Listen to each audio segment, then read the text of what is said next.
Chip of the Flying U. By B. M. Bauer. Chapter 1. The Old Man's Sister.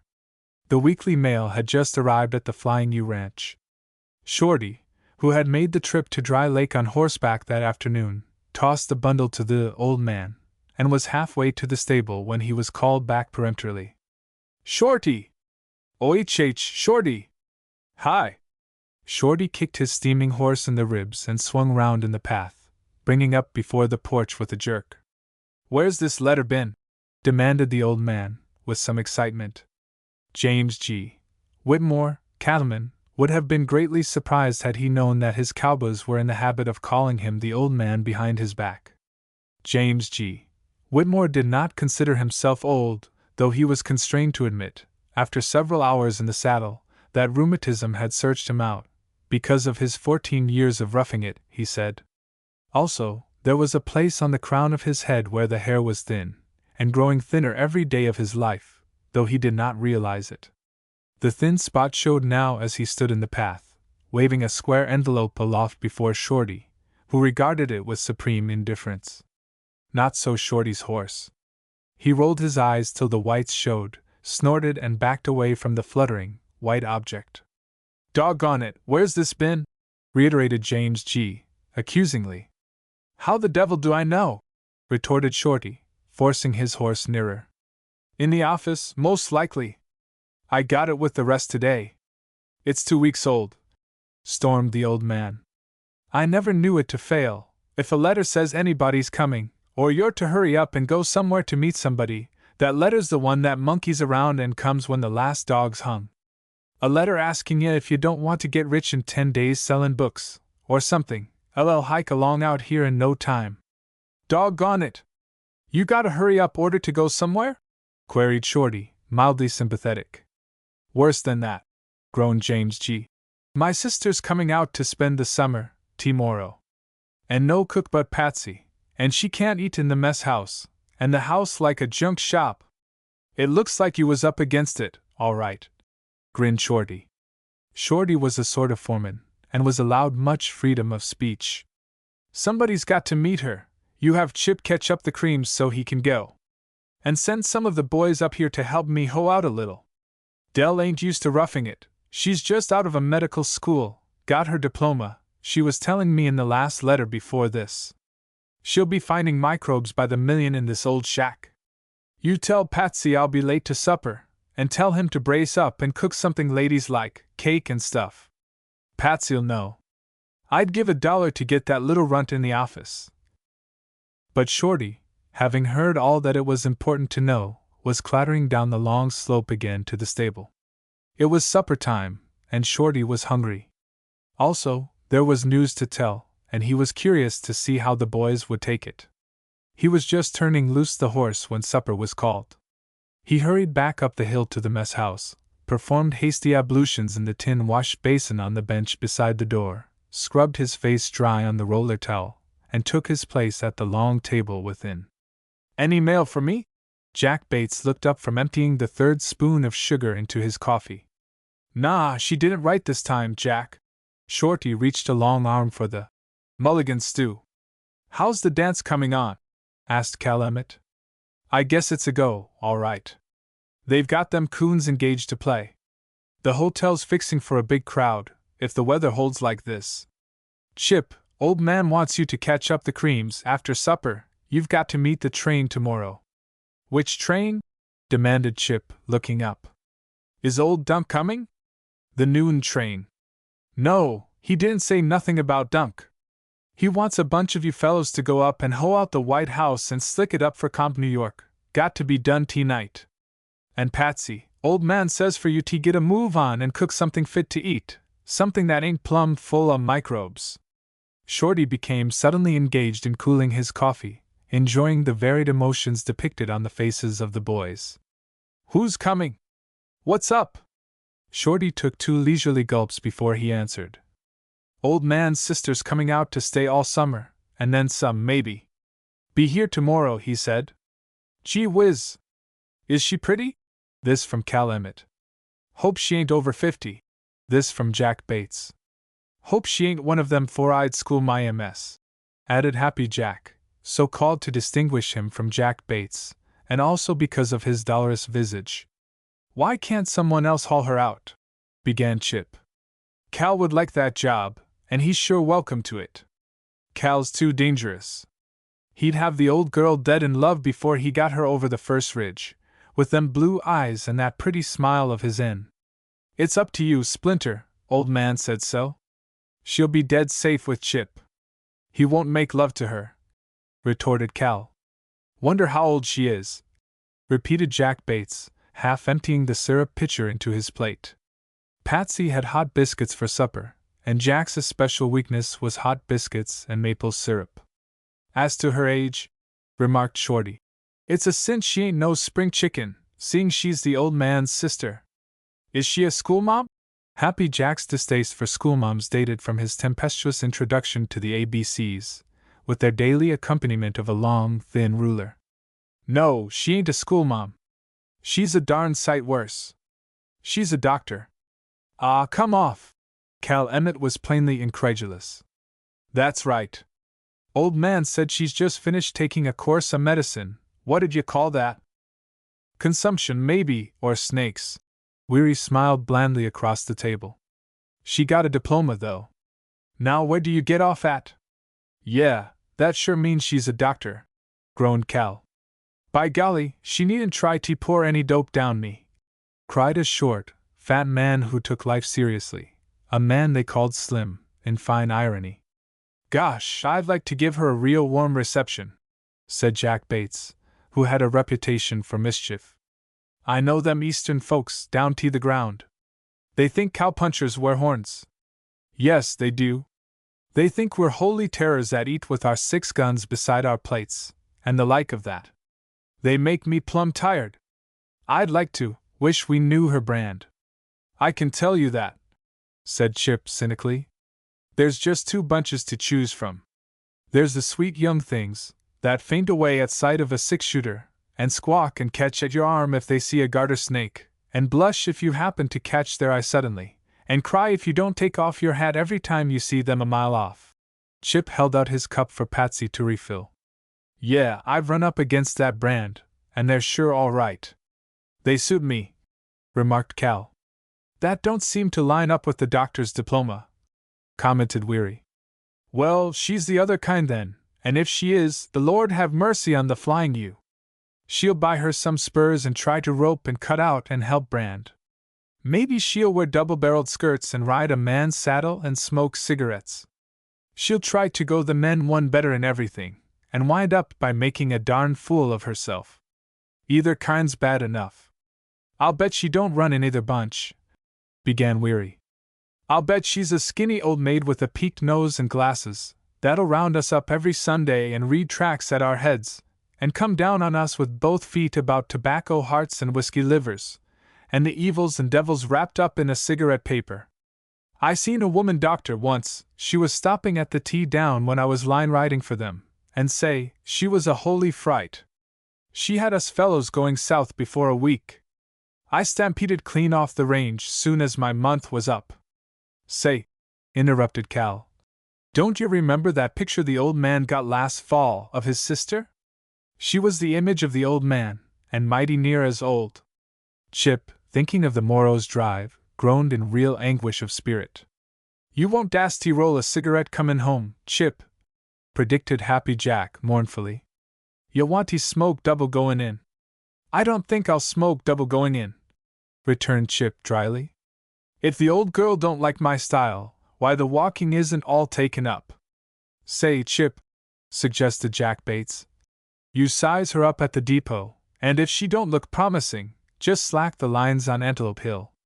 The creams LL do the rest. If they don't, we'll finish the job here. Shorty tactfully pushed back his chair and rose.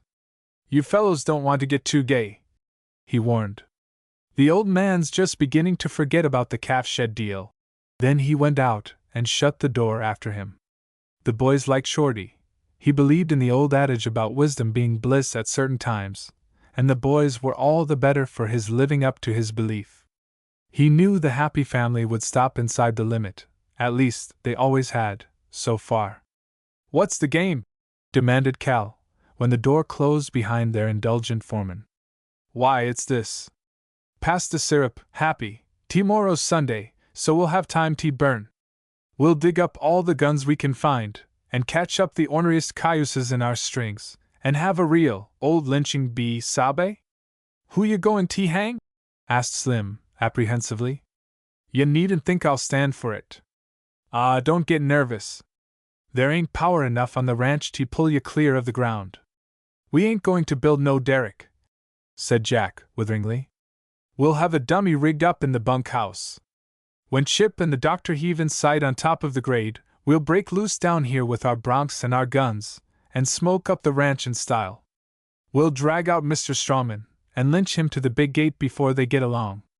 We'll be riddling him with bullets when they arrive, and by that time she'll be so rattled she won't know whether it's a man or a mule we've got strung up. You'll have to cut down your victim before I get there, grinned Chip. I never could get the creams through the gate. With a man hung to the frame, they'd spill us into the washout by the old shed, sure as fate. That'd be all right. The old maid would sure know she was out west. We need something to add to the excitement, anyway. If the old man's new buggy is piled in a heap, you'll wish you had cut out some of the excitement, retorted Chip. All right, Splinter. We won't hang him there at all. That old cottonwood down by the creek would do fine. It'll curdle her blood like Dutch cheese to see us marching him down there, and she can't see the hay sticking out of his sleeves, that far off. What if she wants to hold an autopsy? Bantered Chip. By golly, we'll stake her to a hay knife and tell her to go after him, cried Slim, suddenly waking up to the situation. The noon train slid away from the little, red depot at Dry Lake and curled out of sight around a hill. The only arrival looked expectantly into the cheerless waiting room, gazed after the train, which seemed the last link between her and civilization, and walked to the edge of the platform with a distinct frown upon the bit of forehead visible under her felt hat. A fat young man threw the mail sack into a weather-beaten buggy and drove leisurely down the track to the post office. The girl watched him out of sight and sighed disconsolately. All about her stretched the rolling grassland, faintly green in the hollows, brownly barren on the hilltops. Save the water tank and depot, not a house was to be seen, and the silence and loneliness oppressed her. The agent was dragging some boxes off the platform. She turned and walked determinedly up to him, and the agent became embarrassed under her level look. Isn't there anyone here to meet me? She demanded, quite needlessly. I am Miss Whitmore, and my brother owns a ranch, somewhere near here. I wrote him, 2 weeks ago, that I was coming, and I certainly expected him to meet me. She tucked a wind-blown lock of brown hair under her hat crown and looked at the agent reproachfully, as if he were to blame, and the agent, feeling suddenly that somehow the fault was his, blushed guiltily and kicked at a box of oranges. Whitmore's rig is in town, he said hastily. I saw his man at dinner. The train was reported late, but she made up time. Grasping desperately at his dignity, he swallowed an abject apology and retreated into the office.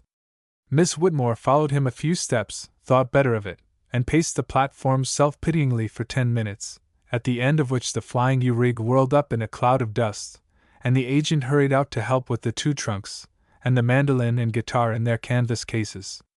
The creams circled fearsomely up to the platform and stood quivering with eagerness to be off, their great eyes rolling nervously. Miss Whitmore took her place beside Chip with some inward trepidation mingled with her relief. When they were quite ready and the reins loosened suggestively, Pet stood upon her hind feet with delight, and Polly lunged forward precipitately. The girl caught her breath, and Chip eyed her sharply from the corner of his eye. He hoped she was not going to scream. He detested screaming women. She looked young to be a doctor, he decided, after that lightning survey. He hoped to goodness she wasn't of the sweet young thing order. He had no patience with that sort of woman. Truth to tell, he had no patience with any sort of woman. He spoke to the horses authoritatively, and they obeyed and settled to a long, swinging trot that knew no weariness, and the girl's heart returned to its normal action. 2 miles were covered in swift silence, then Miss Whitmore brought herself to think of the present, and realized that the young man beside her had not opened his lips except to speak once to his team. She turned her head and regarded him curiously, and Chip, feeling the scrutiny, grew inwardly defiant. Miss Whitmore decided, after a close inspection, that she rather liked his looks, though he did not strike her as a very amiable young man. Perhaps she was a bit tired of amiable young men. His face was thin, and refined, and strong, the strength of level brows, straight nose and square chin, with a pair of paradoxical lips, which were curved and womanish in their sensitiveness. The refinement was an intangible expression which belonged to no particular feature but pervaded the whole face. As to his eyes, she was left to speculate upon their color, since she had not seen them, but she reflected that many a girl would give a good deal to own his lashes. Of a sudden he turned his eyes from the trail and met her look squarely. If he meant to confuse her, he failed, for she only smiled and said to herself, "There, Hazel. Don't you think we ought to introduce ourselves?" she asked, composedly, when she was quite sure the eyes were not brown. "Maybe." Chip's tone was neutrally polite. Miss Whitmore had suspected that he was painfully bashful, after the manner of country young men. She now decided that he was not. He was passively antagonistic. "Of course you know that I'm Della Whitmore," she said. Chip carefully brushed a fly off Polly's flank with the whip. "I took it for granted.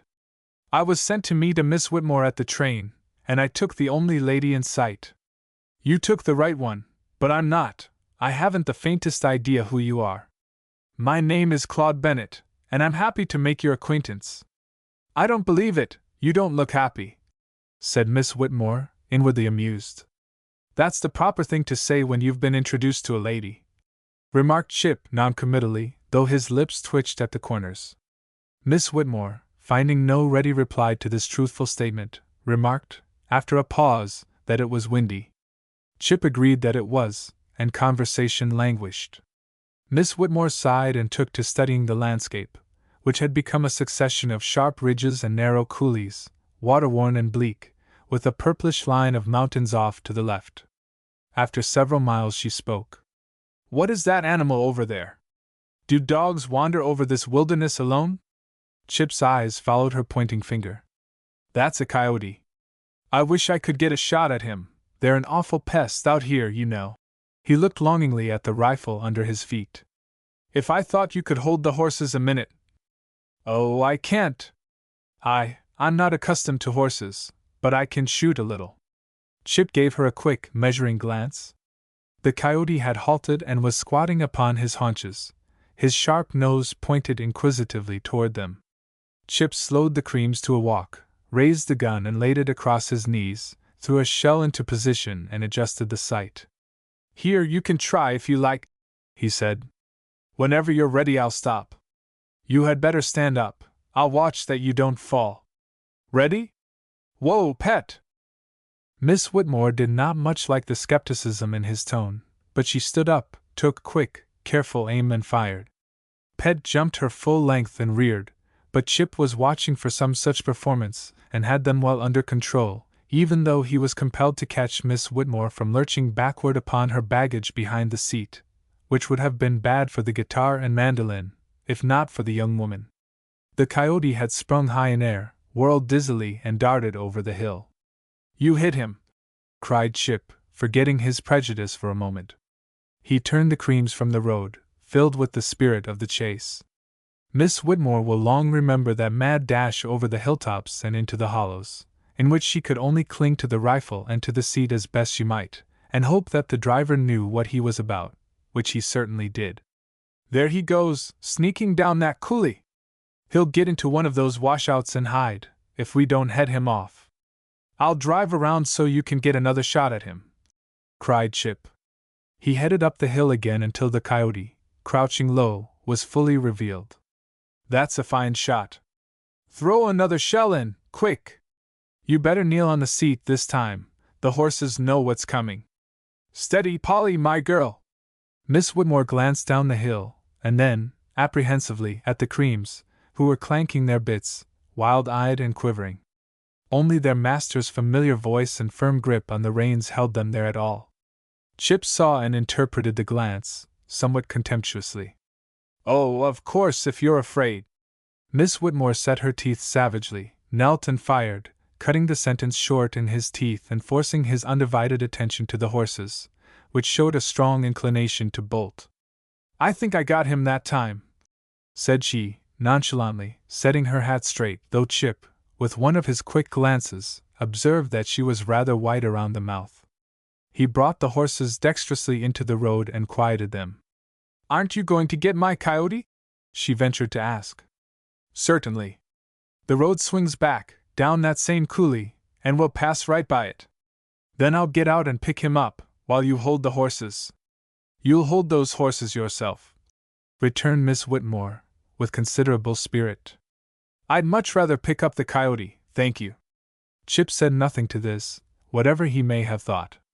He drove up to the coyote with much coaxing of Pet and Polly, who eyed the gray object askance.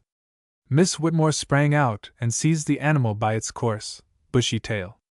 "Gracious, he's heavy!" she exclaimed, after one tug. "He's been fattening up on flying you calves," remarked Chip, his foot upon the brake. Miss Whitmore knelt and examined the cattle thief curiously. "Look," she said. "Here's where I hit him the first time. The bullet took a diagonal course from the shoulder back to the other side.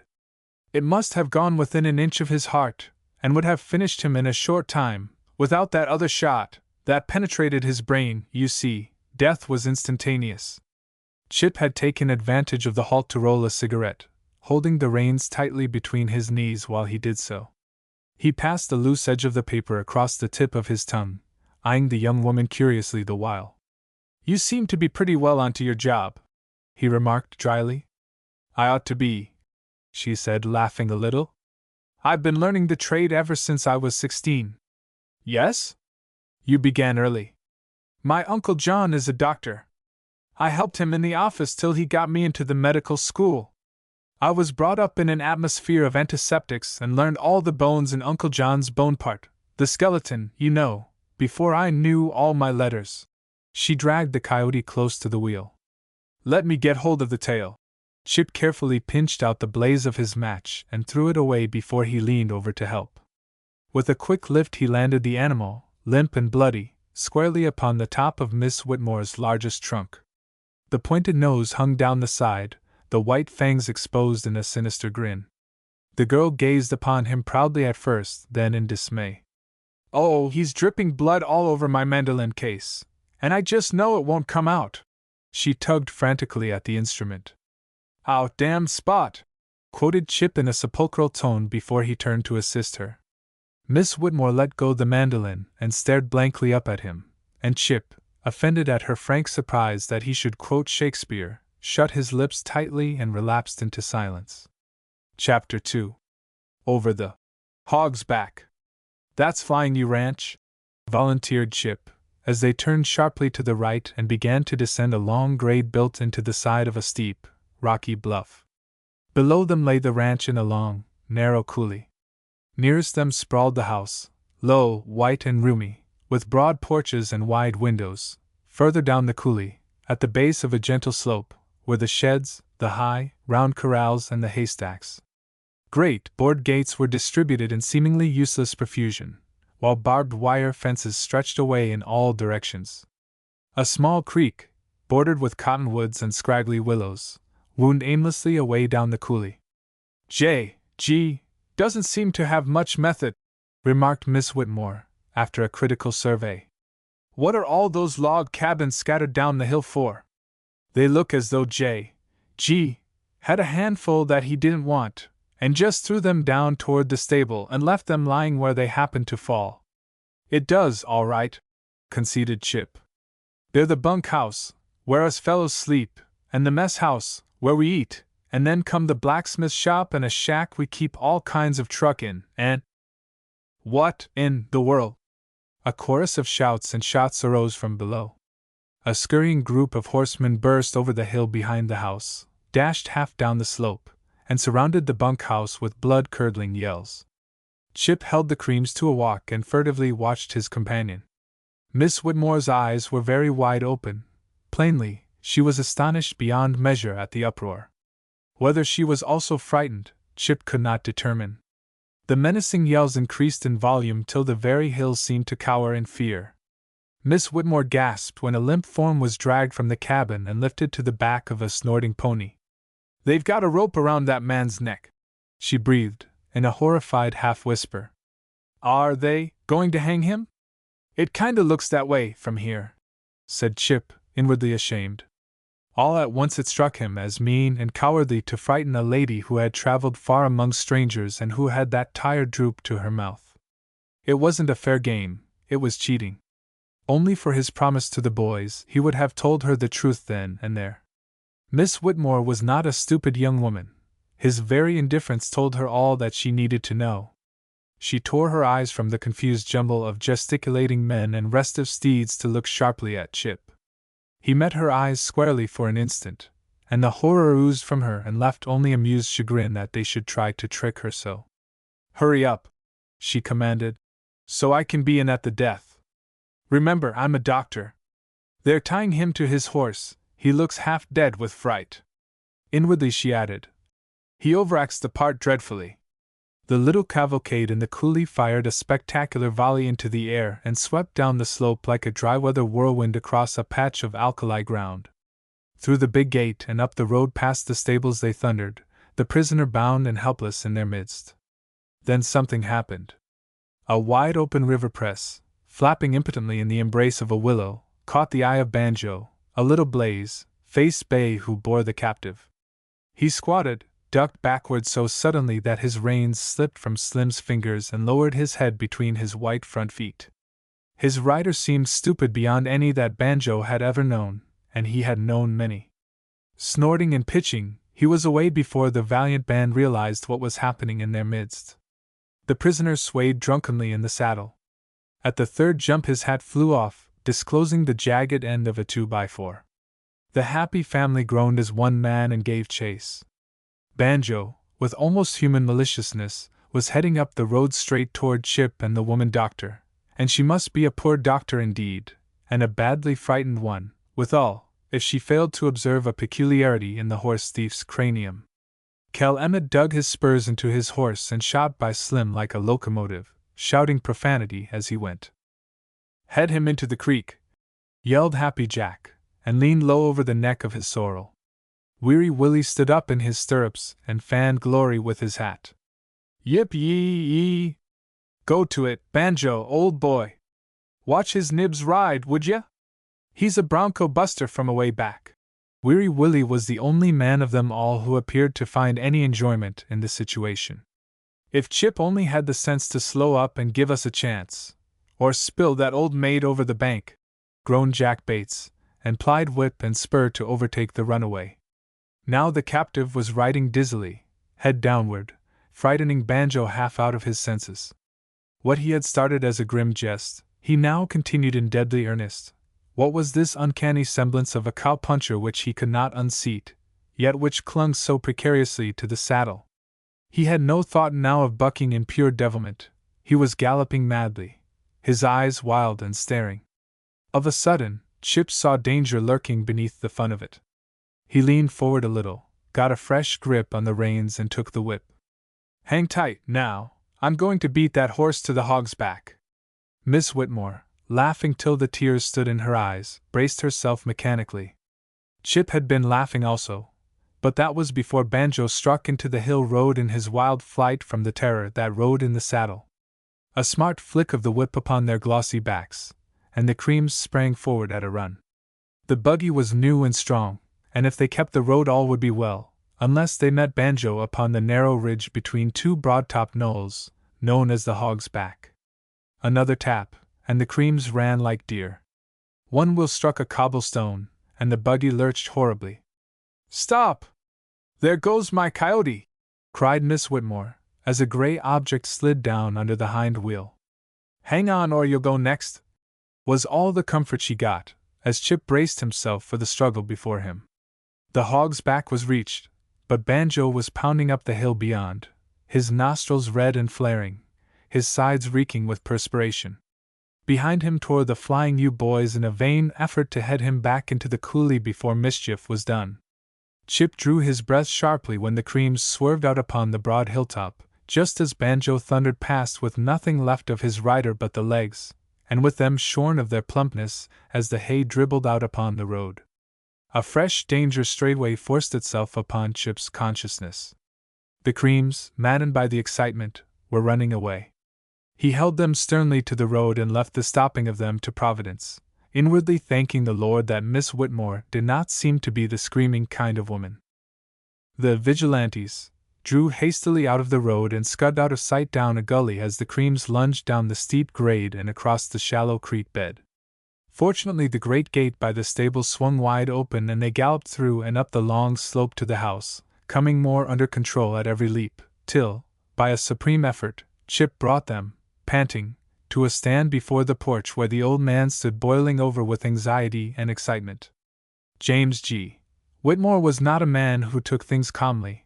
Had he been a woman he would have been called fussy.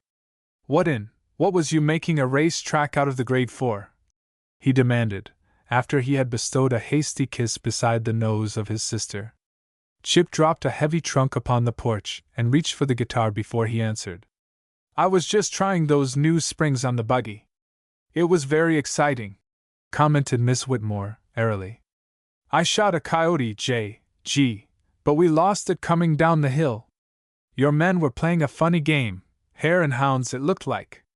Or were they breaking a new horse? The old man looked at Chip, intelligence dawning in his face. There was something back of it all, he knew.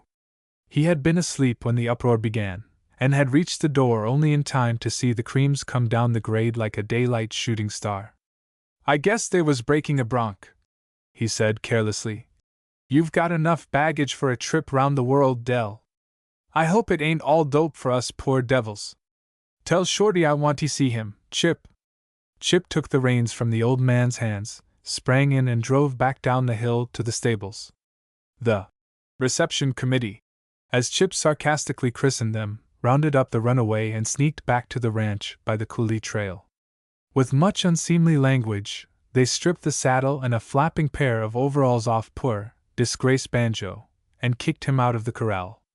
That's the way Jack's schemes always pan out, grumbled Slim. By golly, you don't get me into another jackpot like that.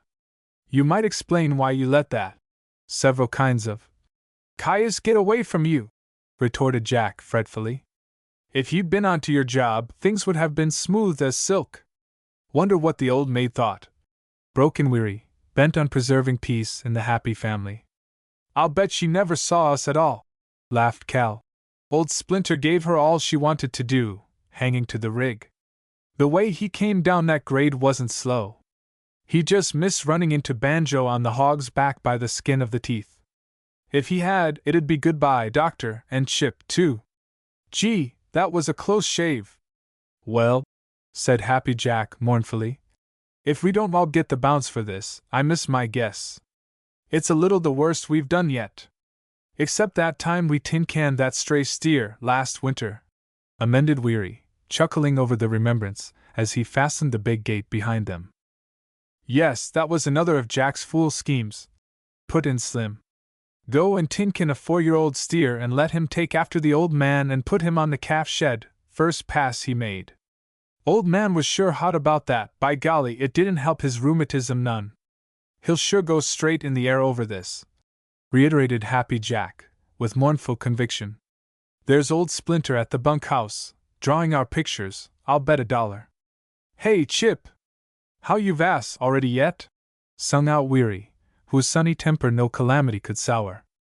Chip glanced at them and went on cutting the leaves of a late magazine which he had purloined from the Dry Lake barber. Cal Emmett strode up and grabbed the limp, gray hat from his head and began using it for a football. Here! Give that back! Commanded Chip, laughing. Don't make a dish rag of my new John B. Stetson, Cal, it won't be fit for the dance. Gee!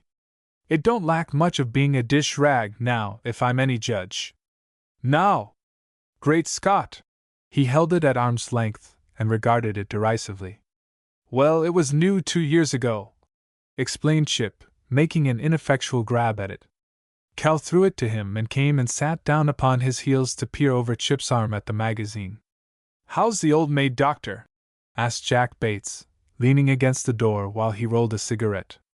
Scared plumb to death. I left the remains in the old man's arms. Was she scared, honest? Cal left off studying the types of fair women. What did she say when we broke loose? Jack drew a match sharply along the log. Nothing. Well, yes, she said, are they going to HNG that man? Chip's voice quavered the words in a shrill falsetto. The deuce she did! Jack indulged in a gratified laugh. What did she say when you put the creams under the whip, up there? I don't suppose the old girl is wise to the fact that you saved her neck right then, but you sure did. You done yourself proud, Splinter. Cal patted Chip's knee approvingly. Chip blushed under the praise and hastily answered the question. She hollered out, Stop! There goes my coyote! Her coyote? Her coyote? What the devil was she doing with a coyote? The happy family stood transfixed, and Chip's eyes were seen to laugh. Her coyote. Did any of you fellows happen to see a dead coyote up on the grade? Because if you did, it's the doctor's. Weary Willie walked deliberately over and seized Chip by the shoulders, bringing him to his feet with one powerful yank. Don't you try throwing any loads into this crowd, young man. Answer me truly, as help ya. How did that old maid come by a coyote, a dead one? Chip squirmed loose and reached for his cigarette book. She shot it, he said calmly, but with twitching lips. Shot it! 5 voices made up the incredulous echo. What with? Demanded Weary when he got his breath. With my rifle. I brought it out from town today. Bert Rogers had left it at the barber shop for me. Gee whiz! And them creams hating a gun like poison. She didn't shoot from the rig, did she? Yes, said Chip. She did. The first time she didn't know any better, and the second time she was hot at me for hinting she was scared. She's a spunky little devil, all right. She's busy hating me right now for running the grade, thinks I did it to scare her, I guess. That's all some fool women know. She's a howling sport, then, groaned Cal, who much preferred the sweet young things. No, I size her up as a maverick. What does she look like? How old is she? I never asked her age, replied Chip, his face lighting briefly in a smile. As to her looks, she isn't cross-eyed, and she isn't four-eyed. That's as much as I noticed. After this bald lie, he became busy with his cigarette. Give me that magazine, Cal, I didn't finish cutting the leaves. Chapter 3. Silver. Miss Della Whitmore gazed meditatively down the hill at the bunkhouse. The boys were all at work, she knew. She had heard J.G. tell 2 of them to ride the sheep coulee fence, and had been consumed with amazed curiosity at the order. Wherefore should 2 sturdy young men be commanded to ride a fence, when there were horses that assuredly needed exercise, judging by their antics, and needed it badly? She resolved to ask J.G. at the first opportunity. The others were down at the corrals, branding a few calves which belonged on the home ranch. She had announced her intention of going to look on, and her brother, knowing how the boys would regard her presence, had told her plainly that they did not want her. He said it was no place for girls anyway. Then he had put on a very dirty pair of overalls and hurried down to help, for he was not above lending a hand when there was extra work to be done. Miss Della Whitmore tidied the kitchen and dusted the sitting room, and then, having a pair of mischievously idle hands and a very feminine curiosity, conceived an irrepressible desire to inspect the bunkhouse. J.G. would tell her that, also, was no place for girls, she supposed, but J.G. was not present, so his opinion did not concern her. She had been at the Flying U Ranch a whole week, and was beginning to feel that its resources for entertainment, aside from the masculine contingent, which held some promising material, were about exhausted. She had climbed the bluffs which hemmed the coulee on either side, had selected her own private saddle horse, a little sorrel named Concho, and had made friends with Patsy, the cook. She had dazzled Cal Emmett with her wiles and had found occasion to show Chip how little she thought of him, a highly unsatisfactory achievement, since Chip calmly overlooked her whenever common politeness permitted him. There yet remained the unexplored mystery of that little cabin down the slope, from which sounded so much boy-like laughter of an evening.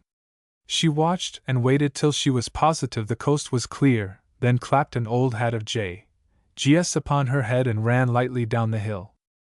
With her hand upon the knob, she ran her eye critically along the outer wall and decided that it had, at some remote date, been treated to a coat of whitewash, gave the knob a sudden twist, with a backward glance like a child stealing cookies, stepped in and came near falling headlong. She had not expected that remoteness of floor common to cabins built on a side hill. Well, she pulled herself together and looked curiously about her. What struck her at first was the total absence of bunks. There were a couple of plain, iron bedsteads and 2 wooden ones made of rough planks.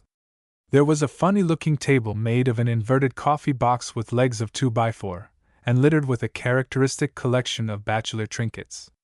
There was a glass lamp with a badly smoked chimney, a pack of cards, a sack of smoking tobacco and a box of matches. There was a tin box with spools of very coarse thread, some equally coarse needles and a pair of scissors. There was also, and Miss Whitmore gasped when she saw it, a pile of much-read magazines with the latest number of her favorite upon the top. She went closer and examined them, and glanced around the room with doubting eyes. There were spurs, quirts, chaps and queer-looking bits upon the walls. There were cigarette stubs and burned matches innumerable upon the rough, board floor, and here in her hand, she turned the pages of her favorite abstractedly and a paper fluttered out and fell, face upward, on the floor. She stooped and recovered it, glanced and gasped. Well, it was only a pencil sketch done on cheap, unrolled tablet paper, but her mind dissolved into a chaos of interrogation marks and exclamation points, with the latter predominating more and more the longer she looked. It showed blunt-topped hills and a shallow coulee which she remembered perfectly. In the foreground a young woman in a smart tailored costume, the accuracy of which was something amazing, stood proudly surveying a dead coyote at her feet. In a corner of the picture stood a weather-beaten stump with a long, thin splinter beside it on the ground. Underneath was written in characters beautifully symmetrical, "The old maid's credential card." There was no gainsaying the likeness. Even the rakish tilt of the jaunty felt hat, caused by the wind and that wild dash across country, was painstakingly reproduced. And the fanciful tucks on the sleeve of the gown. "And I didn't suppose he had deigned so much as a glance," was her first coherent thought. Miss Whitmore's soul burned with resentment.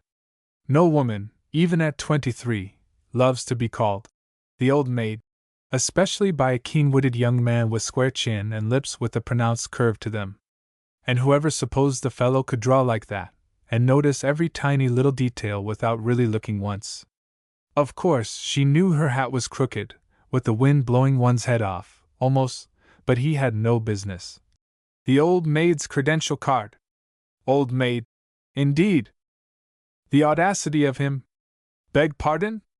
Miss Whitmore wheeled quickly, her heart in the upper part of her throat, judging by the feel of it. Chip himself stood just inside the door, eyeing her coldly. "I was not speaking," said Miss Whitmore, haughtily, in futile denial. To this surprising statement Chip had nothing to say. He went to one of the iron beds, stooped and drew out a bundle which, had Miss Whitmore asked him what it was, he would probably have called his war sack. She did not ask, she stood and watched him, though her conscience assured her it was a dreadfully rude thing to do, and that her place was up at the house. Miss Whitmore was frequently at odds with her conscience. At this time she stood her ground, backed by her pride, which was her chiefest ally in such emergencies. When he drew a huge, murderous-looking revolver from its scabbard and proceeded calmly to insert cartridge after cartridge, Miss Whitmore was constrained to speech. "Are you going to shoot something?" The question struck them both as particularly inane, in view of his actions. "I am," replied he, without looking up. He whirled the cylinder into place, pushed the bundle back under the bed and rose, polishing the barrel of the gun with a silk handkerchief. Miss Whitmore hoped he wasn't going to murder anyone. He looked keyed up to almost any desperate deed. What are you going to shoot?" Really, the question asked itself. Chip raised his eyes for a fleeting glance which took in the pencil sketch in her hand. Miss Whitmore observed that his eyes were much darker than hazel. They were almost black. And there was, strangely enough, not a particle of curve to his lips. They were thin, and straight, and stern. "Silver. He broke his leg." "Oh!" There was real horror in her tone. Miss Whitmore knew all about Silver from garrulous Patsy. Chip had rescued a pretty, brown colt from starving on the range, had bought him of the owner, petted and cared for him until he was now one of the best saddle horses on the ranch. He was a dark chestnut, with beautiful white, crinkly mane and tail and white feet. Miss Whitmore had seen Chip riding him down the coulee trail only yesterday, and now, her heart ached with the pity of it. How did it happen? I don't know. He was in the little pasture. Got kicked, maybe. Chip jerked open the door with a force greatly in excess of the need of it. Miss Whitmore started impulsively toward him. Her eyes were not quite clear. Don't, not yet. Let me go. If it's a straight break, I can set the bone and save him. Chip, savage in his misery, regarded her over one square shoulder. Are you a veterinary surgeon, may I ask? Miss Whitmore felt her cheeks grow hot, but she stood her ground. I am not. But a broken bone is a broken bone, whether it belongs to a man or some other beast. Why, yes. Chip's way of saying yes was one of his chief weapons of annihilation. He had a peculiar, taunting inflection which he could give to it, upon occasion, which caused prickles of flesh upon the victim. To say that Miss Whitmore was not utterly quenched argues well for her courage. She only gasped, as though treated to an unexpected dash of cold water, and went on. I'm sure I might save him if you'd let me try. Or are you really eager to shoot him? Chip's muscles shrank. Eager to shoot him, Silver, the only thing that loved and understood him? You may come and look at him, if you like, he said, after a breath or two. Miss Whitmore overlooked the tolerance of the tone and stepped to his side, mechanically clutching the sketch in her fingers. It was Chip, looking down at her from his extra foot of height, who called her attention to it. Are you thinking of using that for a plaster? Miss Whitmore started and blushed, then, with an uptilt of chin. If I need a strong irritant, yes. She calmly rolled the paper into a tiny tube and thrust it into the front of her pink shirtwaist for want of a pocket, and Chip, watching her surreptitiously, felt a queer grip in his chest, which he thought it best to set down as anger. Silently they hurried down where Silver lay, his beautiful, gleaming mane brushing the tender green of the young grass blades. He lifted his head when he heard Chip's step, and neighed wistfully. Chip bent over him, black agony in his eyes. Miss Whitmore, looking on, realized for the first time that the suffering of the horse was a mere trifle compared to that of his master. Her eyes wandered to the loaded revolver which bulged his pocket behind, and she shuddered, but not for Silver. She went closer and laid her hand upon the shimmering mane. The horse snorted nervously and struggled to rise. He's not used to a woman, said Chip, with a certain accent of pride. I guess this is the closest he's ever been to one. You see, he's never had any one handle him but me. Then he certainly is no lady's horse, said Miss Whitmore, good-naturedly. Somehow, in the last moment, her attitude toward Chip had changed considerably. Try and make him let me feel the break. With much coaxing and soothing words it was accomplished, and it did not take long, for it was a front leg, broken straight across, just above the fetlock. Miss Whitmore stood up and smiled into the young man's eyes, conscious of a desire to bring the curve back into his lips. It's very simple, she declared cheerfully. I know I can cure him. We had a colt at home with his leg broken the same way, and he was entirely cured, and doesn't even limp. Of course, she added honestly, Uncle John doctored him, but I helped. Chip drew the back of his gloved hand quickly across his eyes and swallowed. Miss Whitmore, if you could save old Silver. Miss Whitmore, the self-contained young medical graduate, blinked rapidly and found urgent need of tucking in windblown, brown locks, with her back to the tall cowpuncher who had unwittingly dropped his mask for an instant. She took off J.G.'s old hat, turned it clean around twice and put it back exactly as it was before, unless the tilt over her left ear was a trifle more pronounced. Show me the woman who can set a hat straight upon her head without aid of a mirror. We must get him up from there and into a box stall. There is one, isn't there? Why, yes. Chip hesitated. I wouldn't ask your brother, for the use of it, though, not even for Silver. I will. returned she promptly. I never feel any compunction about asking for what I want, if I can't get it any other way. I can't understand why you wanted to shoot, you must have known this bone could be set. I didn't want to. Chip bent over and drove a fly from Silver's shoulder. When a horse belonging to the outfit gets crippled like that, he makes coyote bait. A $40 cowpuncher can't expect any better for his own horse. He'll get better, whatever he may expect. I'm just spoiling for something to practice on, anyway, and he's such a beauty. If you can get him up, lead him to the stable while I go and tell G, and get someone to help. She started away. Whom shall I get? She called back. Weary if you can, and Slim's a good hand with horses, too. Slim, is that the tall, lanky man? No, he's the short, fat one. That beanpole is Shorty. Miss Whitmore fixed these facts firmly in her memory and ran swiftly to where rose all the dust and noise from the further corral. She climbed up until she could look conveniently over the top rail. The fence seemed to her dreadfully high, a clear waste of straight, sturdy poles. G-E. Ba H, came answer from a wholly unexpected source as a big, red cow charged and struck the fence under her feet, a blow which nearly dislodged her from her perch. The cow recoiled a few steps and lowered her head truculently. Scat! Shoo, there! Go on away, you horrid old thing, you! Oh, G-E. Weary, who was roping, had just dragged a calf up to the fire and was making a loop to catch another when the cow made a second charge at the fence.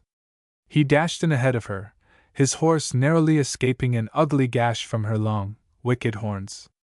As he dodged, he threw his rope with the peculiar, backhand twist of the practiced roper, catching her by the head and one front foot.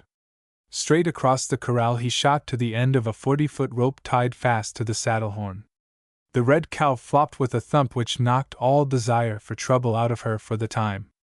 Shorty slipped the rope off and climbed the fence, but the cow only shook her aching sides and limped sullenly away to the far side of the corral. G, and the boys had shinned up the fence like scared cats up a tree when the trouble began, and perched in a row upon the top. The old man looked across and espied his sister, wide-eyed and undignified, watching the outcome. Dell! What in thunder are you doing on that fence? He shouted across the corral. What in thunder are you doing on the fence, G? She flung back at him. The old man climbed shamefacedly down, followed by the others. Is that what you call getting put in the clear? Asked she, genially. I see now, it means clear on the top rail. You go back to the house and stay there, commanded G, wrathfully. The boys were showing unmistakable symptoms of mirth, and the laugh was plainly against the old man. Oh no, came her voice, honey-sweet and calm. Shoo that cow this way again, will you, Mr. Weary? I like to watch G shin up the fence. It's good for him, it makes one supple, and G's actually getting fat. Hurry along with that calf, shouted the old man, recovering the branding iron and turning his back on his tormentor. The boys, beyond grinning furtively at one another, behaved with quite praiseworthy gravity. Miss Whitmore watched while Weary dragged a spotted calf up to the fire, and the boys threw it to the ground and held it until the old man had stamped it artistically with a smoking U. Oh, G, ain't you gone yet? What do you want? Silver broke his leg. Huh. I knew that long ago. Chip's gone to shoot him. You go on to the house, doggone it. You'll have every cow in the corral on the fight. That red waist of yours. It isn't red, it's pink, a beautiful rose pink. If your cows don't like it, they'll have to be educated up to it. Chip isn't either going to shoot that horse, G. I'm going to set his leg and cure him, and I'm going to keep him in one of your box stalls. There, now! Cal Emmett took a sudden fit of coughing and leaned his forehead weakly against the rail, and Weary got into some unnecessary argument with his horse and bolted across to the gate, where his shoulders were seen to shake, possibly with a nervous chill. The bravest riders are sometimes so affected. Nobody laughed, however. Indeed, Slim seemed unusually serious, even for him, while Happy Jack looked positively in pain. I want that short, fat man to help. Slim squirmed at this blunt identification of himself. And Mr. Weary also. Miss Whitmore might have spoken with a greater effect of dignity had she not been clinging to the top of the fence with two dainty slipper toes thrust between the rails not so very far below. Under the circumstances, she looked like a pretty, spoiled little schoolgirl. Oh, you've turned horse doctor, have you? G. leaned suddenly upon his branding iron and laughed. Doggone it, that ain't a bad idea. I've got 2 box stalls, and there's an old gray horse in the pasture, the same old gray horse that come out of the wilderness, with a bad case of string halt. I'll have some of the boys catch him up and you can start a horsepital. Is that supposed to be a joke, G? I never can tell your jokes by ear. If it is, I'll laugh. I'm going to use whatever I need and you can do without those 2 men. Oh, go ahead. The horse don't belong to me, so I'm willing you should practice on him a while. Say, Dell, give him that truck you've been pouring down me for the last week. Maybe he'll relish the taste of the doggone stuff. I don't. I suppose you've labeled that a joke. Please laugh here, sighed Miss Whitmore, plaintively, climbing gingerly down. Chapter 4. An Ideal Picture. I guess I'll go down to Denson's today, said G. at the breakfast table one morning. Maybe we can get that grass widow to come and keep house for us. I don't want any old grass widow to keep house, protested Della. I'm getting along well enough, so long as Patsy bakes the bread, and meat, and cake, and stuff. It's just fun to keep house. The only trouble is, there isn't half enough to keep me busy. I'm going to get a license to practice medicine, so if there's any sickness around I can be of some use. You say it's 50 miles to the nearest doctor. But that needn't make a grass widow necessary. I can keep house. It looks better than when I came, and you know it. Which remark would have hurt the feelings of several well-meaning cowpunchers, had they overheard it. Oh, I ain't finding fault with your housekeeping. You do pretty well for a green hand. But Patsy'll have to go with the roundup when it starts, and what men I keep on the ranch will have to eat with us. That's the way I've been used to fixing things. I was never so good I couldn't eat at the same table with my men. If they wasn't fit for my company I fired 'em and got fellows that was. I've had this bunch a good long while now. You can do all right with just me, but you couldn't cook for 2 or 3 men. You can't cook good enough, even if it wasn't too much work. G. had a blunt way of stating disagreeable facts, occasionally. Very well, get your grass widow by all means, retorted she with much wasted dignity. She's a swell cook, and a fine housekeeper, and shall keep you from getting lonesome. She's good company, the Countess is. He grinned when he said it. I'll have Chip catch up the creams, and you get ready and go along with us. It'll give you a chance to size up the kind of neighbors you got. There was real pleasure in driving swiftly over the prairie land through the sweet, spring sunshine, and Miss Whitmore tingled with enthusiasm till they drove headlong into a deep coulee which sheltered the Denson family. This road is positively dangerous, she exclaimed when they reached a particularly steep place, and Chip threw all his weight upon the brake. We'll get the Countess in beside you, coming back, and then you won't rattle around in the seats so much. She's good and solid, just hang on to her and you'll be all right, said G. If I don't like her looks, and I know I won't, I'll get into the front seat and you can hang on to her yourself, Mr. G. Whitmore. Chip, who had been silent till now, glanced briefly over his shoulder. It's a cinch you'll take the front seat, he remarked laconically. G. If you hire a woman like that. Like what? Doggone it, it takes a woman to jump at conclusions. The Countess is all right. She talks some. I'd tell a man she does, broke in Chip tersely. Well, show me the woman that don't. Don't you be bluffed so easy, Dell. I never seen the woman yet that Chip had any time for. The Countess is all right, and she certainly can cook. I admit she talks considerably. Chip laughed grimly, and the old man subsided.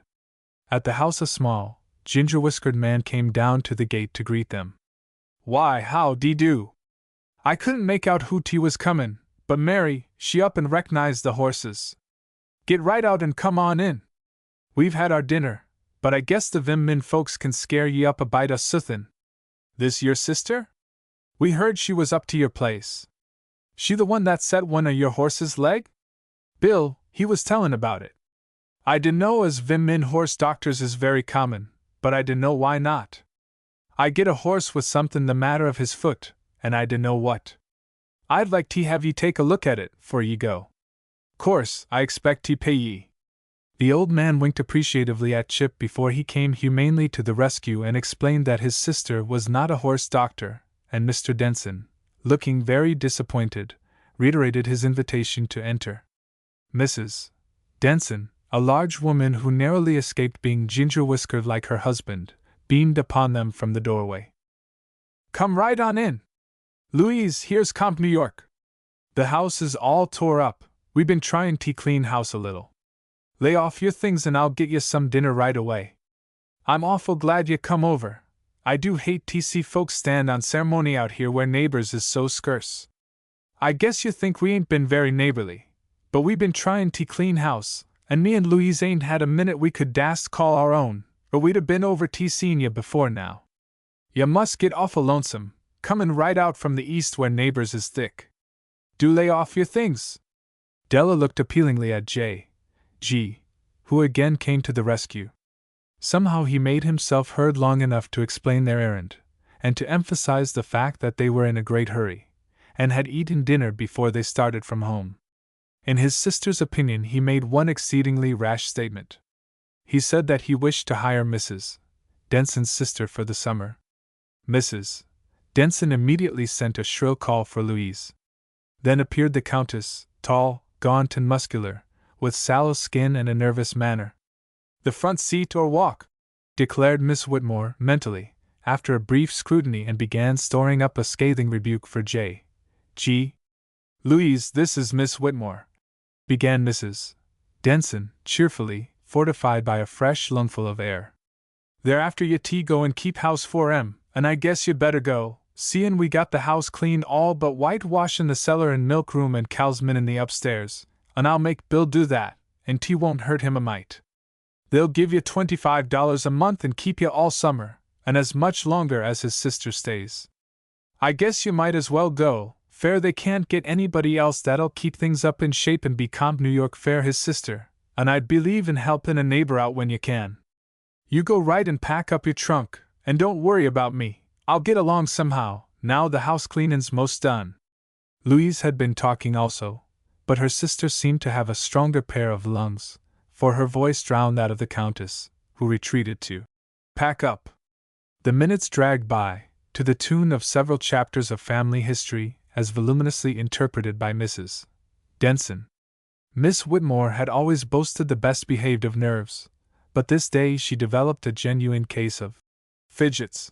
Once she saw Chip's face turned inquiringly toward the window, and telegraphed her state of mind, while Mrs. Denson's back was turned, so eloquently that Chip was swept at once into sympathetic goodfellowship. He arranged the cushion on the front seat significantly, and was rewarded by an emphatic, though furtive, nod and smile. Whereupon he leaned comfortably back, rolled a cigarette and smoked contentedly, at peace with himself and the world, though he did not in the least know why. And as I told Louise, folks has got to put up with things and not be huntin' trouble with a club all the time, if they expect to get any comfort out of this life. We ain't had the best o' luck, seems to me, but we always get along somehow, and we ain't had no sickness except when.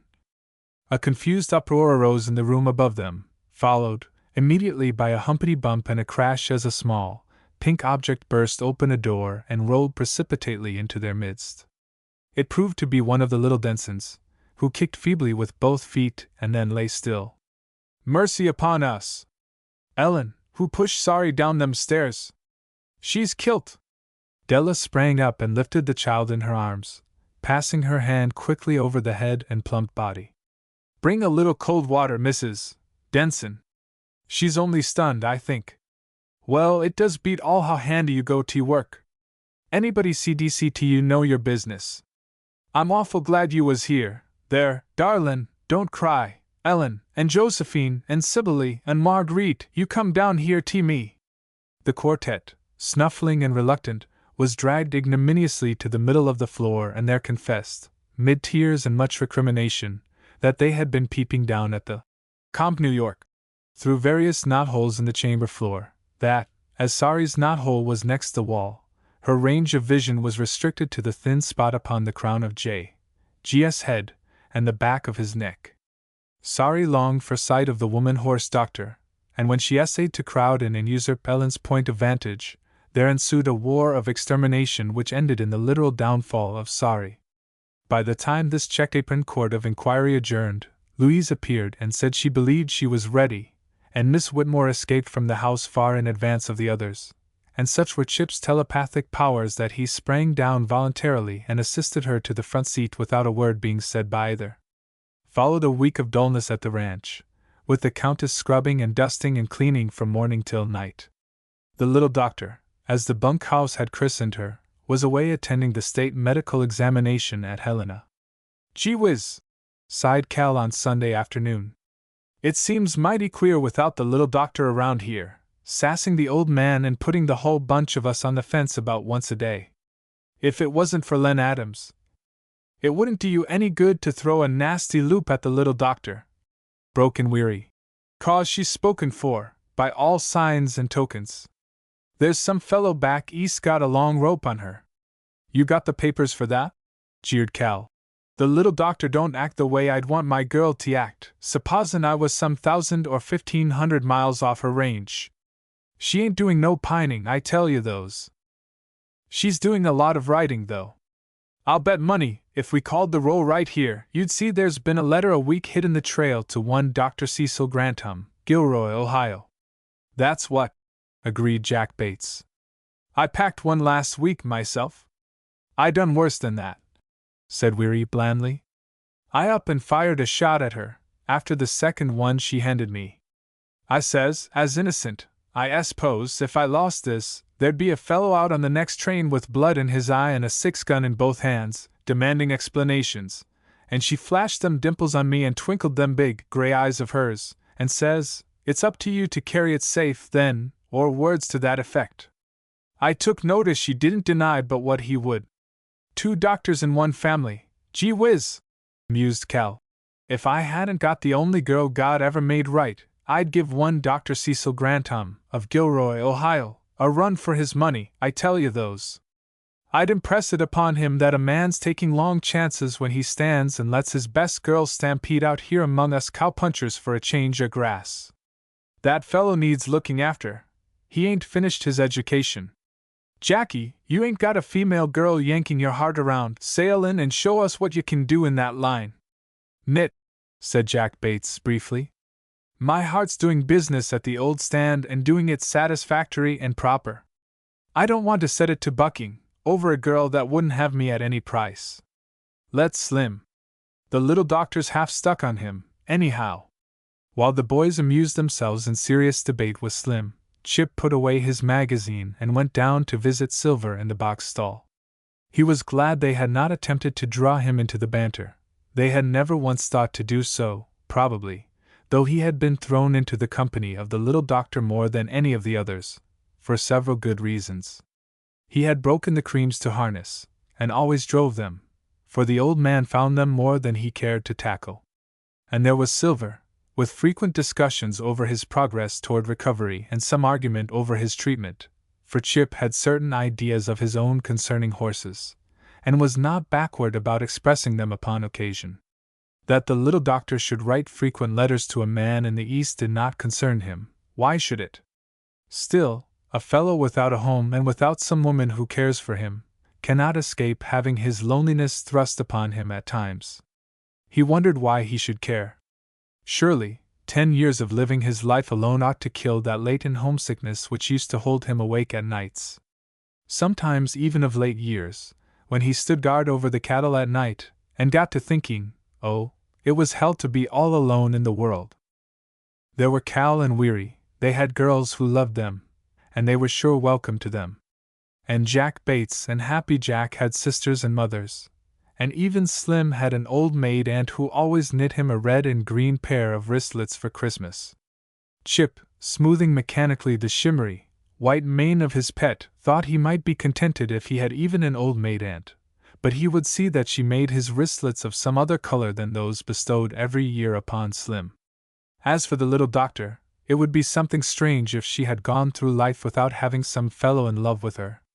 Probably, if the truth was known, there had been more than Dr. Cecil Grantham. Bah, what a sickening name! Cecil. It might as well be Adolphus or Reggie, or what does a man want to pack around a name like that for? Probably he was the kind of man that the name sounded like, a dude with pink cheeks. Chip knew just how he looked. Inspiration suddenly seizing upon him, he sat down upon the manger, drew his memorandum book out of his inner coat pocket, carefully sharpened a bit of lead pencil which he found in another pocket, tore a leaf from the book, and with Silver looking over his shoulder, drew a graphic, ideal picture of Dr. Cecil Grantham. Chapter 5. In Silver's Stall. Oh, are you here? It's a wonder you don't have your bed brought down here, so you can sleep near Silver. How has he been doing since I left? Chip simply sat still upon the edge of the manger and stared. His gray hat was pushed far back upon his head, and his dark hair waved and curled upon his forehead, very much as a girl's might have done. He did not know that he was a very good-looking young man, but perhaps the little doctor did. She smiled and came up and patted Silver, who had forgotten that he ever had objected to her nearness. He nickered a soft welcome and laid his nose on her shoulder. You've been drawing a picture. Who's the victim of your satirical pencil this time? The little doctor, reaching out quickly, calmly appropriated the sketch before Chip had time to withdraw it, even if he had cared to do so. He was busy wondering how the little doctor came to be there at that particular time, and had forgotten the picture, which he had not quite finished labeling. Dr. Cecil. Miss Whitmore turned red at first, then broke into laughter. Ha! Ha! Ha!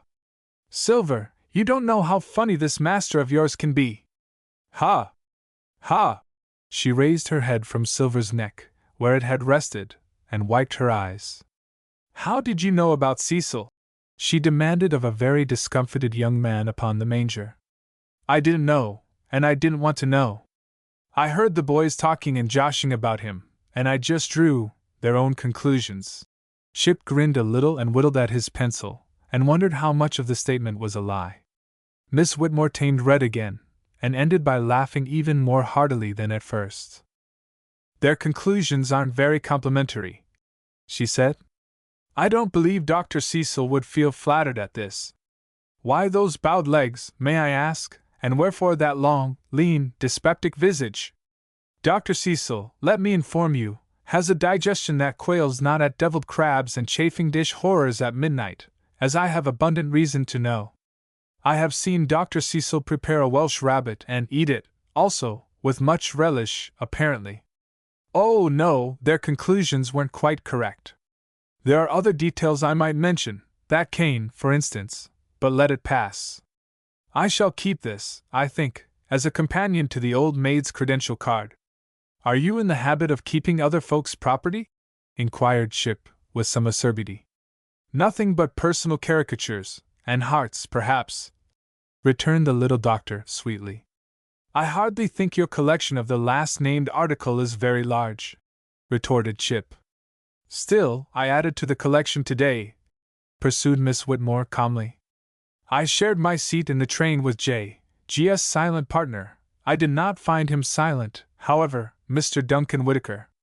He hired a team in Dry Lake and we came out together, and I believe, please don't mention Dr. Cecil Grantham to him, will you? Chip wished, quite savagely, that she wouldn't let those dimples dodge into her cheeks, and the laugh dodge into her eyes, like that. It made a fellow uncomfortable. He was thoroughly disgusted with her, or he would be, if she would only stop looking like that. He was in that state of mind where his only salvation, seemingly, lay in quarreling with someone immediately. So old Dunk's come back? If you've got his heart, you must have gone hunting it with a microscope, for it's a mighty small one, almost as small as his soul. No one else even knew he had one. You ought to have it set in a ring, so you won't lose it. I don't wear phony jewelry, thank you, said Miss Whitmore, and Chip thought dimples weren't so bad after all. The little doctor was weaving Silver's mane about her white fingers and meditating deeply. Chip wondered if she were thinking of Dr. Cecil. "Where did you learn to draw like that?" she asked suddenly, turning toward him. "You do much better than I, and I've always been learning from good teachers. Did you ever try painting?" Chip blushed and looked away from her. This was treading close to his deep-hidden, inner self. "I don't know where I learned. I never took a lesson in my life, except from watching people and horses and the country, and remembering the lines they made, you know. I always made pictures, ever since I can remember, but I never tried colors very much. I never had a chance, working around cow camps and on ranches. I'd like to have you look over some of my sketches and things, and I've paints and canvas, if you ever care to try that. Come up to the house some evening and I'll show you my daubs. They're none of them as good as the old maid." "I wish you'd tear that thing up," said Chip vehemently. "Why? The likeness is perfect. One would think you were designer for a fashion paper, the way you got the tucks in my sleeve and the braid on my collar, and you might have had the kindness to tell me my hat was on crooked, I think." There was a rustle in the loose straw, a distant slam of the stable door, and Chip sat alone with his horse, whittling abstractedly at his pencil till his knife blade grated upon the metal which held the eraser. Chapter 6. The Hum of Preparation. Miss Whitmore ran down to the blacksmith shop, waving an official-looking paper in her hand. "I've got it, J.G." "Got what, smallpox?" J.G. did not even look up from the iron he was welding. "No, my license. I'm a really, truly doctor now, and you needn't laugh, either. You said you'd give a dance if I passed, and I did. Happy Jack brought it just now." "Brought the dance?" The old man gave the bellows a pull which sent a shower of sparks toward the really, truly doctor. "Brought the license," she explained patiently. "You can see for yourself.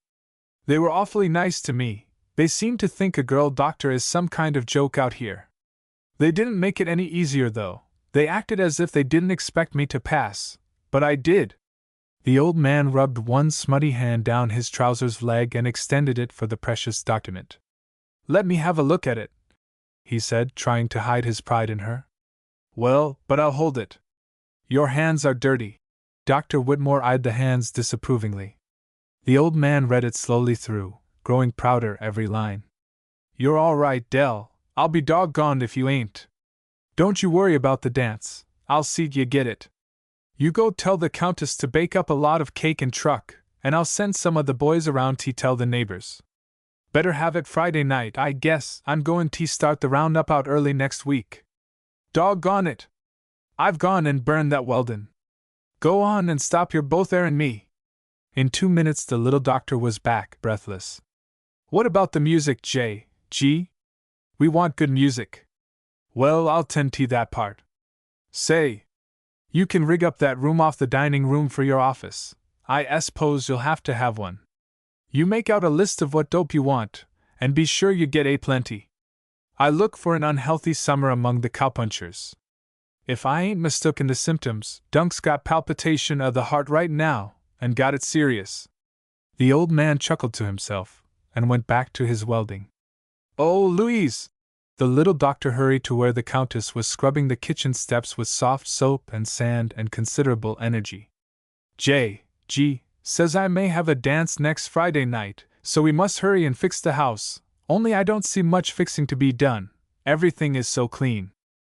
"Oh, there ain't a room in the house fit fair comp New York to walk into," expostulated the Countess while she scrubbed.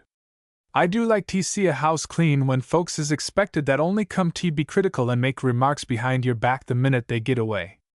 If folks got anything to say I'd a good deal ruther they said it to my face and be done with it. You can know a man's face but you can't know his heart, as the sayin' is, and it's the same way with women, anyway, it's the same way with Mis' Beckman. You can know her face a mile off, but you never know who she's going to rake over the coals next. As the sayin' is, the tongue of a woman, at last it biteth like a serpent and it stingeth like an addle, and I guess it's so. Anyway, Mis' Beckman's does. I do believe on my soul, what's the matter, Dell? What you logan at?" The little doctor was past speech for the moment, and the Countess stood up and looked curiously around her. It never occurred to her that she might be the cause of that convulsive outburst. "Oh, never mind, he's gone now." "Who's gone?" persisted the Countess. "What kinds of cake do you think we ought to have?" asked the little doctor, diplomatically. The Countess sank to her knees and dipped a handful of amber, jelly-like soap from a tin butter can. "Well, I don't know. I suppose folks will look for something fancy, seein' you're givin' the dance. Mis' Beckman sets herself up as a shireen example on cake, and she'll come just to be critical and find fault, if she can. If I can't bake all around her the best day she ever seen, I'll give up cookin' anything but spuds. She had the soggiest kind of jelly roll to the surprise on Mary last winter. I know it was hern, fair I seen her bring it in, and I went straight in on it. I guess it was kinda mean of me, but I don't care, as the sayin' is, what's sass fair the goose is good enough sass fair anybody, and she done the same trick by me, at the surprise at Adams's last fall. But she couldn't find no kick about my cake and hers. You see, d'y've knocked a cow down with it left-handed. If that's the best she's seein' do on cake, I'd advise her to keep the next batch to home where they're used to it. They say what's one man's meat pison to the other feller, and I guess it's so enough. Maybe Mame and the rest of them Beckman kids can eat sec truck without comin' down in a bunch with gastritis, but I'd hate to tackle it myself." The little doctor gurgled. This was a malady which had not been mentioned at the medical college. "Where shall we set the tables, if we dance in the dining room?" she asked, having heard enough of the Beckmans for the present. "Why, we won't set any tables. Folks always have a lap supper at ranch dances. At the surprise on Mary." "What is a lap supper?" "Well, my stars alive! Where under the shireen sun was you brought up if you never heard of a lap supper? A lap supper is where folks set around the walls, or any place they can find, and take the plates on their laps and you pass 'em stuff. The sandwiches." "You do make such beautiful bread," interrupted the little doctor, very sincerely. "Well, I ain't had the best of luck lately, but I guess it does taste good after that bread you had when I come." "Soggy was no name for." "Patsy made that bread," interposed Miss Whitmore, hastily. "He had bad luck, and—" "I guess he did," sniffed the Countess, contemptuously. "As I told Mary when I come. I wonder how many cakes we'll need." Miss Whitmore, you will observe, had learned to interrupt when she had anything to say. It was the only course to pursue with anyone from Denson Cooley. The Countess, having finished her scrubbing, rose jerkily and upset the soap can, which rolled over and over down the steps, leaving a yellow trail as it went. "Well, there, if that wasn't a bright trick of mine?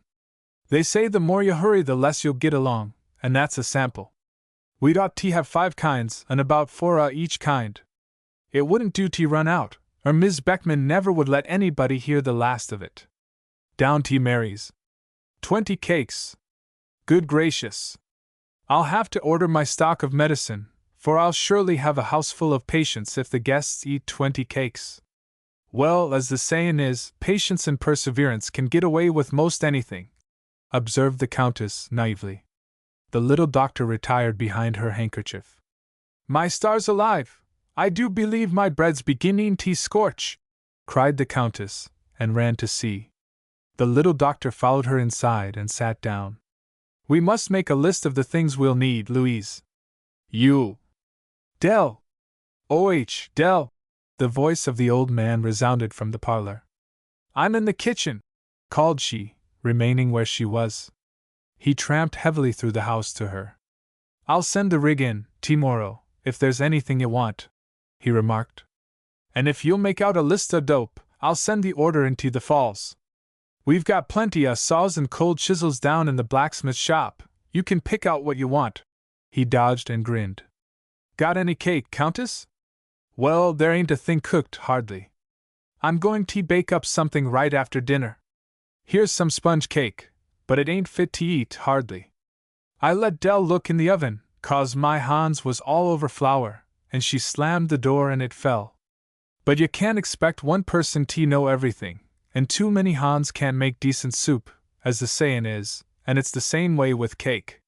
The old man winked at the little doctor over a great wedge of feathery delight. I don't see nothing the matter with this, only it goes down too easy, he assured the Countess between mouthfuls. Fix up your list, Dell, and don't be afraid to order everything you need. I'll foot The old man, thinking to go back to his work, stepped into the puddle of soft soap and sat emphatically down upon the top step, coasting rapidly to the bottom. A carpet slipper shot through the open door and landed in the dishpan. The other slipper disappeared mysteriously. The wedge of cake was immediately pounced upon by an investigative hen and carried in triumph to her brood. Good Lord! J.G. struggled painfully to his feet. Dell, who in thunder put that stuff there? You're a little too doggone anxious for somebody to practice on, seems to me. A tiny trickle of blood showed in the thin spot on his head. Are you hurt, J.G.? I spilled the soap. The little doctor gazed solicitous from the doorway. Huh! I see you spilled the soap, all right enough. I'm willin' to believe you did without no affidavit. Doggone it, a bachelor never has any such a man trap around in a fellow's road. I've lived in Montana 14 years, and I never slipped up on my own doorstep till you got here. It takes a woman to leave things around. Where's my cake? Old Specie took it down by the bunkhouse. Shall I go after it? No, you needn't. Doggone it, this wading through ponds of soft soap has got to stop right here. I never had to do it when I was backing, I notice. He essayed, with the aid of a large splinter, to scrape the offending soap from his trousers. Certainly you didn't. Bachelors never use soap, retorted Della. Oh, they don't, hey? That's all you know about it. They don't use this doggone, slimy truck, let me tell you. What do you want, Chip? Oh, you've got to grin, too. Dell, why don't you do something fair, my head? What's your license good at for, I'd like to know? You didn't see Dell's license, did ya, Chip? Go and get it and show it to him, Dell. It's good fair everything but getting married, there ain't any cure for that complaint. Chapter 7. Love and a Stomach Pump. An electrical undercurrent of expectation pervaded the very atmosphere of Flying U Ranch. The musicians, two supercilious but undeniably efficient young men from Great Falls, had arrived 2 hours before and were being graciously entertained by the little doctor up at the house. The sandwiches stood waiting, the coffee was ready for the boiling water, and the dining room floor was smooth as wax could make it. For some reason unknown to himself, Chip was in the deeps. He even threatened to stop in the bunkhouse and said he didn't feel like dancing, but was brought into line by weight of numbers. He hated Dick Brown, anyway, for his cute, little yellow mustache that curled up at the ends like the tail of a drake. He had snubbed him all the way out from town, and handled Dick's guitar with a recklessness that invited disaster. And the way Dick smirked when the old man introduced him to the little doctor, a girl with a fellow in the East oughtn't to let her eyes smile that way at a pin-headed little dude like Dick Brown, anyway. And he, Chip, had given her a letter postmarked blatantly, Gilroy, Ohio, 10:30 p.m. And she had been so taken up with those cussed musicians that she couldn't even thank him, and only just glanced at the letter before she stuck it inside her belt. Probably she wouldn't even read it till after the dance. He wondered if Dr. Cecil Grantham cared. Oh, hell! Of course he cared, that is, if he had any sense at all. But the little doctor, she wasn't above flirting, he noticed. If he ever fell in love with a girl, which the Lord forbid, he'd take mighty good care she didn't get time to make dimples and smiles for some other fellow to go to heaven looking at. There, that was her, laughing like she always laughed. It reminded him of pines nodding in a canyon and looking wise and whispering things they'd seen and heard before you were born, and of water falling over rocks somehow. Queer, maybe, but it did. He wondered if Dick Brown had been trying to say something funny. He didn't see, for the life of him, how the little doctor could laugh at that little imitation man. Girls are, well, they're easy pleased, most of them. Down in the bunkhouse the boys were hurrying into their war togs, which is, being interpreted, their best clothes. There was a nervous scramble over the cracked piece of a bar mirror, which had a history, and cries of, "Get out! Let me there a minute, can't you?" and "Get up off my coat!" were painfully frequent. Happy Jack struggled blindly with a refractory red tie, which his face rivaled in hue and sheen, for he had been generous of soap. Weary had possessed himself of the glass and was shaving as leisurely as though 4 restive cowpunchers were not waiting anxiously their turn. "For the Lord's sake, Weary!" spluttered Jack Bates. "Your whiskers grow faster and you can shave 'em off, at that gait. Get a move on, can't ya?" Weary turned his belathered face sweetly upon Jack. "Getting in a hurry, Jackie? Your girl won't be there, and nobody else's girl is going to have time to see whether you shaved today or last Christmas. You don't want to worry so much about your looks, none of you. I hate to say it, but you act vain, all of you kids. Honest, I'm ashamed. Look at that gaudy countenance Happy's got on, and his neckties most as bad." He stropped his razor with exasperating nicety, stopping now and then to test its edge upon a hair from his own brown head. Happy Jack, grown desperate over his tie and purple over Weary's remarks, craned his neck over the shoulder of that gentleman and leered into the mirror. When Happy liked, he could contort his naturally plain features into a diabolical grin which sent prickly waves creeping along the spine of the beholder. Weary looked, stared, half rose from his chair. "Holy smithereens! Quit it, Happy! You look like the devil by lightning." Happy, watching, seized the hand that held the razor. Cal, like a cat, pounced upon the mirror, and Jack Bates deftly wrenched the razor from Weary's fingers. "Whoopee, boys! Some of you tie Weary down and set on him while I shave," cried Cal, jubilant over the mutiny. "We'll make short work of this toilet business." Whereupon Weary was borne to the floor, bound hand and foot with silk handkerchiefs, carried bodily and laid upon his bed. "Oh, the things I won't do to you for this," he asserted darkly. "There won't nary a son of a gun ye get a dance from my little schoolma'am, you'll see." He grinned prophetically, closed his eyes and murmured, "Call me early, mother dear," and straightway fell away into slumber and peaceful snoring, while the lather dried upon his face. "Better turn Weary loose and wake him up, Chip," suggested Jack Bates, half an hour later, shoving the stopper into his cologne bottle and making for the door. "At the rate the rigs are rolling in, it'll take us all to put up the teams." The door slammed behind him as it had done behind the others as they hurried away. "Here!" Chip untied Weary's hands and feet and took him by the shoulder. "Wake up, Willie, if you want to be Queen o' the May." Weary sat up and rubbed his eyes. "Confound them 2 Jacks! What time is it?" "A little after 8. Your crowd hasn't come yet, so you needn't worry. I'm not going up yet for a while, myself. You're off your feed. Brace up and take all there is going, my son." Weary prepared to finish his interrupted beautification. "I'm going to, all the bottles, that is. If that Dry Lake gang comes loaded down with whiskey, like they generally do, we ought to get hold of it and cash every drop, Weary." Weary turned clear around to stare his astonishment. "When did the W.C.T.U. get you by the collar?" he demanded. "Ah, don't be a fool, Weary," retorted Chip. "You can see it wouldn't look right for us to let any of the boys get full, or even half shot, seeing this is the little doctor's dance." Weary meditatively scraped his left jaw and wiped the lather from the razor upon a fragment of newspaper. "Splinter, we've throwed in together ever since we drifted onto the same range, and I'm with you, of course. But don't overlook Dr. Cecil Grantham. I'd hate like the devil to see you get throwed down, because it'd hurt you worse than anybody I know." Chip calmly sifted some tobacco into a cigarette paper. His mouth was very straight, and his brows very close together. "It's a devilish good thing it was you said that, Weary. If it had been anyone else I'd punch his face for him. Why, yes, and I'd help you, too." Weary, his mouth very much on one side of his face that he might the easier shave the other, spoke in fragments.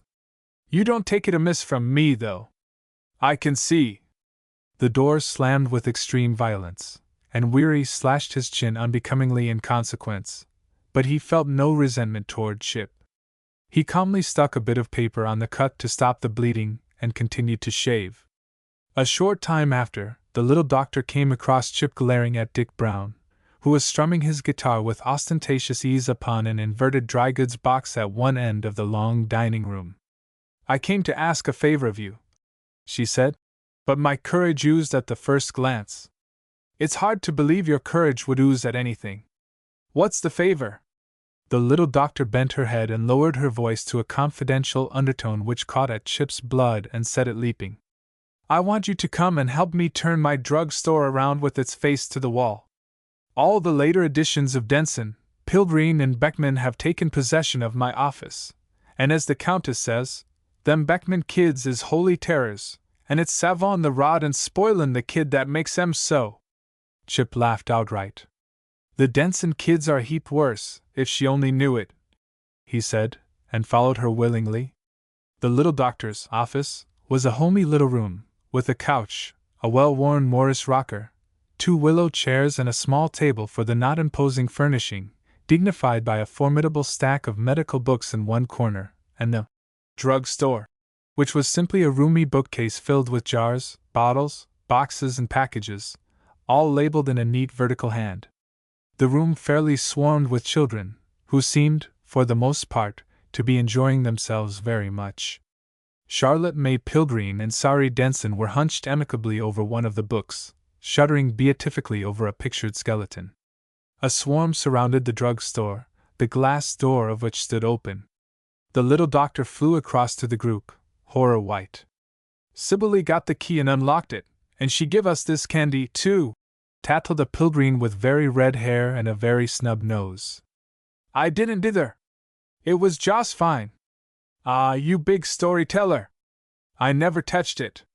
The little doctor clutched the nearest arm till the owner of it squealed. How many of you have eaten some of these? Tell the truth, now. They quailed before her sternness, quailed and confessed.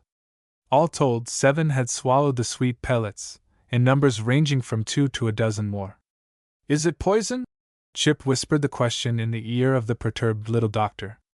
No, but it will make them exceedingly uncomfortable for a time. I'm going to pump them out. Good shot. Serves them right, the little. All of you who have eaten this, candy must come with me. The rest of you may stay here and play, but you must not touch this case. You going to give them a lickin'? Sari Denson wetted a finger copiously before turning a leaf upon the beautiful skeleton. Never mind what I'm going to do to them. You had better keep out of mischief yourself, however. Mr. Bennet, I wish you would get some fellow you can trust, someone who won't talk about this afterward. Turn this case around so that it will be safe, and then come to the back bedroom, the one off the kitchen. And tell Louise I want her, will you, please? I'll get old weary. Yes, I'll send the Countess. But don't you think she's a mighty poor hand to keep a secret? I can't help it, I need her.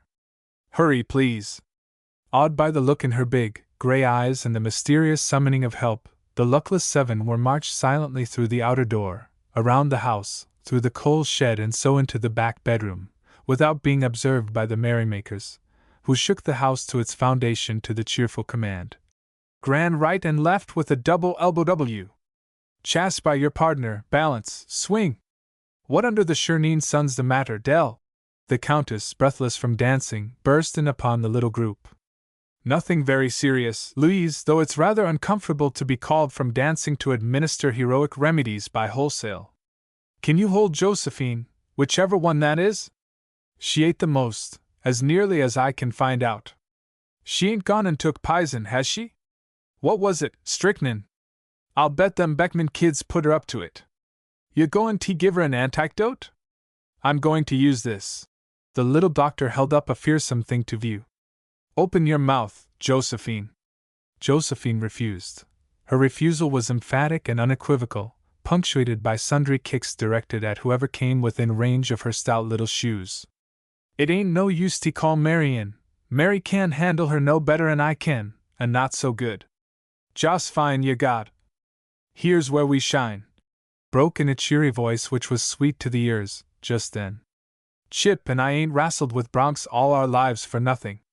This is dead easy, all same branding calves.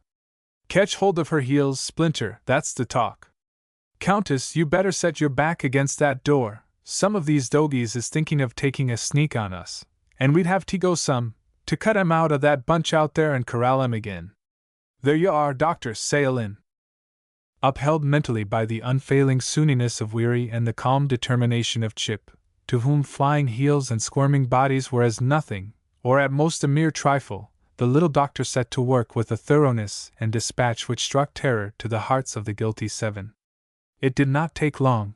As Weary had said, it was very much like branding calves. No sooner was one child made to disgorge and laid, limp and subdued, upon the bed, than Chip and Weary seized another dexterously by heels and head. The Countess did nothing beyond guarding the door and acting as chaperone to the undaunted little doctor, but she did her duty and held her tongue afterward, which was a great deal for her to do. The little doctor sat down in a chair, when it was all over, looking rather white. Chip moved nearer, though there was really nothing that he could do beyond handing her a glass of water, which she accepted gratefully. Weary held a little paper trough of tobacco in his fingers and drew the tobacco sack shut with his teeth. His eyes were fixed reflectively upon the bed. He placed the sack absently in his pocket, still meditating other things. She answered, "We are 7. He quoted softly and solemnly, and the little doctor forgot her faintness in a hearty laugh. "You two go back to your dancing now," she commanded, letting the dimples stand in her cheeks in a way that Chip dreamed about afterward. "I don't know what I should have done without you. A cowpuncher seems born to meet emergencies in just the right way. Please don't tell anyone, will you?" "Never. Don't you worry about us, Doctor. Chip and I don't set up nights emptying our brains out our mouths. We don't tell our secrets to nobody but our horses, and they're dead safe. You needn't think I'll tell either," said the Countess earnestly. "I ain't forgot how you took the blame of that soft soap, Dell. As the sayin' is." Weary closed the door then, so they did not hear the saying which seemed to apply to this particular case. His arm hooked into Chip's, he led the way through the kitchen and down the hill to the hay corral. Once safe from observation, he threw himself into the sweetly pungent blue joint, and laughed and laughed. Chip's nervous system did not demand the relief of cachinnation. He went away to Silver's stall and groped blindly to the place where 2 luminous, green moons shone upon him in the darkness.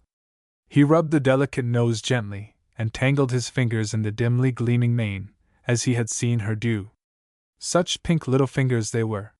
He laid his brown cheek against the place where he remembered them to have rested.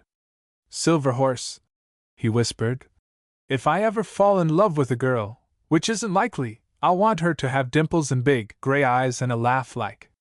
Chapter 8. Prescriptions. It was Sunday, the second day after the dance. The boys were scattered, for the day was delicious, one of those sweet, soft days which come to us early in May. Down in the blacksmith shop Chip was putting new rowels into his spurs and whistling softly to himself while he worked. The little doctor had gone with him to visit Silver that morning, and had not hurried away, but had leaned against the manger and listened while he told her of the time Silver, swimming the river when it was up, had followed him to the Shonkin camp when Chip had thought to leave him at home. And they had laughed together over the juvenile 7 and the subsequent indignation of the mothers who, with the exception of Mary, had bundled up their offspring and gone home mad. True, they had none of them thoroughly understood the situation, having only the version of the children, who accused the little doctor of trying to make them eat rubber, just 'cause she was mad about some little old candy. The mystification of the others among the happy family, who scented a secret with a joke to it but despaired of wringing the truth from either Weary or Chip, was dwelt upon with much enjoyment by the little doctor. It was a good old world and a pleasant, and Chip had no present quarrel with fate, or with anybody else. That was why he whistled. Then voices reached him through the open door, and a laugh, her laugh. Chip smiled sympathetically, though he had not the faintest notion of the cause of her mirth. As the voices drew nearer, the soft, smooth, hated tones of Dunk Whitaker untangled from the little doctor's laugh, and Chip stopped whistling.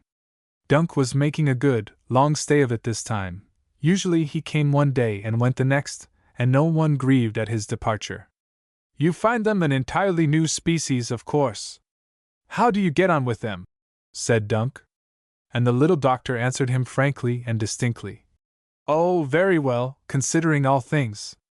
They furnish me with some amusement, and I give them something quite new to talk about, so we are quits. They are a good-hearted lot, you know, but so ignorant. I don't suppose. The words trailed into an indistinct murmur, punctuated by Dunk's jarring cackle. Chip did not resume his whistling, though he might have done so if he had heard a little more, or a little less. As a matter of fact, it was the Densons, and the Pilgreens, and the Beckmans that were under discussion, and not the flying Yucabas, as Chip believed. He no longer smiled sympathetically. We furnish her with some amusement, do we? That's good. We're a good-hearted lot, but so ignorant. The devil we are! He struck the rivet such a blow that he snapped one shank of his spur short off. This meant $10 or $12 for a new pair, though the cost of it troubled him little, just then. It was something tangible upon which to pour profanity, however, and the atmosphere grew sulphurous in the vicinity of the blacksmith's shop and remained so for several minutes, after which a tall, irate cowpuncher with his hat pulled low over angry eyes left the shop and strode up the path to the deserted bunkhouse. He did not emerge till the old man called to him to ride down to Benson's after one of the flying ewe horses which had broken out of the pasture. Della was looking from the window when Chip rode up the hill upon the coulee trail, which passed close by the house. She was tired of the platitudes of Dunk, who, trying to be both original and polished, fell far short of being either, and only succeeded in being extremely tiresome. Where's Chip going, J.G.? she demanded, in a proprietary tone. Down T. Benson's after a horse. J.G. spoke lazily, without taking his pipe from his mouth. Oh, I wish I could go. I wonder if he'd care. The little doctor spoke impulsively, as was her habit. Course he wouldn't. Hey, Chip! Hold on a minute! The old man stood waving his pipe in the doorway. Chip jerked his horse to a standstill and half turned in the saddle. What? Dell wants to go along. Will you saddle up Concho for her? There's no hurry anyhow, you've got plenty of time. Dell's afraid one of the kids might fall downstairs agin, and she'd miss the case. I'm not either, said the little doctor, coming to stand by her brother. It's too nice a day to stay inside, and my muscles ache for a gallop over the hills. Chip did not look up at her. He did not dare. He felt that, if he met her eyes, with the laugh in them, he should do one of two undesirable things. He should either smile back at her, weakly overlooking the hypocrisy of her friendliness, or sneer in answer to her smile, which would be very rude and ungentlemanly. If you had mentioned wanting a ride, I should have been glad to accompany you, remarked Dunk, reproachfully, when Chip had ridden, somewhat sullenly, back to the stable. I didn't think of it before, thank you, said the little doctor, lightly, and hurried away to put on her blue riding habit with its cunning little jockey cap, which she found the only headgear that would stay upon her head in the teeth of Montana wind, and which made her look well, kissable. She was standing on the porch drawing on her gauntlets when Chip returned, leading Concho by the bridle. Let me help you, begged Dunk, at her elbow, hoping till the last that she would invite him to go with them. The little doctor, not averse to hiding the bitter of her medicine under a coating of sugar, smiled sweetly upon him, to the delectation of Dunk and the added bitterness of Chip, who was rapidly nearing that state of mind which is locally described as being strictly on the fight. I expect she thinks I'll amuse her some more, he thought, savagely, as they galloped away through the quivering sunlight. For the first 2 miles the road was level, and Chip set the pace, which was, as he intended it should be, too swift for much speech. After that the trail climbed abruptly out of flying Ukulele, and the horses were compelled to walk. Then it was that Chip's native chivalry and self-mastery were put to test. He was hungry for a solitary ride such as had, before now, drawn much of the lonely ache out of his heart, and keyed him up to the life which he must live, and which chafed his spirit more than even he realized. Instead of such slender comfort, he was forced to ride beside the girl who had hurt him, so close that his knee sometimes brushed her horse, and to listen to her friendly chatter and make answer, at times, with at least some show of civility. She was talking reminiscently of the dance. J.G. showed splendid judgment in his choice of musicians, didn't he? Chip looked straight ahead. This was touching a sore place in his memory. A vision of Dick Brown's vapid smile and curled-up mustache rose before him. I'd tell a man, he said with faint irony. The little doctor gave him a quick, surprised look and went on. I like their playing so much. Mr. Brown was especially good upon the guitar. Why, yes. Yes, of course. You know yourself, he plays beautifully. Cowpunchers aren't expected to know all these things.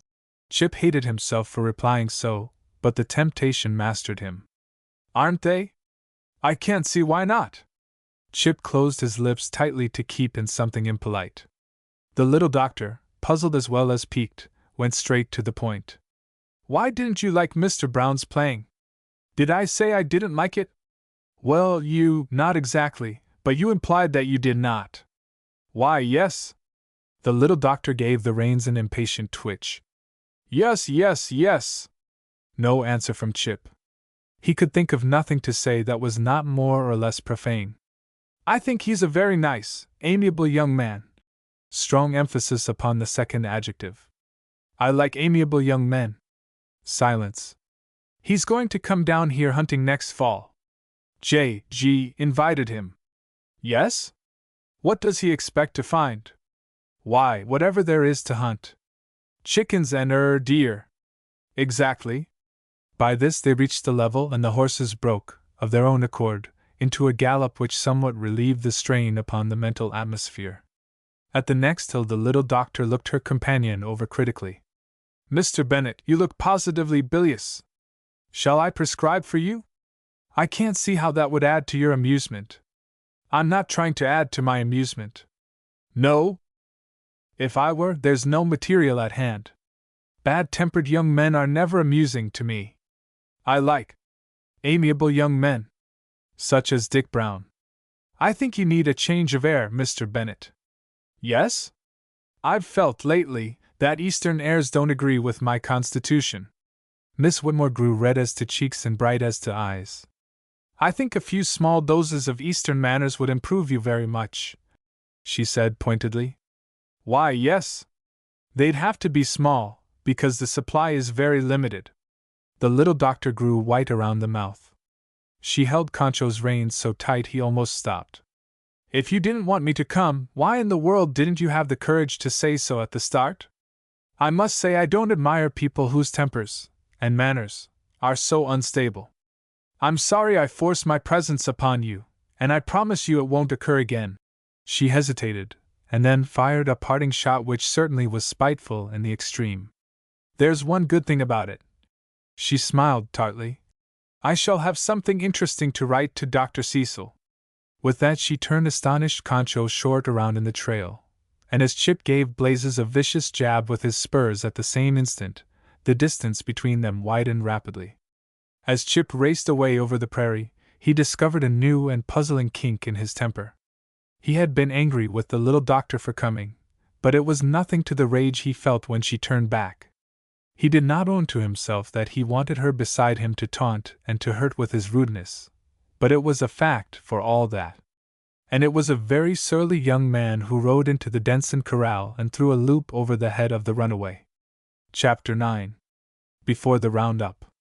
The little doctor wants us all to come up to the White House this evening and have some music, announced Cal, bursting into the bunkhouse where the boys were sorting and packing their belongings ready to start with the roundup wagon in the morning. Jack Bates hurriedly stuffed a miscellaneous collection of socks and handkerchiefs into his war bag and made for the wash basin. I'll just call her bluff, he said determinedly.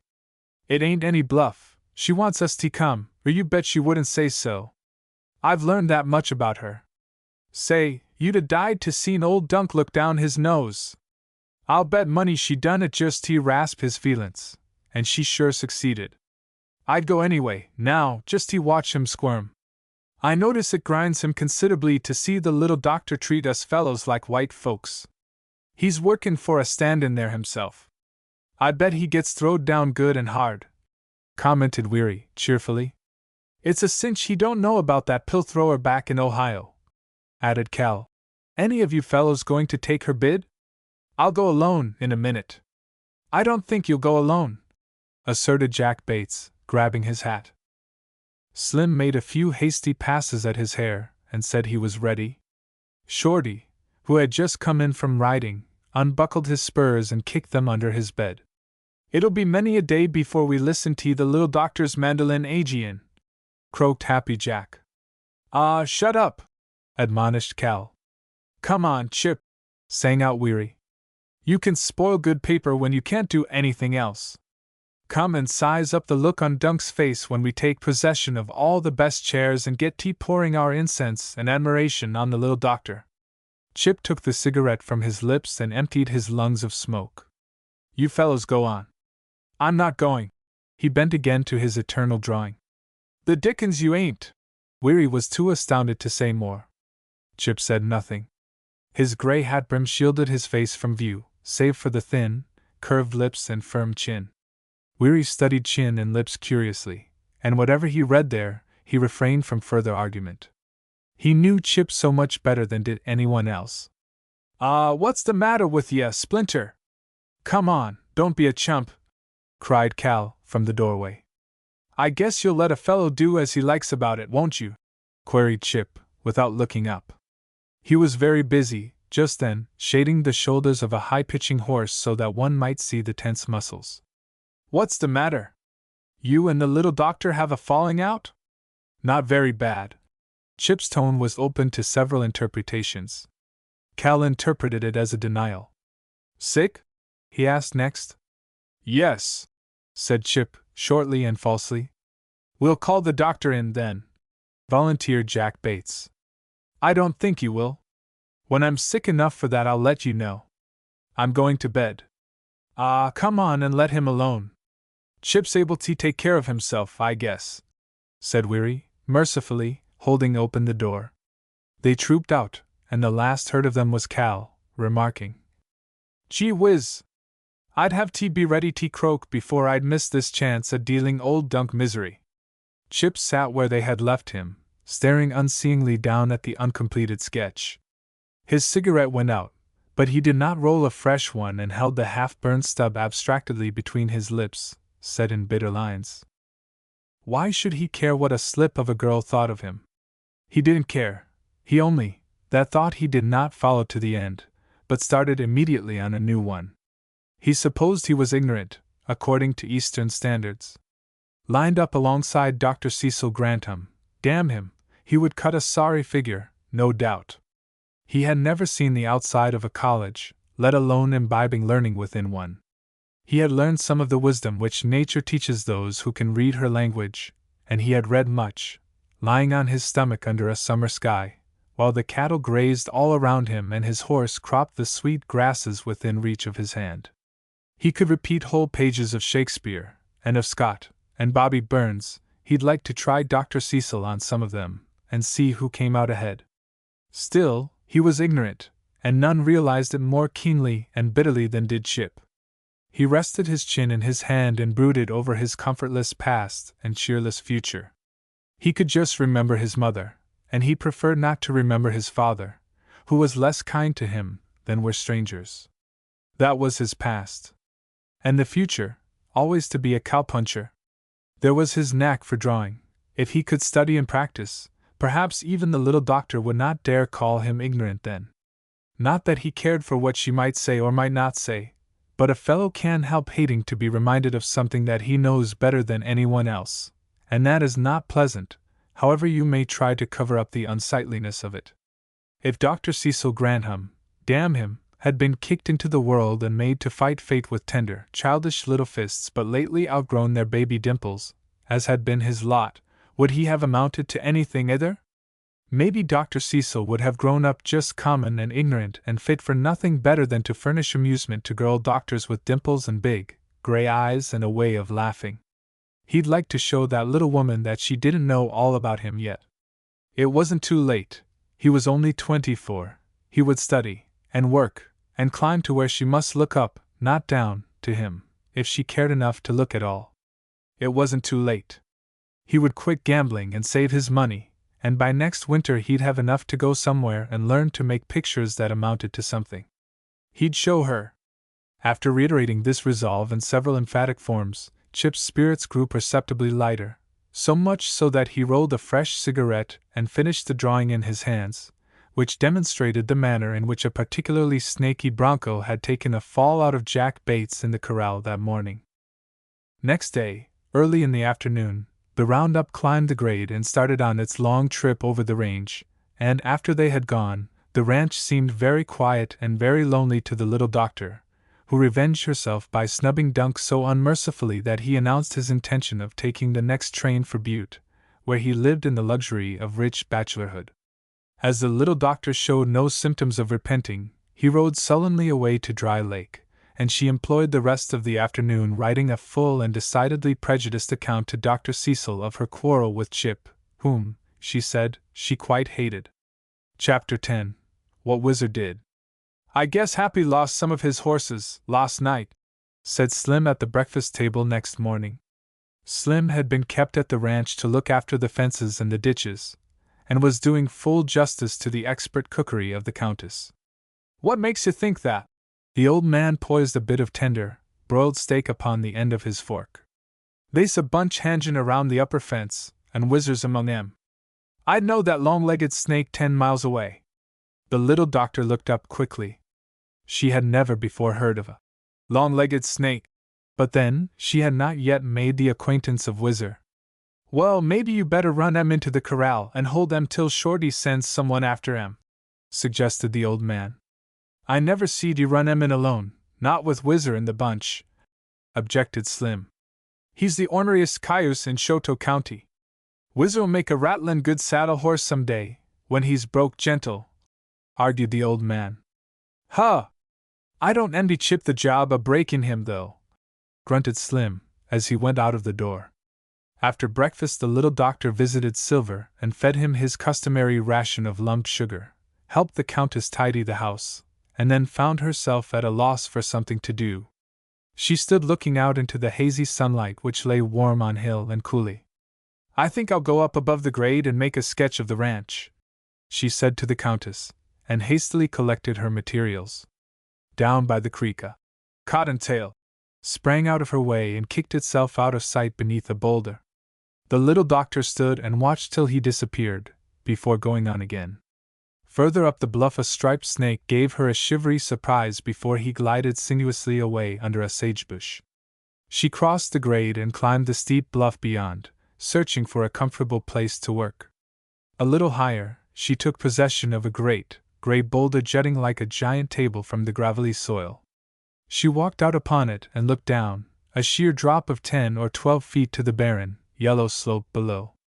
"I suppose it is perfectly solid," she soliloquized and stamped one stout, little boot, to see if the rock would tremble. If human emotions are possible to a heart of stone, the rock must have been greatly amused at the test. It stood firm as the hills around it. Della sat down and looked below at the house, a doll's house, at the toy corrals and tiny sheds and stables. Slim, walking down the hill, was a mere pygmy, a short, waddling insect. At least, to a girl unused to gazing from a height, each object seemed absurdly small. Flying ukulele stretched away to the west, with a silver ribbon drawn carelessly through it with many a twist and loop, fringed with the tender green of young leaves. Away and beyond stood the bare paws, hazily blue, with splotches of purple shadows. "I don't blame J.G. for loving this place," thought the little doctor, drinking in the intoxication of the West with every breath she drew. She had just become absorbed in her work when a clatter arose from the grade below, and a dozen horses, headed by a tall, rangy sorrel she surmised was Whizzer, dashed down the hill. Weary and Chip galloped close behind. They did not look up, and so passed without seeing her. They were talking and laughing in very good spirits, which the little doctor resented, for some inexplicable reason. She heard them call to Slim to open the corral gate, and saw Slim run to do their bidding. She forgot her sketching and watched Whizzer dodge and bolt back, and Chip tear through the creek bed after him at peril of life and limb. Back and forth, round and round went Whizzer, running almost through the corral gate, then swerving suddenly and evading his pursuers with an ease which bordered closely on the marvelous. Slim saddled the horse and joined in the chase, and the old man climbed upon the fence and shouted advice which no one heard and would not have heeded if they had. As the chase grew in earnestness and excitement, the sympathies of the little doctor were given unreservedly to Whizzer. Whenever a particularly clever maneuver of his set the men to swearing, she clapped her hands in sincere, though unheard and unappreciated, Applause. Good boy! She cried approvingly, when he dodged Chip and whirled through the big gate which the old man had unwittingly left open. J.G. leaned perilously forward and shook his fist unavailingly. Whizzer tossed head and heels alternately and scurried up the path to the very door of the kitchen, where he swung round and looked back down the hill snorting triumph. Shoo, there! Shrilled the Countess, shaking her dish towel at him. Hoo, oh, Fef! Snorted he disdainfully and trotted leisurely round the corner. Chip galloped up the hill, his horse running heavily. After him came Weary, liberally applying quirt and mild invective. At the house they parted and headed the fugitive toward the stables. He shot through the big gate, lifting his heels viciously at the old man as he passed, whirled around the stable and trotted haughtily past Slim into the corral of his own accord, quite as if he had meant to do so all along. Did you ever? Exclaimed the little doctor, disgustedly, from her perch. Whizzer, I'm ashamed of you. I wouldn't have given in like that, but you gave them a chase, didn't you, my beauty? The boys flung themselves off their tired horses and went up to the house to beg the Countess for a lunch, and Della turned resolutely to her sketching again. She was just beginning to forget that the world held aught but soft shadows, mellow glow and hazy perspective, when a subdued uproar reached her from below. She drew an uncertain line or two, frowned and laid her pencil resignedly in her lap. It's of no use. I can't do a thing till those cowpunchers take themselves and their broncos off the ranch, and may it be soon, she told herself, disconsolately and not over sincerely. The best of us are not above trying to pull the wool over our own eyes at times.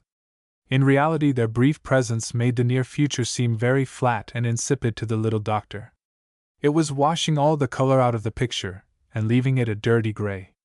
She gazed moodily down at the whirl of dust in the corral, where Whizzer was struggling to free himself from the loop Chip had thrown with his accustomed, calm precision. Whatever Chip did he did thoroughly, with no slurring of detail. Whizzer was fain to own himself fairly caught. Oh, he's got you fast, my beauty, sighed the little doctor, woefully. Why didn't you jump over the fence? I think you could, and run to freedom. She grew quite melodramatic over the humiliation of the horse she had chosen to champion, and glared resentfully when Chip threw his saddle, with no gentle hand, upon the sleek back and tightened the cinches with a few strong, relentless yanks. Chip, you're an ugly, mean-tempered, that's right, Whizzer! Kick him if you can, I'll stand by you. This assertion, you understand, was purely figurative. The little doctor would have hesitated long before attempting to carry it out literally. Now, Whizzer, when he tries to ride you, don't you let him. Throw him clear over the stable. So there. Perhaps Whizzer understood the command in some mysterious, telepathic manner. At any rate, he set himself straightway to obey it, and there was not a shadow of doubt but that he did his best. But Chip did not choose to go over the stable. Instead of doing so, he remained in the saddle and changed ends with his quirt, to the intense rage of the little doctor, who nearly cried. Oh, you brute! You fiend! I'll never speak to you again as long as I live! Oh, Whizzer, you poor fellow, why do you let him abuse you so? Why don't you throw him clean off the ranch?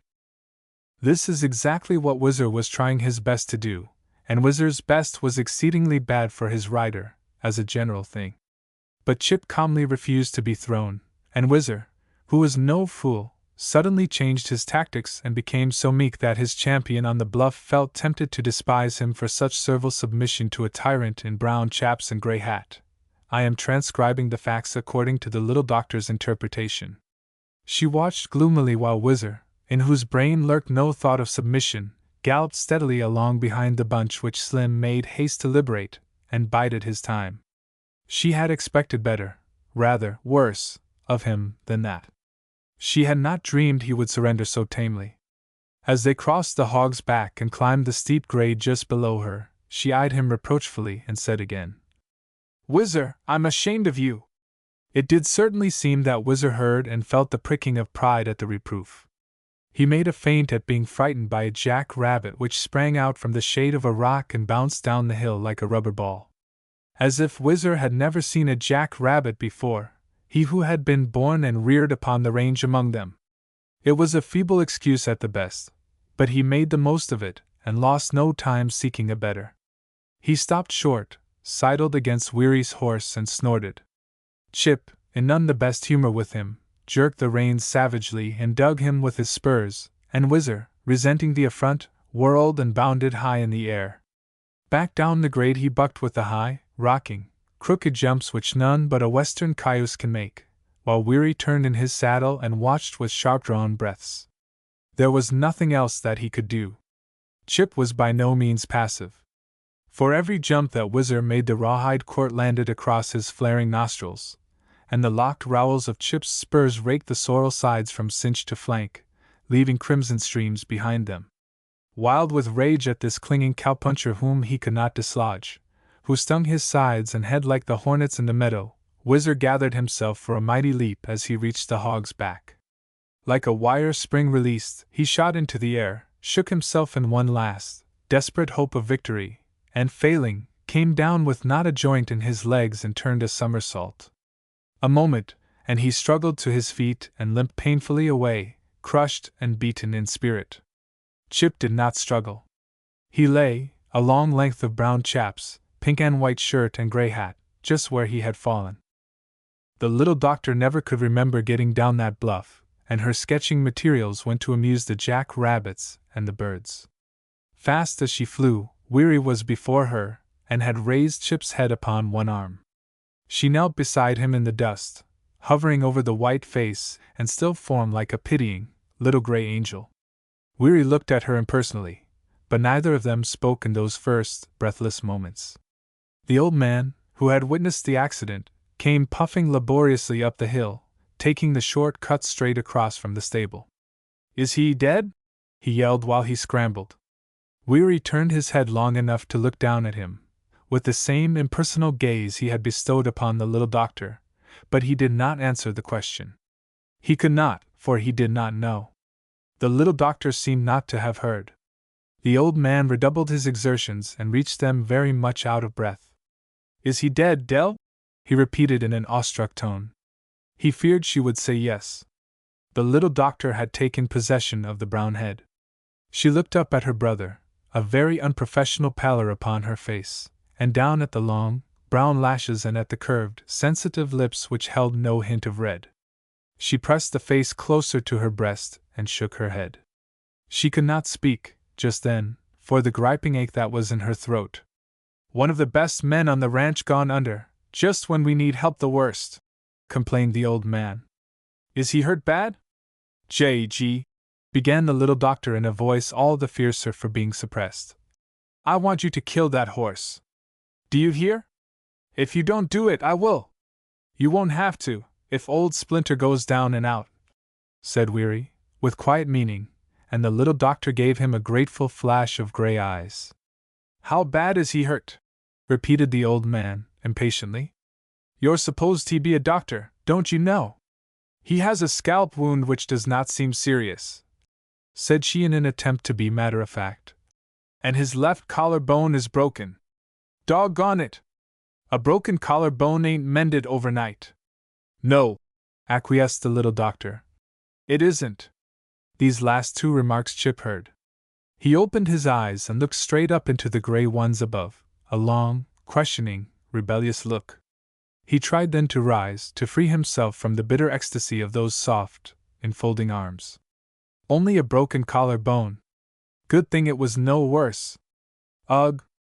A spasm of pain contracted his features and drew beads of moisture to his forehead. The spurned arms once more felt the dead weight of him. "What is it?" the little doctor's voice called to him from afar. Must he answer? He wanted to drift on and on. "Can you tell me where the pain is?" Pain? Oh, yes, there had been pain, but he wanted to drift. He opened his eyes again reluctantly. Again the pain clutched him. "It's my foot." For the first time the eyes of the little doctor left his face and traveled downward to the spurred boots. One was twisted in a horrible, unnatural position that told the agonizing truth, a badly dislocated ankle. They returned quickly to the face, and swam full of blinding tears, such as a doctor should not succumb to. He was not drifting into oblivion now, His teeth were not digging into his lower lip for nothing, she knew. "Weary," she said, forgetting to call him properly by name. "Ride to the house and get my medicine case, the little black one. The Countess knows, and have Slim bring something to carry him home on. And ride!" Weary was gone before she had finished, and he certainly rode.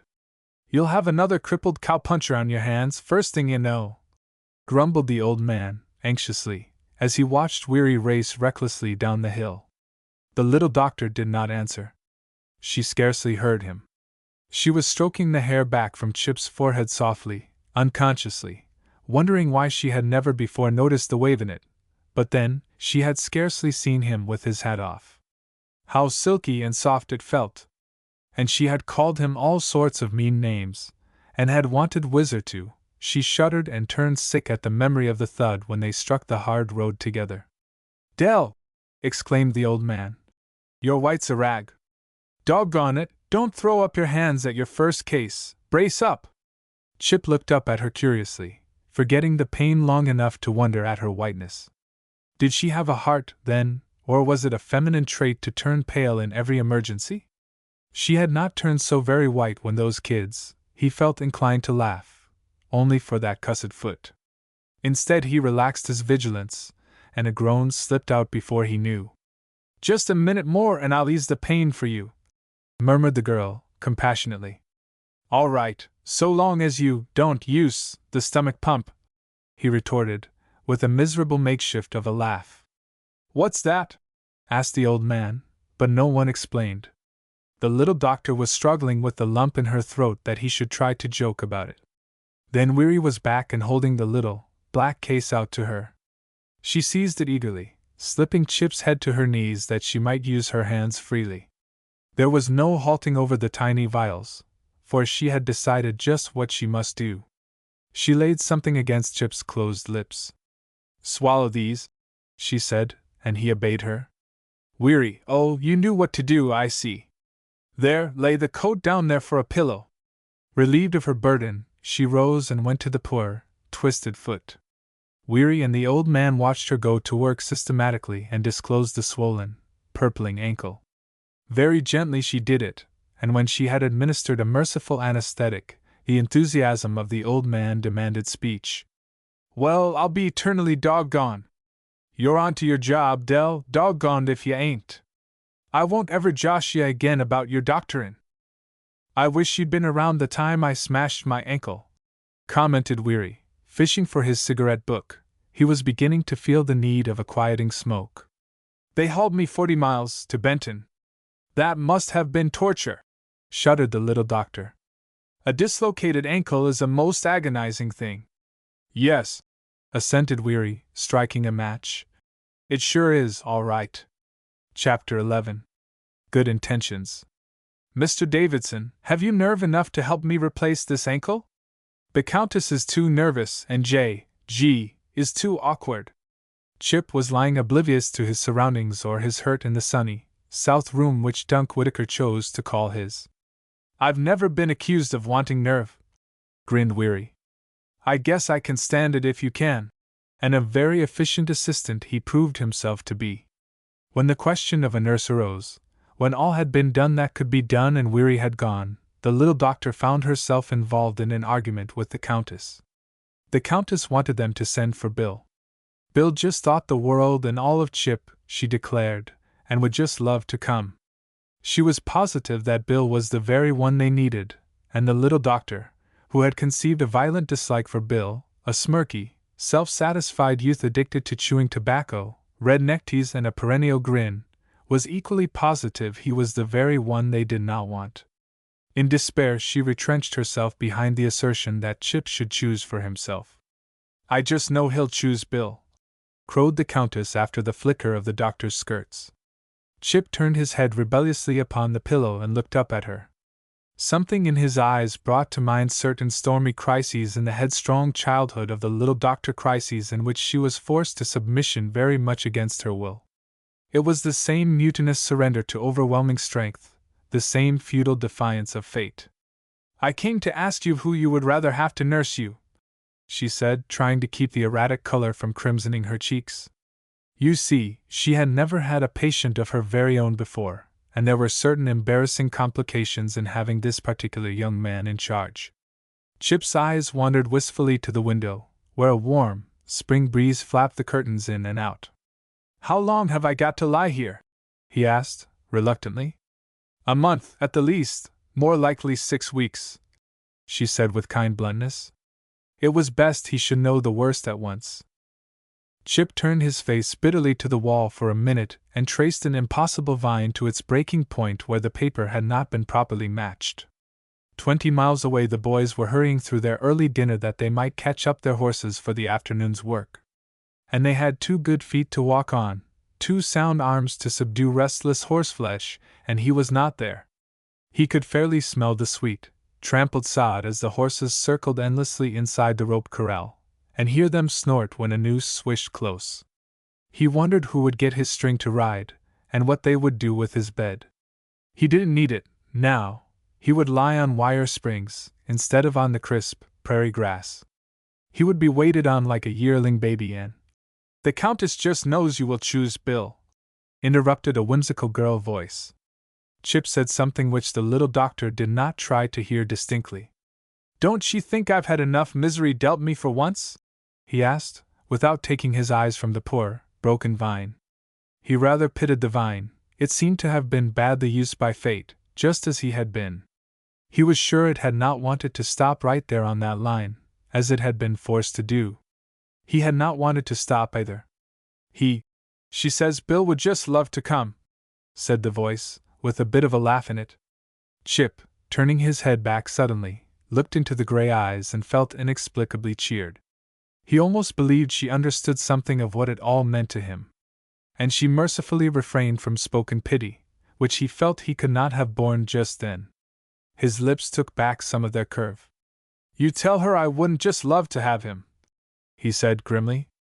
"I'd never dare. She dotes on Bill. Whom do you want? When it comes to that, I don't want anybody.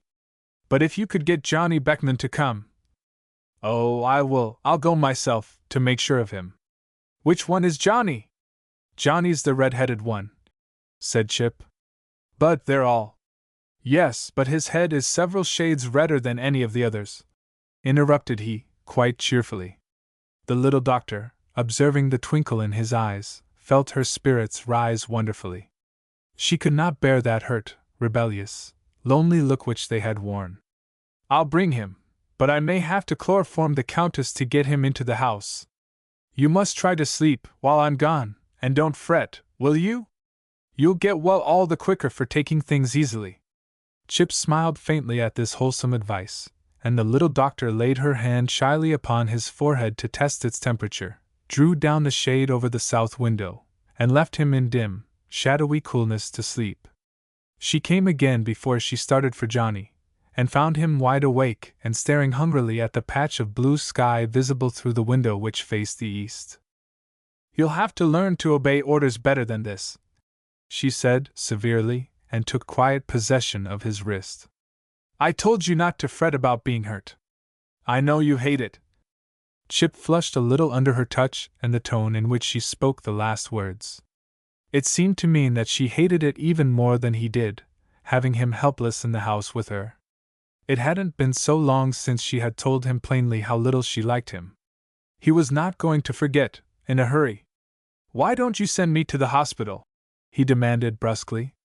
"I could stand the trip, all right." The little doctor, the color coming and going in her cheeks, pressed her cool fingers against his forehead. "Because I want you here to practice on. Do you think I'd let such a chance escape?" After she was gone, Chip found some things to puzzle over. He felt that he was no match for the little doctor, and for the first time in his life he deeply regretted his ignorance of woman nature. When the dishes were done, the Countess put her resentment behind her and went in to sit with Chip, with the best of intentions. The most disagreeable trait of some disagreeable people is that their intentions are invariably good. She had her crotchy work, and Chip groaned inwardly when he saw her settle herself comfortably in a rocking chair and unwind her thread. The Countess had worked hard all her life, and her hands were red and big-jointed. There was no pleasure in watching their clever manipulation of the little steel hook. If it had been the little doctor's hands, now, Chip turned again to the decapitated, pale blue vine with its pink flowers and no leaves. The Countess counted off Shane Laven, and began in a constrained tone, such as some well-meaning people employ against helpless sick folk. How are you feeling now? You want a drink or anything? Chip did not want a drink, and he felt all right, he guessed. The Countess thought to cheer him a little. Well, I do think it's too bad you got to lay here all through this pretty spring weather. If it had been in the winter, when it's cold and stormy outside, a person wouldn't mind it as much. I know you must feel pretty blue over it. Fair was always second-hand tea be tearing around the country on the dead run, seems like. I always told Mary you and Weary always rode like the sheriff wine more and a mile behind ye. And I suppose you feel it all the more, seein' the roundups just startin' out. Weary said you was playin' big luck, if you only knew enough to cash in your chips at the right time, but he's afraid you wouldn't be watching the game close enough and you'd lose your pile. I don't know what he was driving at, and I guess he didn't either. It's too bad anyway. I guess you didn't expect to wind up in bed when you rode off up the hill. But as the sayin' is, man plans and God displans, and I guess it's so. Here you are, laid up fair the summer. Dell says the last thing on earth, I guess, that you was lookin' fair. And you rode buckin' broncs right along, too. I never looked fair wizard to buck you off, I must say. You got the name of bein' a good rider, too. But they say the pitcher te's always goin' the well is bound to get busted sometime, and I guess your turn come to get busted. Anyway, I didn't get bucked off, broke in Chip, angrily. A bronc fighter is not more jealous of his sweetheart than of his reputation as a rider. A fellow can't very well make a pretty ride while his horse is turning a somersault. Oh, well, I didn't happen to see it. I thought Weary said you got throwed off on the hog's back. Anyway, I don't know's it makes much difference how you happen to hit the ground. I guess it does make a difference, cried Chip hotly. His eyes took on the glitter of fever. It makes a whole heap of difference, let me tell you. I'd like to hear Weary or anybody else stand up and tell me that I got bucked off. I may be pretty badly smashed up, but I'd come pretty near showing him where he stood. Oh, well, you needn't go to work and get mad about it, remonstrated the Countess, dropping her thread in her perturbation at his excitement. The spool rolled under the bed and she was obliged to get down upon her knees and claw it back, and she jarred the bed and set Chip's foot to hurting against something awful. When she finally secured the spool and resumed her chair, Chip's eyes were tightly closed, but the look of his mouth and the flush in his cheeks, together with his quick breathing, precluded the belief that he was asleep. The Countess was not a fool. She saw at once that fever, which the little doctor had feared, was fast taking hold of him. She rolled her half-yard of edging around the spool of thread, jabbed the hook through the lump and went out and told the old man that Chip was getting worse every minute, which was the truth. The old map knocked the ashes out of his pipe and went in to look at him. Did Weary say I got bucked off? Demanded the sick man before the old man was fairly in the room. If he did, he lied, that's all. I didn't think Weary'd do me dirt like that. I thought he'd stand by me if anybody would. He knows I wasn't throwed. Here, young fellow, put in the old man calmly. Don't you get to rampaging around over nothin'. You turn over there and go to sleep. I'll be hanged if I will, retorted Chip. If Weary's taken to lying about me, I'll have it out with him if I break all the rest of my bones doing it. Do you think I'm going to stand a thing like that? I'll see. Easy there, doggone it. I never heard Weary say you got bucked off. Whizzer turned over on his head, as near as I see'd ye make out fair dust. I took it he turned a somerset. Chip's befogged brain caught at the last word. Yes, that's just what he did. It beats me how Weary could say, or even think that it was the jack-rabbit first, and I told her the supply was limited, and if we do furnish lots of amusement, but I guess I made her understand I wasn't so easy as she took me to be. Hey? The old man could hardly be blamed for losing the drift of Chip's rapid utterances. If we want to get them rounded up before the dance, it's a good thing it wasn't poison, for 7 dead kids at once. The old man knew something about sickness himself.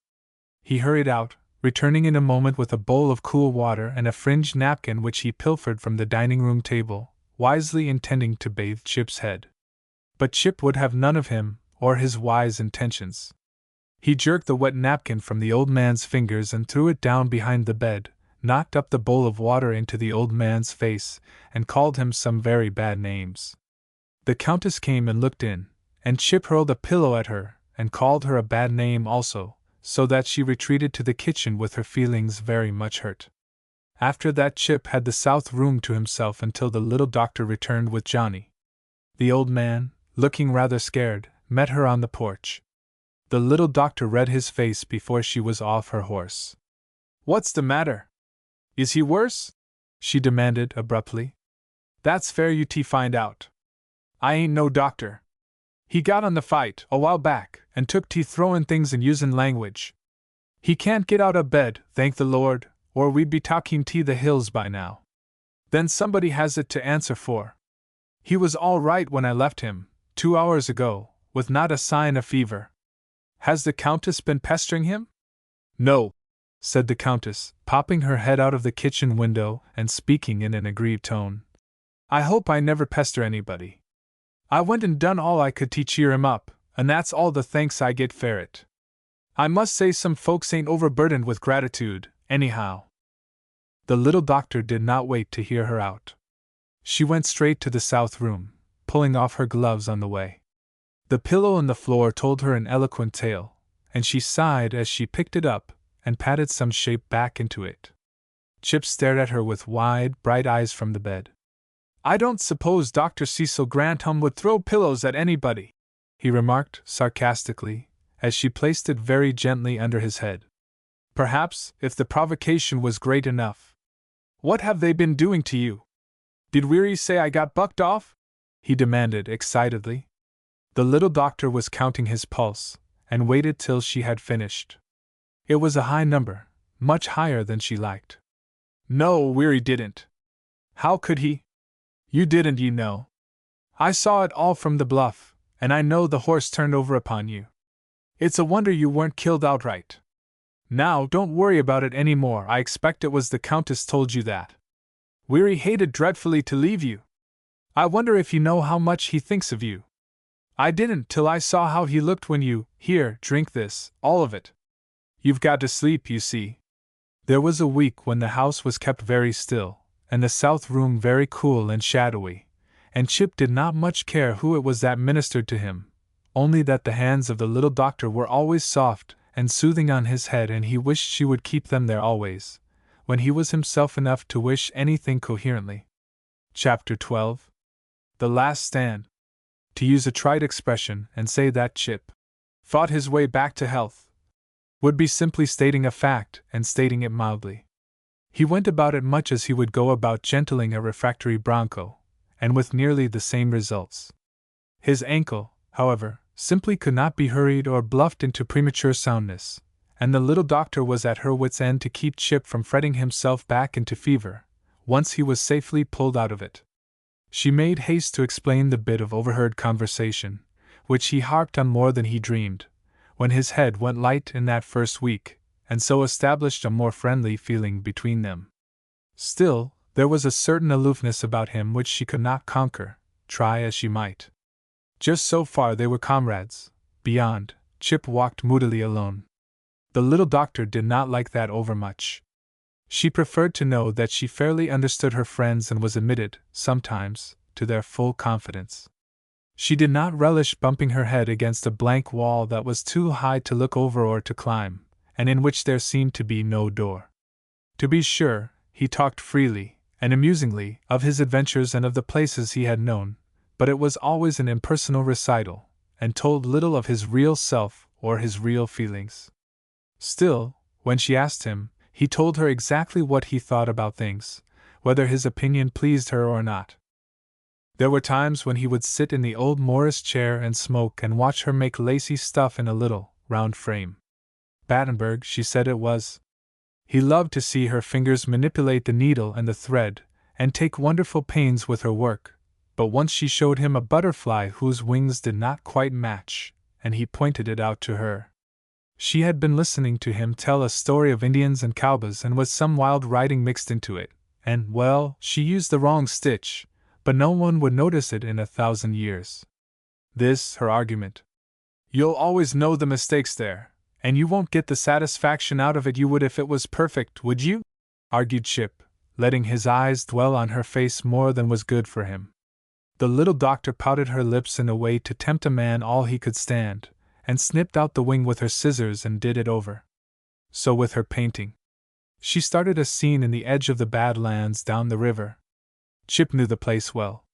There was a heated discussion over the foreground, for the little doctor wanted him to sketch in some Indian teepees and some squaws for her, and Chip absolutely refused to do so. He said there were no Indians in that country, and it would spoil the whole picture anyway. The little doctor threatened to sketch them herself, drawing on her imagination and what little she knew of Indians, but something in his eyes stayed her hand. She left the easel in disgust and refused to touch it again for a week. She was to spend a long day with Miss Satterley, the schoolma'am, and started off soon after breakfast one morning. "I hope you'll find something to keep you out of mischief while I'm gone," she remarked, with a pretty, authoritative air. "Make him take his medicine, Johnny, and don't let him have the crutches." "Well, I think I shall hide them to make sure. I wish to goodness you had that picture done," grumbled Chip. "It seems to me you're doing a heap of running around lately. Why don't you finish it up? Those lonesome hills are getting on my nerves." "I'll cover it up," said she. "Let it be. I like to look at them."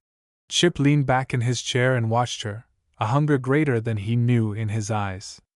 It was most awfully lonesome when she was gone all day, and last night she had been riding all the evening to Dr. Cecil Grantham. Damn him!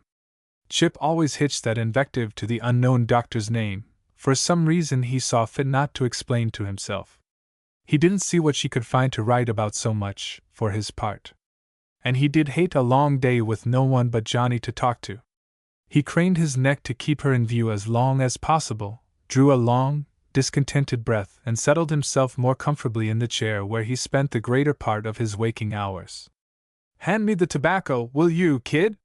He fished his cigarette book from his pocket. "Thanks." He tore a narrow strip from the paper and sifted in a little tobacco. "Now a match, kid, and then you're done." Johnny placed the matches within easy reach, shoved a few magazines close to Chip's elbow, and stretched himself upon the floor with a book. Chip lay back against the cushions and smoked lazily, his eyes half closed, dreaming rather than thinking. The unfinished painting stood facing him upon its easel, and his eyes idly fixed upon it. He knew the place so well. Jagged pinnacles, dotted here and there with scrubby pines, hemmed in a tiny basin below, where was blank canvas. He went mentally over the argument again, and from that drifted to a scene he had witnessed in that same basin, one day, but that was in the winter. Dirty gray snow drifts, where a chinook had cut them, and icy side hills made the place still drearier. And the foreground, if the little doctor could get that, now, she would be doing something. That foreground. A poor, half-starved range cow with her calf which the roundup had overlooked in the fall, stood at bay against a steep-cut bank. Before them squatted 5 great, gaunt wolves intent upon fresh beef for their supper. But the cow's horns were long, and sharp, and threatening, and the calf snuggled close to her side, shivering with the cold and the fear of death. The wolves licked their cruel lips and their eyes gleamed hungrily, but the eyes of the cow answered them, gleam for gleam. If it could be put upon canvas just as he had seen it, with the bitter, biting cold of a frozen chinook showing gray and sinister in the slaty sky. "Kid!" "Huh!" Johnny struggled reluctantly back to Montana.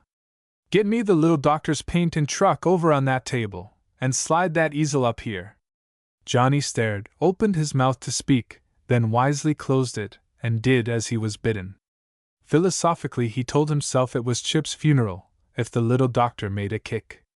"All right, kid." Chip tossed the cigarette stub out of the window. "You can go ahead and read, now.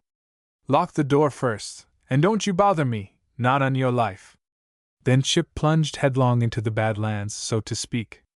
A few dabs of dirty white, here and there, a wholly original manipulation of the sky, what mattered the method, so he attained the result? Half an hour, and the hills were clutched in the chill embrace of a frozen Chinook, such as the little doctor had never seen in her life. But Johnny, peeping surreptitiously over Chip's shoulder, stared at the change, then, feeling the spirit of it, shivered in sympathy with the barren hills. "Hully gee," he muttered under his breath. "He's sure a corker T-paint cold that fair makes your nose sting." And he curled up in a chair behind, where he could steal a look, now and then, without fear of detection. But Chip was dead to all save that tiny basin in the Badlands, to the wolves and their quarry. His eyes burned as they did when the fever held him, each cheek bone glowed flaming red. As wolf after wolf appeared with what, to Johnny, seemed uncanny swiftness, and squatted, grinning and sinister, in a relentless half-circle, the book slipped unheeded to the floor with a clatter that failed to rouse the painter, whose ears were dulled to all else than the pitiful blab of a shivering, panic-stricken calf whose nose sought his mother's side for her comforting warmth and protection. The Countess rapped on the door for dinner, and Johnny rose softly and tiptoed out to quiet her. May he be forgiven the lies he told that day, of how Chip's head ached, and he wanted to sleep and must not be disturbed, by strict orders of the little doctor. The Countess, to whom the very name of the little doctor was a fetish, closed all intervening doors and walked on her toes in the kitchen, and Johnny rejoiced at the funeral quiet which rested upon the house. Faster flew the brush. Now the eyes of the cow glared desperate defiance. One might almost see her bony side, ruffled by the cutting north wind, heave with her breathing. She was fighting death for herself and her baby, but for how long? Already the nose of one great, gray beast was straight uplifted, sniffing, impatient. Would they risk a charge upon those lowered horns? The dark pines shook their feathery heads hopelessly. A little while perhaps, and then, Chip laid down the brush and sank back in the chair. Was the sun so low? He could do no more. Yes, he took up a brush and added the title. The Last Stand. He was very white, and his hand shook. Johnny leaned over the back of the chair, his eyes glued to the picture. "Gee," he muttered huskily, "I'd like to get a whack at them wolves once." Chip turned his head until he could look at the lad's face. "What do you think of it, kid?" he asked shakily. Johnny did not answer for a moment. It was hard to put what he felt into words. "I dunno just how to say it," he said gropingly at last, "but it makes me want to go gun and fare them wolves before they hamstring her. It don't seem to me like it was a picture somehow. It seems like the real thing, kinda." Chip moved his head languidly upon the cushion. "I'm dead tired, kid. No, I'm not hungry, nor I don't want any coffee or anything. Just roll this chair over to the bed, will you? I'm dead tired." Johnny was worried. He did not know what the little doctor would say, for Chip had not eaten his dinner, or taken his medicine. Somehow there had been that in his face that had made Johnny afraid to speak to him. He went back to the easel and looked long at the picture, his heart bursting with rage that he could not take his rifle and shoot those merciless, grinning brutes. Even after he had drawn the curtain before it, and stood the easel in its accustomed place, he kept lifting the curtain to take another look at that wordless tragedy of the West. Chapter 13. Art Critics. It was late the next forenoon when the little doctor, feeling the spirit of artistic achievement within her, gathered up brushes and paints for a couple hours' work. Chip, sitting by the window smoking a cigarette, watched her uneasily from the tail of his eye. Looking back to yesterday's spasm, as he dubbed it mentally, he was filled with a great and unaccountable shyness. What had seemed so real to him then he feared today to face, as trivial and weak. He wanted to cry, "Stop!" when she laid hand to the curtain, but he looked, instead, out across the coulee to the hills beyond, the blood surging unevenly through his veins. He felt when she drew the cloth aside, she stopped short off in the middle of telling him something Miss Satterley had said, some whimsical thing, and he could hear his heart pounding in the silence which followed.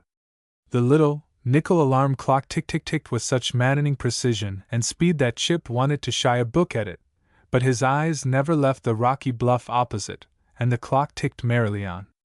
1 minute, 2, the silence was getting unbearable. He could not endure another second. He looked toward her, She stood, one hand full of brushes, gazing, white-faced, at the last stand. As he looked, a tear rolled down the cheek nearest him and compelled him to speech. "What's the matter?" His voice seemed to him rough and brutal, but he did not mean it so. The little doctor drew a long, quivering breath. "Oh, the poor, brave thing," she said in a hushed tone. She turned sharply away and sat down. "I expect I spoiled your picture, all right, but I told you I'd get into mischief if you went gaddying around and left me alone." The little doctor stealthily wiped her eyes, hoping to goodness Chip had not seen that they had need of wiping. "Why didn't you tell me you could paint like that?" She turned upon him fiercely. "Here you've sat and looked down at me daubing things up, and if I'd known you could do better then." Looking again at the canvas, she forgot to finish. The fascination of it held her. "I'm not in the habit of going around the country shouting what I don't know," said Chip, defensively. "You've taken heaps of lessons, and I never did. I just noticed the color of everything, and oh, I don't know, it's in me to do those things. I can't help trying to paint and draw. I suppose old Von Heim would have something to say of your way of doing clouds, but you got the effect, though, better than he did sometimes. And that cow, I can see her breathe, I tell you! And the wolves, oh, don't sit there and smoke your everlasting cigarettes and look so stoical over it. What are you made of anyway? Can't you feel proud? Oh, don't you know what you've done? I'd like to shake you, so now. Well, I don't much blame you. I knew I'd no business to meddle. Maybe if you'll touch it up a little. I'll not touch a brush to that. I'm afraid I might kill the cow." She gave a little, hysterical laugh. "Don't you think you're rather excitable, for a doctor?" scoffed Chip, and her chin went up for a minute. "I'd like to kill them wolves," said Johnny, coming in just then. "Turn the thing around, kid, so I can see it," commanded Chip, suddenly. "I worked at it yesterday till the colors all ran together and I couldn't tell much about it." Johnny turned the easel, and Chip, looking, fell silent. Had his hand guided the brush while that scene grew from blank canvas to palpitating reality? Verily, he had. Builded better than he knew. Something in his throat gripped, achingly and dry. "Did anybody see it yesterday?" asked the little doctor. "No, not unless the kid. I never said a word about it," denied Johnny, hastily and vehemently. "I lied like the dickens. I said you had headache and was tryin' to sleep it off. I kept the Countess teeterin' around on her toes all afternoon." Johnny giggled at the memory of it. "Well, I'm going to call them all in and see what they say," declared she, starting for the door. "I don't think you will," began Chip, rebelliously, blushing over his achievement like a girl over her graduation essay. "I don't want to be." "Well, we needn't tell them you did it," suggested she. "Oh, if you're willing to shoulder the blame," compromised Chip, much relieved. He hated to be fussed over. The little doctor regarded him attentively a moment, smiled queerly to herself, and stood back to get a better view of the painting. "I'll shoulder the blame, and maybe claim the glory. It was mine in the first place, you know." She watched him from under her lashes. "Yes, it's yours, all right," said Chip, readily, but something went out of his face and lodged rather painfully in the deepest corner of his heart. He ignored it proudly and smiled back at her. "Do such things really happen out here?" she asked hurriedly. "I'd tell a man," said Chip, his eyes returning to the picture. "I was riding through that country last winter, and I came upon that very cow, just as you see her there, in that same basin. That's how I came to paint it into your foreground. I got to thinking about it, and I couldn't help trying to put it on canvas. Only I opened up on the wolves with my 6-shooter, and I got two, that big fellow ready to howl, there, and that one next the cut bank. The rest broke out down the coulee and made for the breaks, where I couldn't follow. They say, old Dunk's comin'," announced Johnny, hurrying in. "Why don't you let him see the picture and think all the time the little doctor done it? Gee, it'd be great to hear him go on and praise it up, like he always does, and not know the difference." "Johnny, you're a genius," cried she, effusively. "Don't tell a soul that Chip had a brush in his hand yesterday, will you? He'd rather not have anyone know he did anything to the painting, you see." Ah, I won't tell, interrupted Johnny, gruffly, eyeing his divinity with distrust for the first time in his short acquaintance with her. Was she mean enough to claim it really? Just at first, as a joke, it would be fun, but afterward, oh, she wouldn't do a thing like that. Don't you bring Dunk in here, warned Chip, or things might happen. I don't want to run up against him again till I've got 2 good feet to stand on. Their relation was a thing to be watched over tenderly, since Chip's month of invalidism. Dunk had notions concerning master and servant, and concerning Chip as an individual.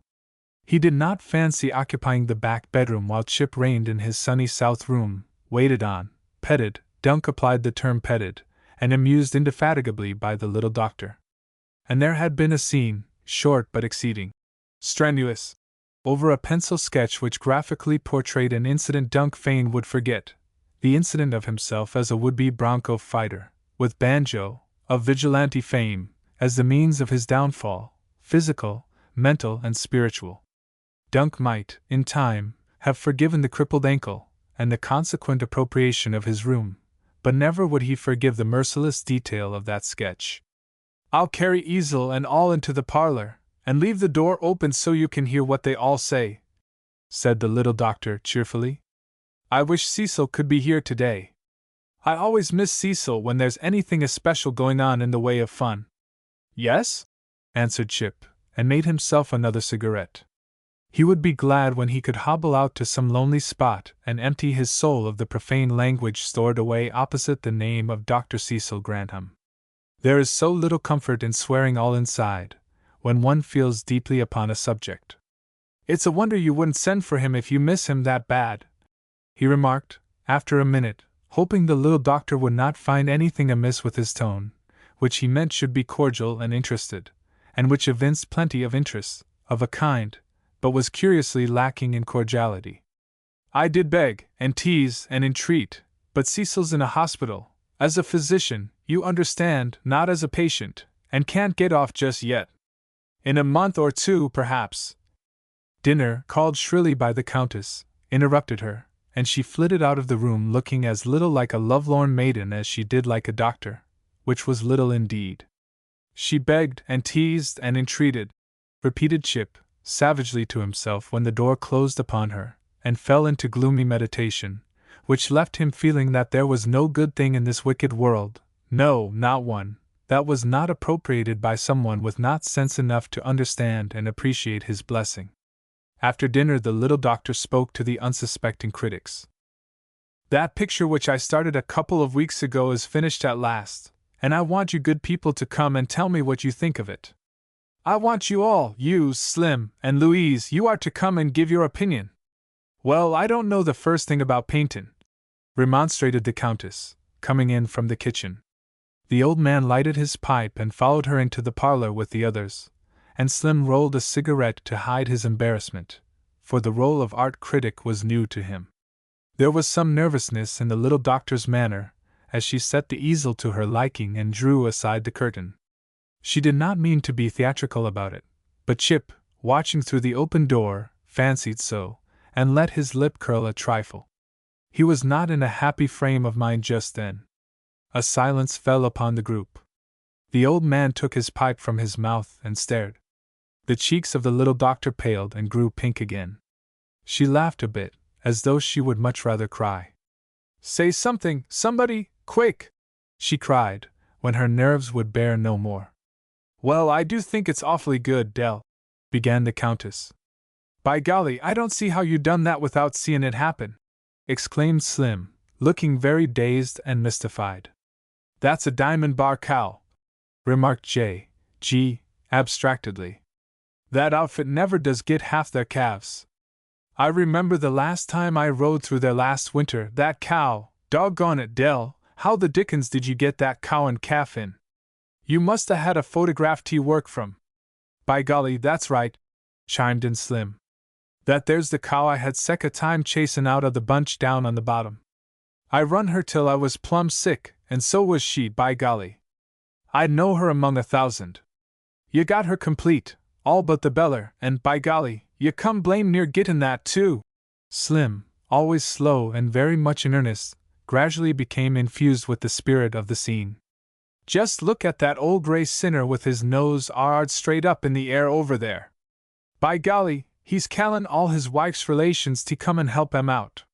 He's thinking the old diamond bar's going to be one too many fair 'em. She sure looks fighty, with her head down and her eyes rollin' all ways he wants it, ready fair the first darn cuss that makes a crooked move. And they know it too, by golly, or they wouldn't hang back like they're a-doin'. I'd sure like to be cached behind that old pine stub with a 30 and a fistful o' shells. I'd sure make a scatteration among 'em. A feller could easy. But, Slim, they're nothing but paint." The little doctor's eyes were shining. Slim turned red and grinned sheepishly at the others. "I kind of forget it wasn't nothing but a picture," he stammered, apologetically. "That is the gist of the whole matter," said Dunk. "You couldn't ask for a greater compliment, or higher praise, than that, Miss Della. One forgets that it is a picture. One only feels a deep longing for a good rifle. You must let me take it with me to Butte. That picture will make you famous among cattlemen, at least. That is to say, out west here. And if you will sell it, I am positive I can get you a high price for it." The eyes of the little doctor involuntarily sought the Morris chair in the next room, but Chip was looking out across the coulee, as he had a habit of doing lately, and seemed not to hear what was going on in the parlor. He was indifference personified, if one might judge from his outward appearance. The little doctor turned her glance resentfully to her brother's partner. "Do you mean all that?" she demanded of him. "I certainly do. It is great, Miss Della. I admit that it is not quite like your other work. The treatment seems different, in places, and stronger. It is the best picture of the kind that I have ever seen, I think. It holds one in a way." "By golly, I bet Chip took a picture of that!" exclaimed Slim, who had been doing some hard thinking. "He was tellin' us last winter about riding up on that old diamond bar cow with a pack o' wolves around her, and her standin' 'em off, and he shot 2 of the wolves. Yes, sir, Chip just about got a snapshot of 'em. Well, doggone it! What if he did?" The old man turned jealously upon him. "It ain't everyone that can paint like that, with nothin' but a little Kodak picture to go by. Doggone it! I don't care if Dell had a hull upern full o' Kodak pictures that Chip took, it's a rattlin' good piece o' work, all the same." "I ain't sayin' anything agin the picture," retorted Slim. "I was just wonderin' how she happened to get that cow down as fine, brand and all, without some kind o' pattern to go by. As fur as the picture goes, it's about as good as can be did with paint, I guess. I ain't ever seen anything in the picture line that looked any naturaler." "Well, I do think it's just splendid," gurgled the Countess. "It's every bit as good as the one Mary got with a year's subscription to the Household Treasure Fair 50 cents. That one's got some hounds chasing a deer and a man hiding in the bushes, so's you can just see his head. It's an awful pretty picture, but this one's just as good. I do believe it's a little bit better, if anything.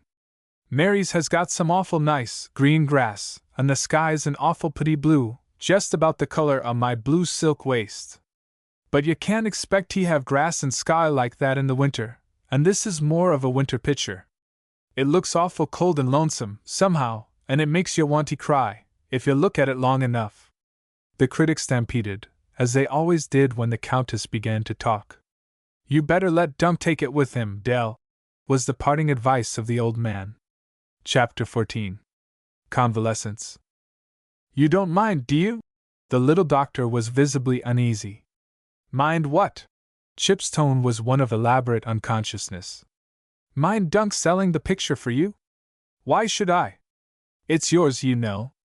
I think you have some interest in it yourself," she said without looking at him. "You don't think I mean to. I don't think anything, except that it's your picture, and I put in a little time meddling with your property for want of something else to do. All I painted doesn't cover 1/4 of the canvas, and I guess you've done enough for me to more than make up. I guess you needn't worry over that cow and calf, you're welcome to them both, and if you can get a bounty on those 5 wolves, I'll be glad to have you. Just keep still about my part of it." Chip really felt that way about it, after the first dash of wounded pride.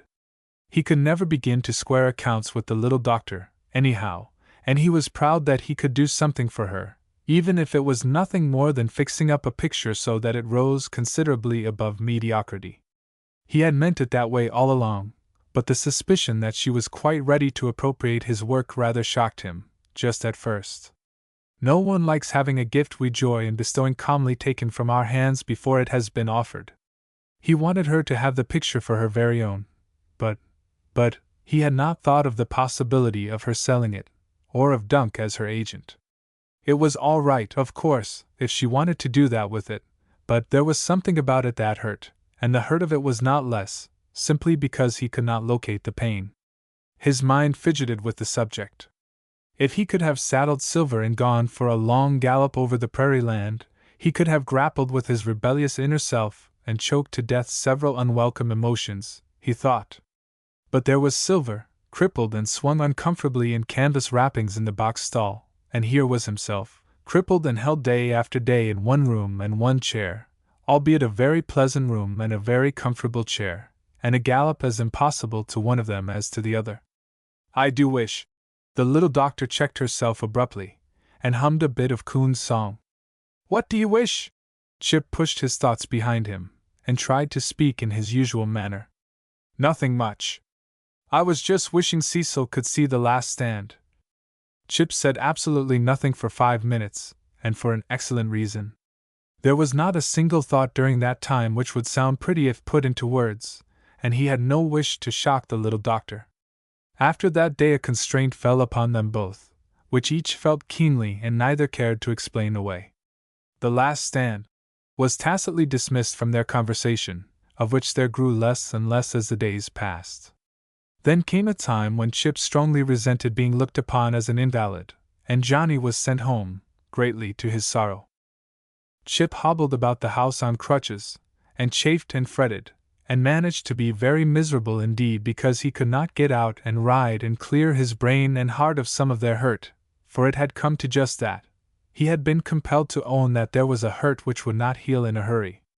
It was a very bitter young man who, lounging in the big chair by the window one day, suddenly snorted contempt at a Western story he had been reading and cast the magazine, one of the 6 leading, clean into the parlor where it sprawled its artistic leaves in the middle of the floor. The little doctor was somewhere, he never seemed to know just where, nowadays, and the house was lonesome as an isolated peak in the Badlands. I wish I had the making of the laws. I'd put a bounty on all the darn fools that think they can write cowboy stories just because they rode past a roundup once, on a fast train, he growled, reaching for his tobacco sack. Huh! I'd like to meet up with the yahoo that wrote that rank yarn. I'd ask him where he got his lack of information. Huh! A cowpuncher togged up like he was going after the snakiest bronc in the country, when he was only going to drive to town in a buckboard. His pistol belt and dirk and leathern chaps, oh Lord, oh Lord! And spurs! I wonder if he thinks it takes spurs to ride a buckboard? Do they think back east that spurs grow on a man's heels out here and won't come off? Do they think we sleep in 'em, I wonder? He drew a match along the arm of the chair where the varnish was worn off. They think all a cowpuncher has to do is eat and sleep and ride fat horses. I'd like to tell some of them a few things that they don't. I've brought you a caller, Chip. Aren't you glad to see him? It was the little doctor at the window, and the laugh he loved was in her voice and in her eyes, that it hurt him to meet lately. The color surged to his face, and he leaned from the window, his thin, white hand outstretched caressingly. I'd tell a man, he said, and choked a little over it. Silver, old boy. Silver, nickering softly, limped forward and nestled his nose in the palm of his master. He's been out in the corral for several days, but I didn't tell you. I wanted it for a surprise, said the little doctor. This is his longest trip, but he'll soon be well now. Yes, I'd give a good deal if I could walk as well as he can, said Chip gloomily. He wasn't hurt as badly as you were. You ought to be thankful you can walk at all, and that you won't limp all your life. I was afraid for a while, just at first. You were? Why didn't you tell me? Chip's eyes were fixed sternly upon her. Because I didn't want to. It would only have made matters worse, anyway. And you won't limp, you know, if you're careful for a while longer. I'm going to get Silver his sugar. He has sugar every day. Silver lifted his head and looked after her inquiringly, whinnied complainingly, and prepared to follow as best he could. Silver! Oh, Silver! Chip snapped his fingers to attract his attention. Hang the luck, come back here! Would you throw down your best friend for that girl? Has she got to have you, too? His voice grew wistfully rebellious. You're mine! Come back here, you little fool, she doesn't care. Silver stopped at the corner, swung his head and looked back at Chip, beckoning, coaxing, swearing under his breath. His eyes sought for sign of his goddess, who had disappeared most mysteriously. Throwing up his head, he sent a protest shrilling through the air, and looked no more at Chip. I'm coming, now be still. Oh, don't you dare paw with your lame leg. Why didn't you stay with your master? He's no use for his master any more, said Chip with a hurt laugh. A woman always does play the mischief somehow. I wonder why. They look innocent enough. Wait till your turn comes, and perhaps you'll learn why, retorted she. Chip, knowing that his turn had come, and come to tarry, found nothing to say. Beside, continued the little doctor, Silver didn't want me so much, it was the sugar. I hope you aren't jealous of me, because I know his heart is big enough to hold us both. She stayed a long half-hour, and was so gay that it seemed like old times to listen to her laugh and watch her dimples while she talked. Chip forgot that he had a quarrel with fate, and he also forgot Dr. Cecil Grantham, of Gilroy, Ohio, until Slim rode up and handed the little doctor a letter addressed in that bold, up-and-down writing that Chip considered a little the ugliest specimen of chirography he had ever seen in his life. It's from Cecil, said the little doctor, simply and unnecessarily, and led Silver back down the hill. Chip, gazing at that tiresome bluff across the coulee, renewed his quarrel with fate. Chapter 15. The Spoils of Victory. I wish, while I'm gone, you'd paint me another picture. Will you, please? When a girl has big, gray eyes that half convince you they are not gray at all, but brown, or blue, at times, and a way of using them that makes a fellow heady, like champagne, and a couple of dimples that will dodge into her cheeks just when a fellow is least prepared to resist them, why, what can a fellow do but knuckle under and say yes, especially when she lets her head tip to one side a little and says please, like that. Chip tried not to look at her, but he couldn't help himself very well while she stood directly in front of him. He compromised weakly instead of refusing point blank, as he told himself he wanted to do. I don't know, maybe I can't again. Maybe you can, though. Here's an 18 by 24 canvas, and here are all the paints I have in the house, and the brushes. I'll expect to see something worthwhile when I return. Well, but if I can't? Look here. Straight in the eye, if you please. Now will you try? Chip, looking into her eyes that were laughing, but with a certain earnestness behind the laugh, threw up his hands, mentally, you know. Yes, I'll try. How long are you going to be gone? Oh, perhaps a week, she said lightly, and Chip's heart went heavy. You may paint any kind of picture you like, but I'd rather you did something like The Last Stand, only better. And put your brand, as you call it, in one corner. You won't sell it, will you? The words slipped out before he knew. No, I won't sell it, for it won't be mine. It's for yourself this time. Then there won't be any picture, said Chip shortly. Oh, yes, there will, smiled the little doctor sweetly, and went away before he could contradict her. Perhaps a week.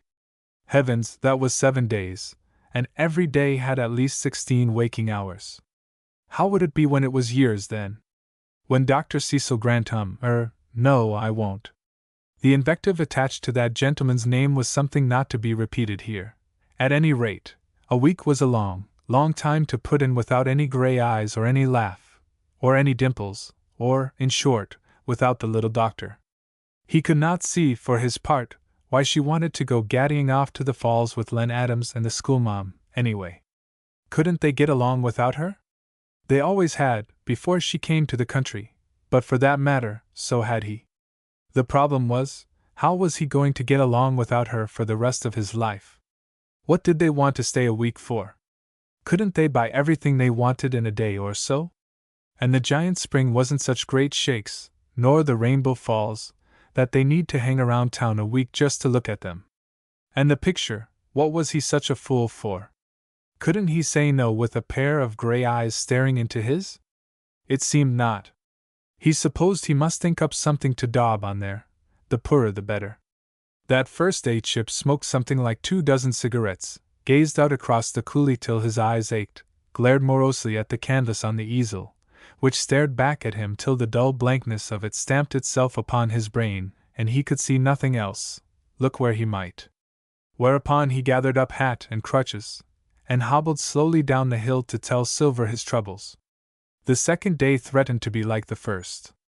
Chip sat by the window and smoked, but little by little the smoke took form and substance until, when he turned his eyes to the easel, a picture looked back at him, even though to other eyes the canvas was yet blank and waiting. There was no Johnny this time to run at his beckoning. He limped about on his crutches, collected all things needful, and sat down to work. As he sketched and painted, with a characteristic rapidity that was impatient of the slightest interruption yet patient in its perfectness of detail, the picture born of the smoke grew steadily upon the canvas. It seemed, at first, that the last stand was to be repeated. There were the same jagged pinnacles and scrubby pines, held in the fierce grip of the frozen Chinook. The same? But there was a difference, not to be explained, perhaps, but certainly to be felt. The little doctor's hills were jagged, barren hills. Her pines were very nice pines indeed. Chip's hills were jagged, they were barren, they were desolate. His pines were shuddering, lonely pines, for he had wandered alone among them and had caught the message of the wilderness. His sky was the cold, sinister sky of the last stand, but it was colder, more sinister, for it was night. A young moon hung low in the west, its face half hidden behind a rift of scurrying snow clouds. The tiny basin was shadowy and vague, the cutbank a black wall touched here and there by a quivering shaft of light. There was no threatening cow with lowered horns and watchful eye. There was no panic-stricken calf to whip up her flagging courage with its trust in her.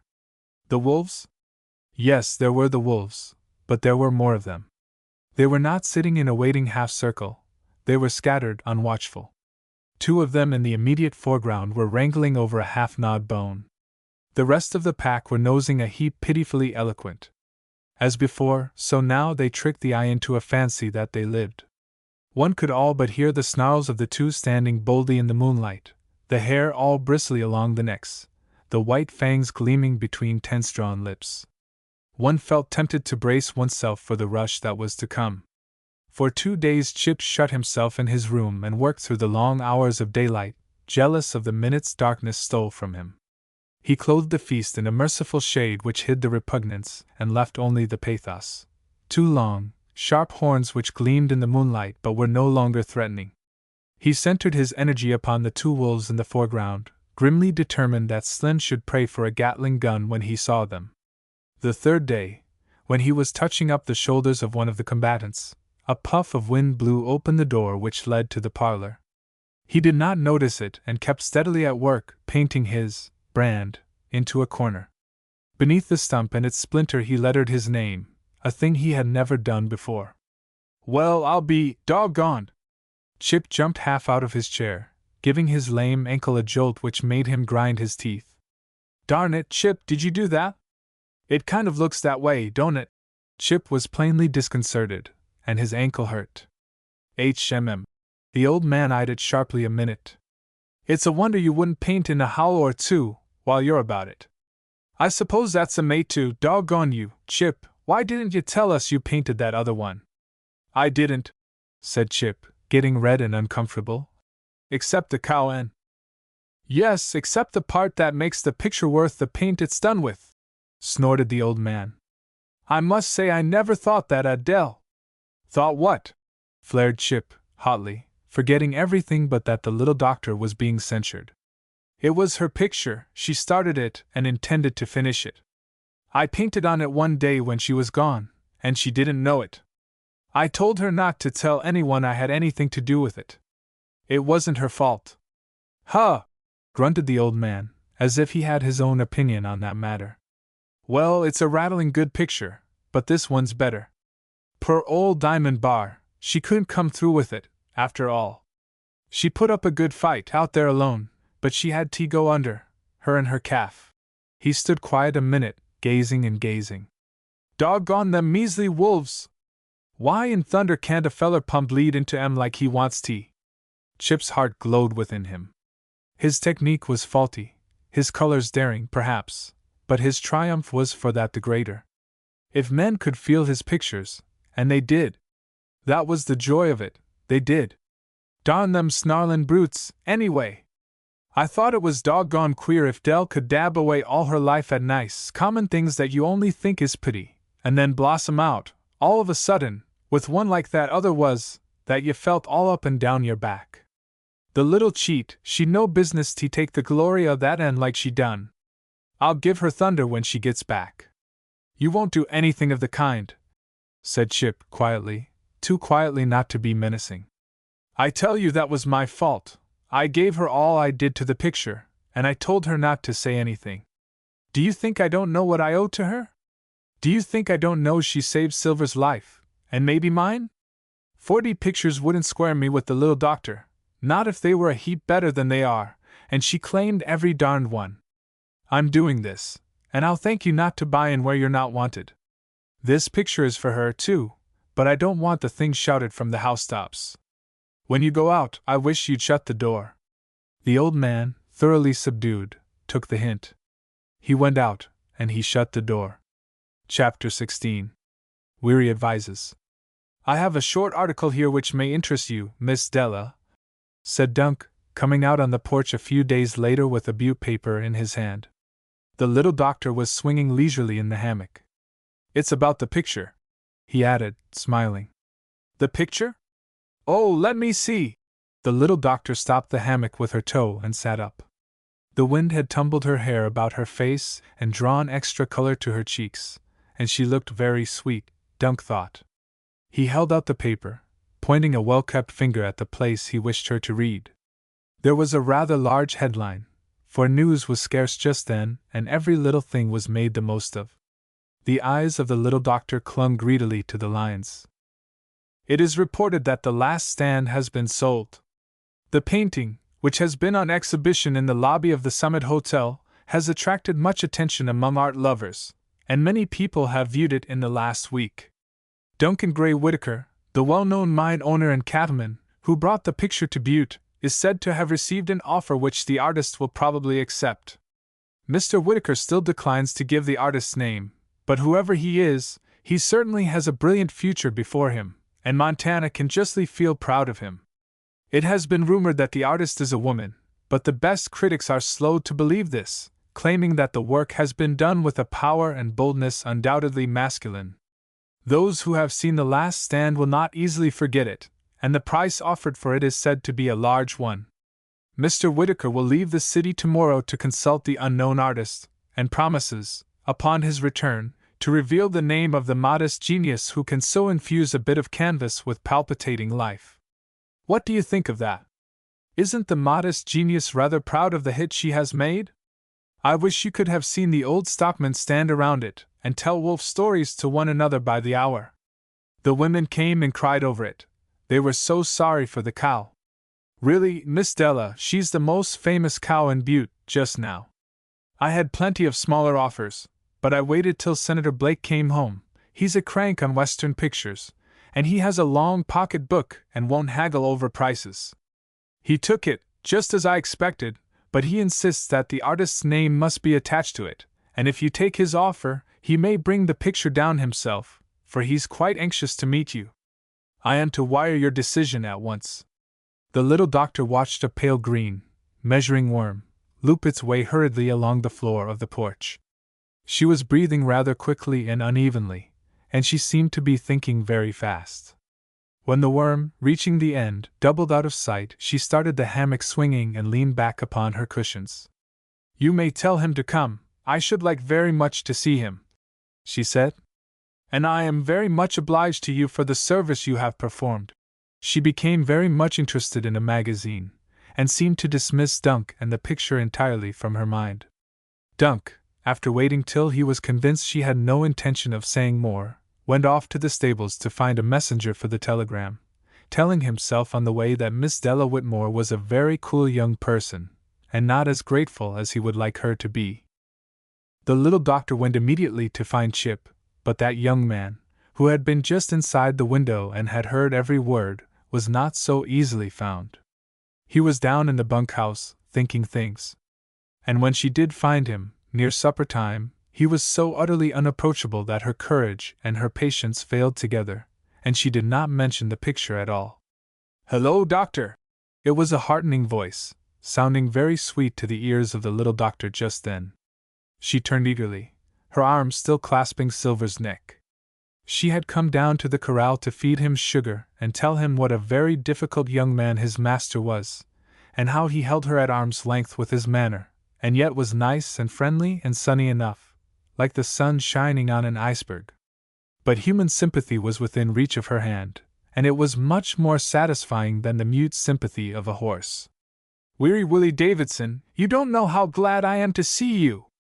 As the sayin' is, you think of angels and their opposites ain't fur off. I am glad to see you.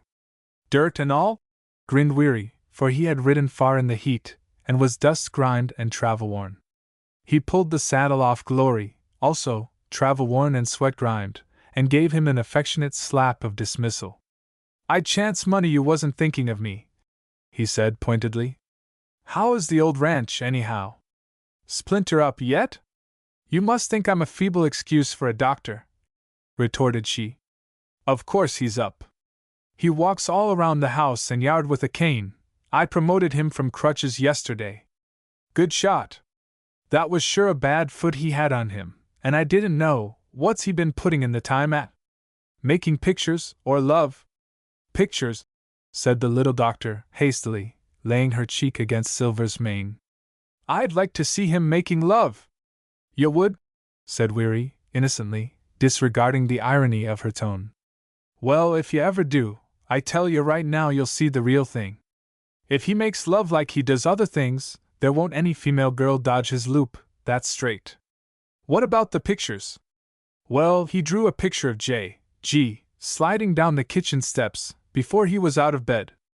And he made a picture of Dunk, that time Banjo bucked him off. You saw that happen, I suppose, and it was great. Dunk was standing on his head in front of his horse, but I can't show you it, because it blew out of the window and landed at Dunk's feet in the path, and he picked it up and tore it into little bits. And he doesn't play in Chip's yard anymore." "He never did," grinned Weary. "Dunk's a great hand to go around shooting off his mouth about things he's no business to buy into, and old Splinter let him down on his face once or twice. Chip can sure give a man a hard fall when he wants to, and not use many words either. What little he does say generally counts." The little doctor's memory squirmed assentingly. "It's the tone he uses," she said reflectively. "The way he can say yes sometimes. You've bumped into that, huh? Bert Rogers lit into him with a tent peg once, for saying yes at him. They sure was busy for a few minutes. I just sat in the shade of a wagon wheel and laughed till I near cracked a rib. When they got through they laughed, too, and they played 10 games a pull together that night, and got—" Weary caught himself up suddenly. "Pull ain't any gambling game," he hastened to explain.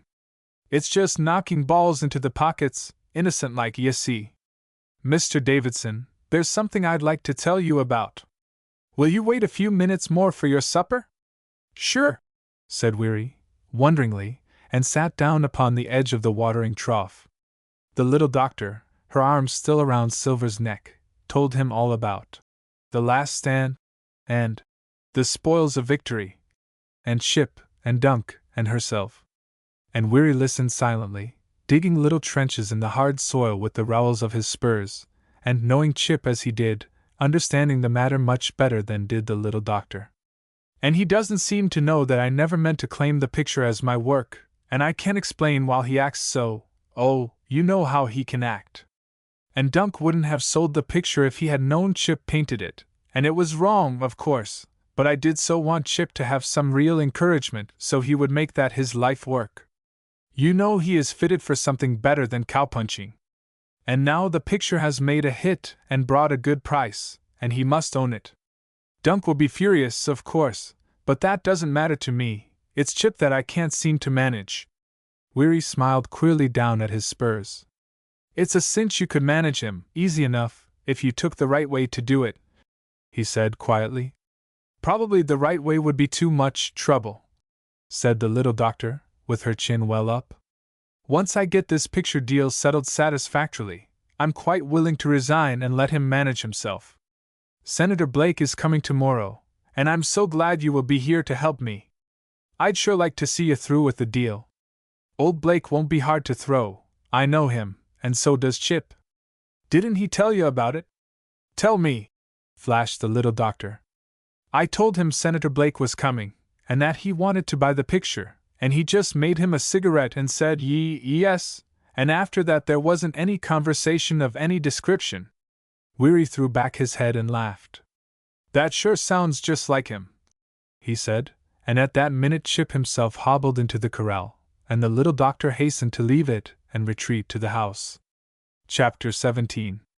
When a Maiden Wills. It was Dunk who drove to meet the train next day, and it was an extremely nervous young woman who met Senator Blake upon the porch. Chip sprawled in the hammock on the east porch, out of sight. The senator was a little man whose coat did not fit, and whose hair was sandy and sparse, and who had keen, twinkling blue eyes which managed to see a great deal more than one would suspect from the rest of his face. He pumped the little doctor's hand up and down 3 times and called her, "My dear young lady." After the first 10 minutes, the little doctor's spirits rose considerably, and her heart stopped thumping so she could hear it. She remembered what Weary had told her, that old Blake won't be hard to throw. She no longer feared the senator, but she refused to speculate upon what Chip might do. He seemed more approachable today, but that did not count. Probably he was only reflecting Weary's sunshine, and would freeze solid the minute. "And so you are the mysterious genius who has set the Butte critics by the ears," chuckled the senator. "They say your cloud treatment is all wrong, and that your coloring is too bold. But directly they forget all that and wonder which wolf will make the first dash, and how many the cow will put out of business before she goes under herself. Don't be offended if I say that you look more capable of portraying woolly white lambs at play than ravening wolves measuring the strength of their quarry. I must confess I was looking for the man behind that brush.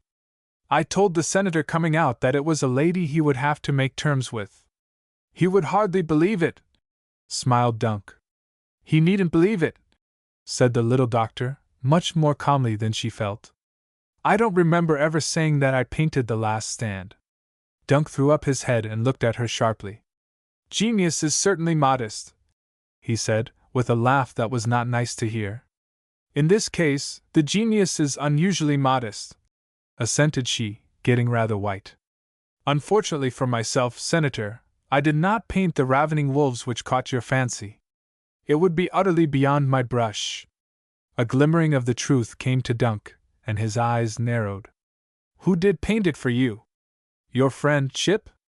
The little doctor caught her breath at the venomous accent he employed, and the old man half rose from his chair. But Della could fight her own battles. She stood up and faced Dunk, tight-lipped and proud. "Yes, Mr. Whitaker, my friend Mr. Bennett, of whose friendship I am rather proud, painted the best part of The Last Stand. Senator Blake must forgive my being misled by your previous statement that the picture was yours," sneered Dunk. "I made no previous statement, Mr. Whitaker." The little doctor's tone was sweetly freezing. "I said that the picture which I had begun was finished, and I invited you all to look at it. It was your misfortune that you took too much for granted.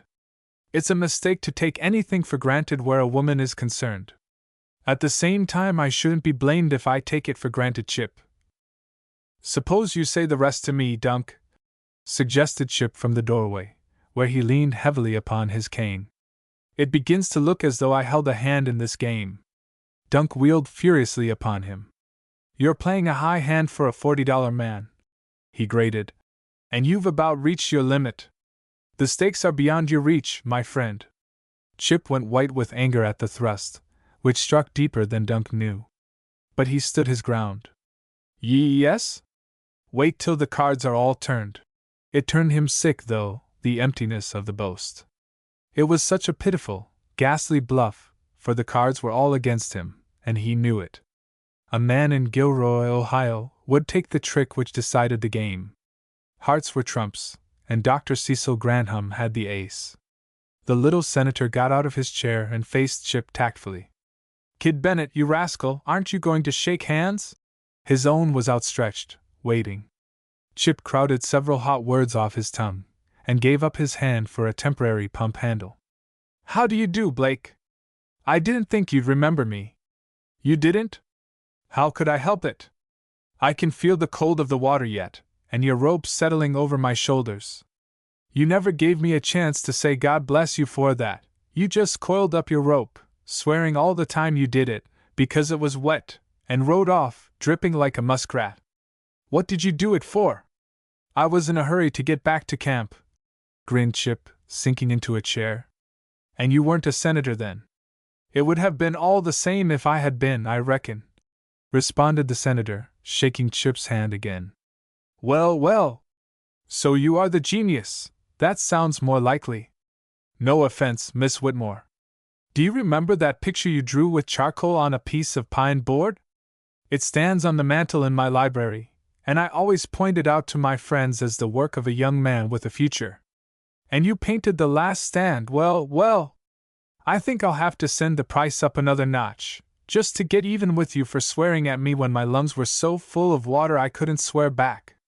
While he talked, he was busy unwrapping the picture which he had brought with him, and he reminded the little doctor of a loquacious peddler opening his pack. He was much more genial and unpretentious since Chip entered the room, and she wondered why. She wanted to ask about that reference to the water, but he stood the painting against the wall, just then, and she forgot everything but that. Chip's eyes clung to the scene greedily. After all, it was his, and he knew in his heart that it was good. After a minute he limped into his room and brought the spoils of victory, and stood it beside the last stand. "H." The senator breathed the word deep in his throat and fell silent. Even the old man leaned forward in his chair that he might see the better. The little doctor could not see anything, just then, but no one noticed anything wrong with her eyes, for they were all down in the Bad Lands, watching an old range cow defend her calf.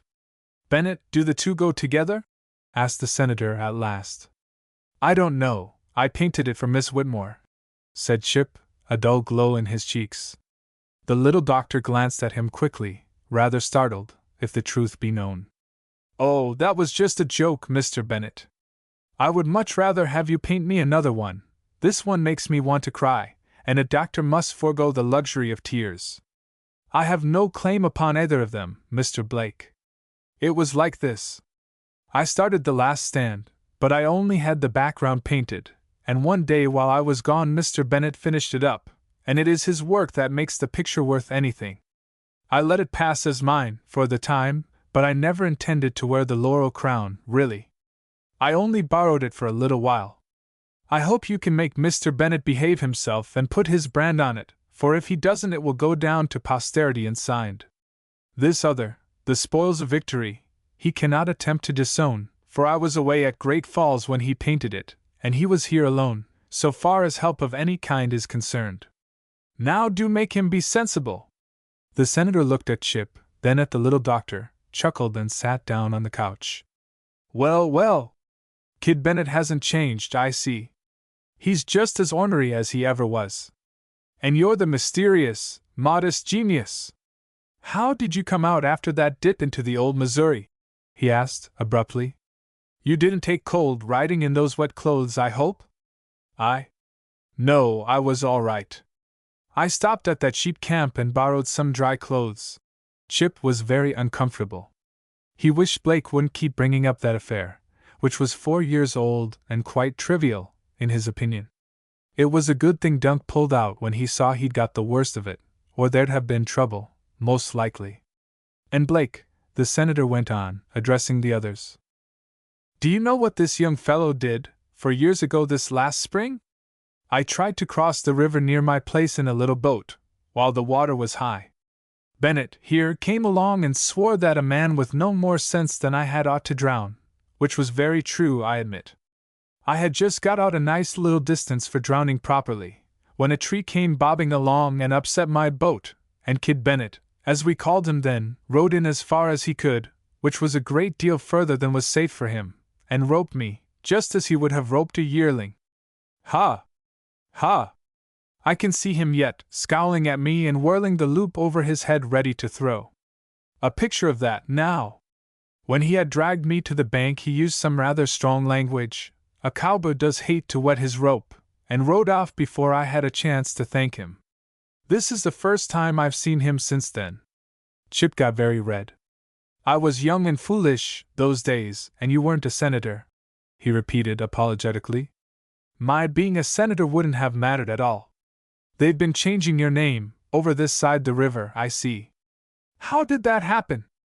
Again Chip was uncomfortable.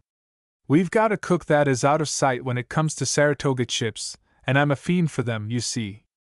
The boys got to calling me Saratoga Chip, and then they cut it down to Chip and stuck to it. I see. There was a fellow with you over there, Davidson. What has become of him? Weary? He works here too. He's down in the bunkhouse now, I guess. Well, well. Let's go and hunt him up, and we can settle about the pictures at the same time. You seem to be crippled. How did that happen? Some daredevil performance, I expect. The senator smiled reassuringly at the little doctor and got Chip out of the house and down in the bunkhouse with Weary, and whatever means he used to make Chip behave himself. They certainly were a success.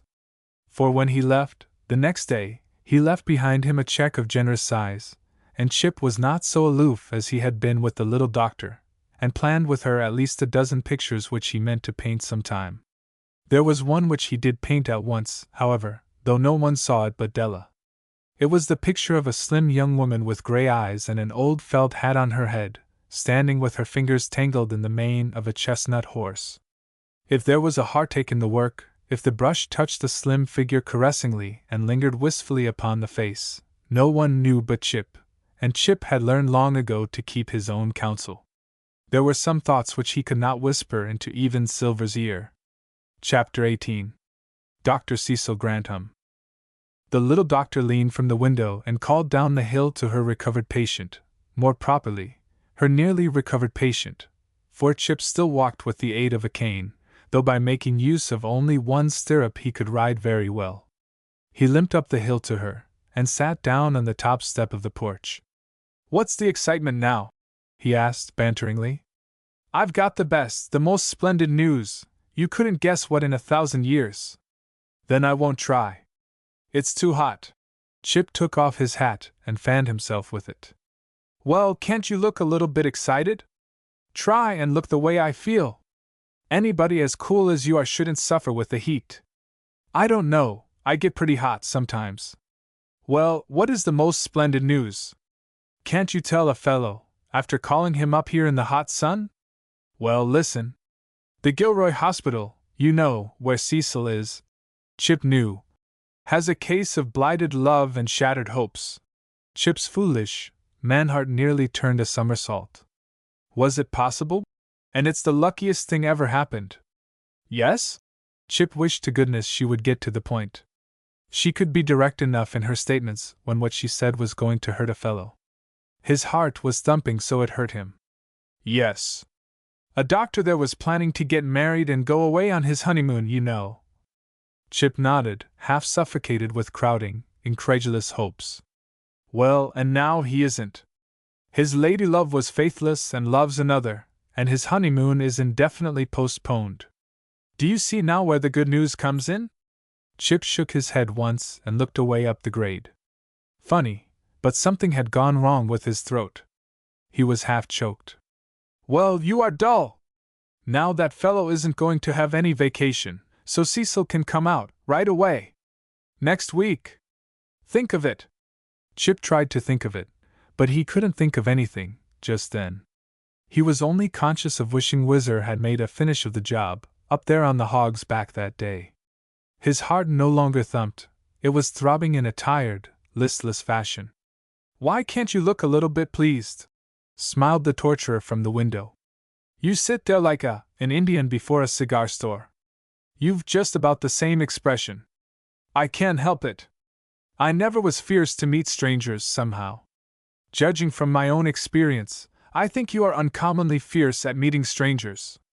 I haven't forgotten how unmercifully you snubbed me when I came to the ranch, or how you risked my neck on the grade, up there, trying to make me scared enough to scream. I didn't, though. I wanted to, I'll admit, when you made the horses run down the steepest part, but I didn't, and so I could easily forgive you. Could you? Said Chip, in a colorless tone. If you had gained your object, I couldn't have, remarked she. I did, though. You did? Didn't you do it just to frighten me? Chip gave her a glance of weary tolerance. You must think I've about as much sense as a jack-rabbit. I was taking long chances to run that hill. Well, for pity's sake, what did you do it for? It was the only thing to do. How do you think we'd have come out of the mix-up if we had met Banjo on the Hog's Back, where there isn't room to pass? Don't you think we'd have been pretty well smashed up, both of us, by the time we got to the bottom of that gully there? A runaway horse is a nasty thing to meet, let me tell you, especially when it's as scared as Banjo was. They won't turn out, they just go straight ahead, and let the other fellow get out of the way if he can. I thought you did it just for a joke, said the little doctor, weakly. I told Cecil you did it to frighten me, and Cecil said. I don't think you need to tell me what Cecil said, Chip remarked, with the quiet tone that made one very uncomfortable. It wasn't anything so dreadful, you know. I don't want to know. When is he coming, did you say? Next Wednesday, and this is Friday. I know you'll like Cecil. Chip made him a cigarette, but he hadn't heart enough to light it. He held it absently in his fingers. Everybody likes Cecil. Yes? Secretly, Chip had his doubts. He knew one that didn't, and wouldn't. We'll have all kinds of fun, and go everywhere and do everything. As soon as the roundup is over, I think I'll make G give another dance, but I'll take care that the drug store is safely locked away. And someday we'll take a lunch and go prowling around down in the Badlands. You'll have to go, so we won't get lost, and we'll have Len Adams and Rena and the schoolmom over here often, and oh, my brain just buzzes with plans. I'm so anxious for Cecil to see the Countess and, well, everybody around here. You, too. I'm sure a curiosity, said Chip, getting on his feet again. I've always had the name of being something of a freak. I don't wonder you want to exhibit me to your friends. He went down the hill to the bunkhouse, holding the unlighted cigarette still in his fingers. When Slim opened the door to tell him supper was ready, he found Chip lying on his bed, his face buried in his arms. If Chip never had understood before how a man can stand up straight on the gallows, throw back his shoulders and smile at his executioner, he learned the secret during that 22-mile drive to Dry Lake with the little doctor. He would have shirked the ordeal gladly, and laid awake nights planning subterfuges that would relieve him, but the little doctor seemed almost malignantly innocent and managed to checkmate every turn. She could not trust anyone else to manage the creams. She was afraid Slim might get drunk while they waited for the train, or forget his duties in a game. She hated G's way of fussing over trifles, and wouldn't have him along. Chip was not able to help much with the ranch work, and she knew he could manage the horses so much better than anyone else, and Cecil had been in a runaway once, and so was dreadfully nervous behind a strange team, which last declaration set Chip's lips a-curl. The woman usually does have her own way in the end, and so Chip marched to the gallows with his chin well up, smiling at his executioner. The train was late. The little doctor waited in the hotel parlor, and Chip waited in the hotel saloon, longing to turn a deluge of whiskey down his throat to deaden that unbearable, heavy ache in his heart, but instead he played pool with Bert Rogers, who happened to be in town that day, and took cigars after each game instead of whiskey, varying the monotony occasionally by lemon soda, till he was fairly sick. Then the station agent telephoned up that the train was coming, and Chip threw down his billiard cue, swallowed another glass of lemon soda and gagged over it, sent Bert Rogers to tell the little doctor the train was coming, and went after the team. He let the creams lope in the harness all the way to the depot, excusing himself on the plea that the time was short. The fact was, Chip wanted the agony over as soon as possible. Nothing so wears a man's patience as to have a disagreeable duty drag. At the depot he drove around to the back where freight was unloaded, with the explanation that the creams were afraid of the train, and the fact of that matter was that Chip was afraid Dr. Cecil might greet the little doctor with a kiss. He'd be a fool if he didn't, and Chip did not want to witness the salute. Sitting with his well foot in the brake, he pictured the scene on the other side of the building when the train pulled in and stopped. He could not hear much, on account of the noise the engine made pumping air, but he could guess about what was taking place. Now, the fellow was on the platform, probably, and he had a suitcase in one hand and a light tan overcoat over the other arm, and now he was advancing toward the little doctor, who would have grown shy and remained by the waiting-room door. Now he had changed his suitcase to the other hand, and was bending down over, oh hell! He'd settle up with the old man and pull out, back across the river. Old Blake would give him work on his ranch over there, that was a cinch. And the little doctor could have her Cecil, and be hanged to him. He would go tomorrow, no, he'd have to wait till Silver was able to make the trip, for he wouldn't leave him behind. No, he couldn't go just yet, he'd have to stay with the deal another month. He wouldn't stay a day longer than he had to, thought you could gamble on that. There, the train was sliding out. Say, what if the fellow hadn't come, though? Such a possibility had not before occurred to Chip. Wouldn't the little doctor be fighty, though? Serve her right, the little flirt. No, he couldn't think anything against the little doctor, no matter what she did. No, he'd sure hate to see her disappointed. Still, if the fellow hadn't come, Chip wouldn't be to blame for that, and Dr. Cecil. Can't you drive around to the platform now, to load in the trunk? Sure, said Chip, with deceitful cheerfulness, and took his foot off the brake, while the little doctor went back to her Cecil. The agent had the trunk on the baggage truck and trundled it along the platform, and Chip's eyes searched for his enemy. They were in the waiting room. He could hear that laugh of the little doctor's. Lord, how he hated to hear it, directed at some other fellow, that is. Yes, there was the suitcase. It looked just as he had expected it would, and there was a glimpse of tan cloth just inside the door. Chip turned to help the agent push the suitcase under the seat, where it was an exceeding tight fit getting it there, with the trunk taking up so much room. When he straightened up, the little doctor stood ready to get into the buggy, and behind her stood Dr. Cecil Grantham, smiling in a way that disclosed some very nice teeth. Cecil, this is Mr. Bennett, the Chip that I have mentioned as being at the ranch.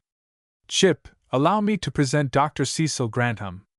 Dr. Cecil advanced with hand out invitingly. I've heard so much about Chip that I feel very well acquainted. I hope you won't expect me to call you Mr. Bennett, for I shan't, you know. Too utterly at sea to make reply, Chip took the offered hand in his. Hate Dr. Cecil? How could he hate this big, breezy, blue-eyed young woman? She shook his hand heartily and smiled deep into his troubled eyes, and drew the poison from his wounds in that one glance. The little doctor plumped into the seat and made room for Cecil, like the spoiled little girl that she was, compared with the other. I'm going to sit in the middle. Cecil, you're the biggest, and you can easily hang on, and beside, this young man is so fierce with strangers that he'd snub you something awful if we'd give him a chance. He's been scheming, ever since I told him you were coming, to get out of driving in to meet you. He tried to make me take Slim. Slim! Dr. Cecil smiled at Chip behind the little doctor's back, and Chip could have hugged her then and there, for he knew, somehow, that she understood and was his friend. I should like very much to say that it seemed to Chip that the sun shone brighter, and that the grass was greener, and the sky several shades bluer, on that homeward drive, but I must record the facts, which are these. Chip did not know whether the sun shone or the moon, and he didn't care, just so there was light to see the hair blowing about the little doctor's face, and to watch the dimple come and go in the cheek next him. And whether the grass was green and the sky blue, or whether the reverse was the case, he didn't know, and if you had asked him, he might have said tersely that he didn't care a darn about the grass, that is, if he gave you sufficient attention to reply at all. Chapter 19. Love Finds Its Hour. Bay Denvers broke out of the little pasture, announced the old man, putting his head in at the door of the blacksmith's shop where Chip was hammering gaily upon a bent branding iron, for want of a better way to kill time and give vent to his surplus energy. "I wish you'd saddle up and go after him, Chip, if you can. I just seen him talking down the coulee trail like a scared coyote." "Sure, I'll go. Darn that old villain, he'd jump a fence 40 feet high if he took a notion that way." Chip threw down the hammer and reached for his coat. "I guess the fence must be down sommers. I'll go take a look. Say, Dell ain't come back from Denson's yit. Ya wanty watch out Denver don't meet her, he'd scare the liver out of her."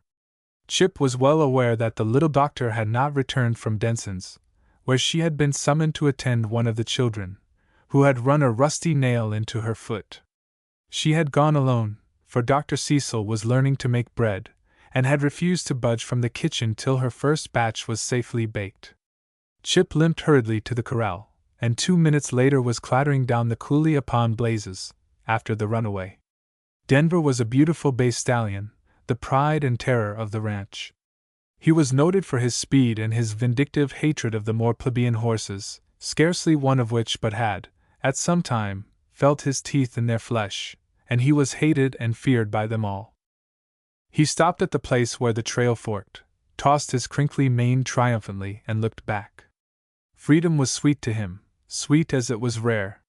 His world was a roomy box stall with a small, high corral adjoining it for exercise, with an occasional day in the little pasture as a great treat. 2 miles was a long, long way from home, it seemed to him. He watched the hill behind a moment, threw up his head and trotted off up the trail to Denson's. Chip, galloping madly, caught a glimpse of the fugitive a mile away, set his teeth together, and swung Blazes sharply off the trail into a bypath which intersected the road further on. He hoped the little doctor was safe at Denson's, but at that very moment he saw her ride slowly over a distant ridge. Now there was a race, Denver, cantering gleefully down the trail, Chip spurring desperately across the prairie. The little doctor had disappeared into a hollow with Concho pacing slowly, half asleep, the reins drooping low on his neck. The little doctor loved to dream along the road, and Concho had learned to do likewise, and to enjoy it very much.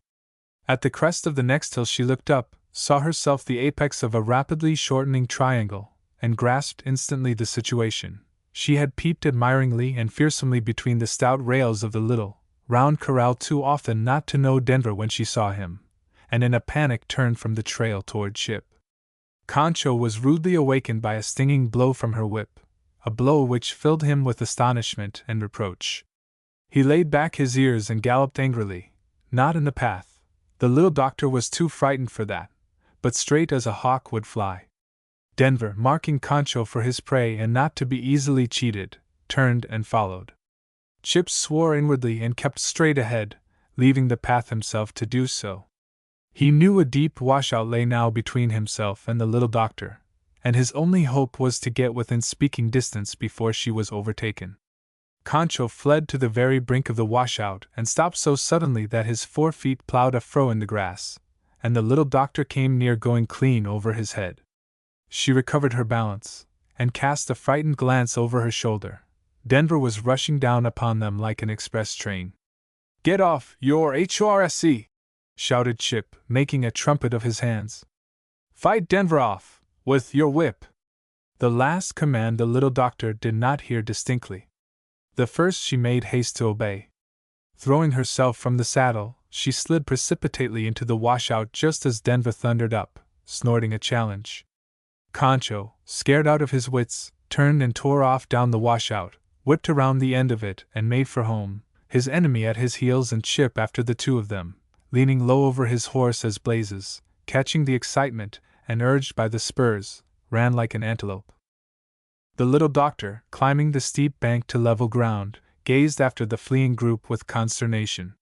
Here was she a long 4 miles from home, 5, if she followed the windings of the trail, and it looked very much as if her 2 feet must take her there. The prospect was not an enlivening one, but she started off across the prairie very philosophically at first, very dejectedly later on, and very angrily at last. The sun was scorching, and it was dinner time, and she was hungry, and hot, and tired, and Mad. She did not bless her rescuer. She heaped maledictions upon his head, mild ones at first, but growing perceptibly more forcible and less genteel as the way grew rougher, and her feet grew wearier, and her stomach emptier.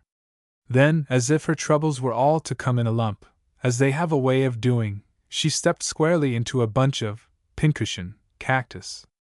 "I just hate Montana!"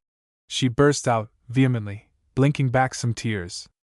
"I don't care if Cecil did just come day before yesterday. I shall pack up and go back home. She can stay if she wants to, but I won't live here another day. I hate Chip Bennett too, and I'll tell him so if I ever get home. I don't see what J.G.'s thinking of, to live in such a God-forgotten hole, where there's nothing but miles upon miles of cactuses." The downfall of Eastern upbringing. To deliberately say cactuses, but the provocation was great, I admit. If any man doubts, let him tread thin-shod upon a healthy little pincushion, and be convinced. I think he will confess that cactuses is an exceedingly conservative epithet, and all too mild for the occasion. Half an hour later, Chip, leading Concho by the bridle rein, rode over the brow of a hill and came suddenly upon the little doctor, sitting disconsolately upon a rock. She had one shoe off, and was striving petulantly to extract a cactus thorn from the leather with a hat pin. Chip rode close and stopped, regarding her with satisfaction from the saddle. It was the first time he had succeeded in finding the little doctor alone since the arrival of Dr. Cecil Grantham. God bless her. "Hello? What you trying to do?" No answer. The little doctor refused even to lift her lashes, which were wet and clung together in little groups of 2 or 3.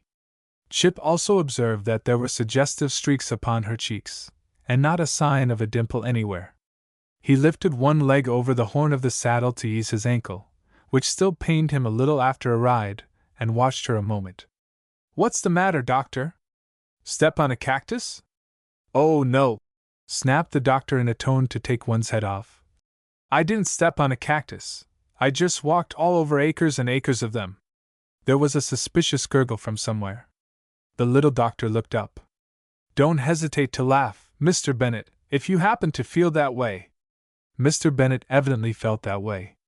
He rocked in the saddle, and shouted with laughter. The little doctor stood this for as much as a minute. "Oh, no doubt it's very funny to set me a foot away off from everywhere." Her voice quivered and broke from self-pity. Her head bent lower over her shoe.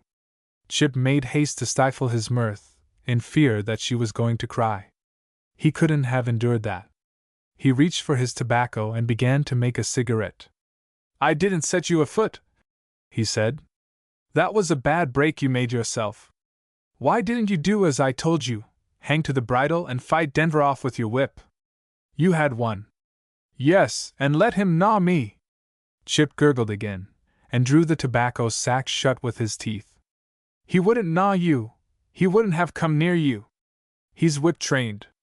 And I'd have been there myself in another minute. I didn't want you there. And I don't pretend to be a horse trainer, Mr. Bennett. There's several things about your old ranch life that I don't know, and don't want to know. I'm going back to Ohio tomorrow, so there." "Yes?" He drew a match sharply along his stamped saddle skirt and applied it to the cigarette, pinched out the blaze with extreme care, and tossed the match end facetiously against Concho's nose. He did not seem particularly alarmed at her threat, or, perhaps, he did not care. The little doctor prodded savagely at her shoe, too angry to see the thorn, and Chip drove another nail into his coffin with apparent relish, and watched her. After a little, he slid to the ground and limped over to her. "Here, give me that shoe, you'll have it all picked to pieces and not get the thorn either." "Where is it?" "It?" sniffed the little doctor, surrendering the shoe with hypocritical reluctance. "It? There's a dozen, at the very least." Chip emptied his lungs of smoke, and turned the shoe in his hands. "Oh, I guess not. There isn't room in this little bit of leather for a dozen. 2 would be crowded. I detest flattery above all things." But being a woman, the brow of the little doctor cleared perceptibly. "Yes? You're just like me in that respect. I love the truth." Thinking of Dr. Cecil, the little doctor grew guiltily red. But she had never said Cecil was a man, she reflected, with what comfort she could. The boys, like Dunk, had simply made the mistake of taking too much for granted. Chip opened the smallest blade of his knife deliberately, sat down upon a neighboring rock and finished his cigarette, still turning the shoe reflectively, and caressingly, in his hand. "I'd smile to see the Countess try to put that shoe on," he remarked, holding the cigarette in some mysterious manner on his lip. "I'll bet she couldn't get one toe in it." "I don't see that it matters, whether she could or not," snapped the little doctor. "For goodness sake, hurry! You're pretty mad, aren't you?" inquired he, shoving his hat back off his forehead, and looking at her as though he enjoyed doing so. "Do I look mad?" asked she tartly. "I tell a man you do." "Well, my appearance doesn't half express the state of my mind." "Your mind must be in an awful state." "It is." 2 minutes passed silently. "Dr. Cecil's bread is done. She gave me a slice as big as your hat, with butter and jelly on it. It was out of sight." The little doctor groaned, and rallied. "Butter and jelly on my hat, did you say?" "Not on your hat, on the bread. I ate it coming back down the coulee, and I sure had my hands full, leading Concho, too." The little doctor held back the question trembling on her hungry, parched lips as long as she could, but it would come. "Was it good?" "I'd tell a man," said Chip, briefly and eloquently. The little doctor sighed.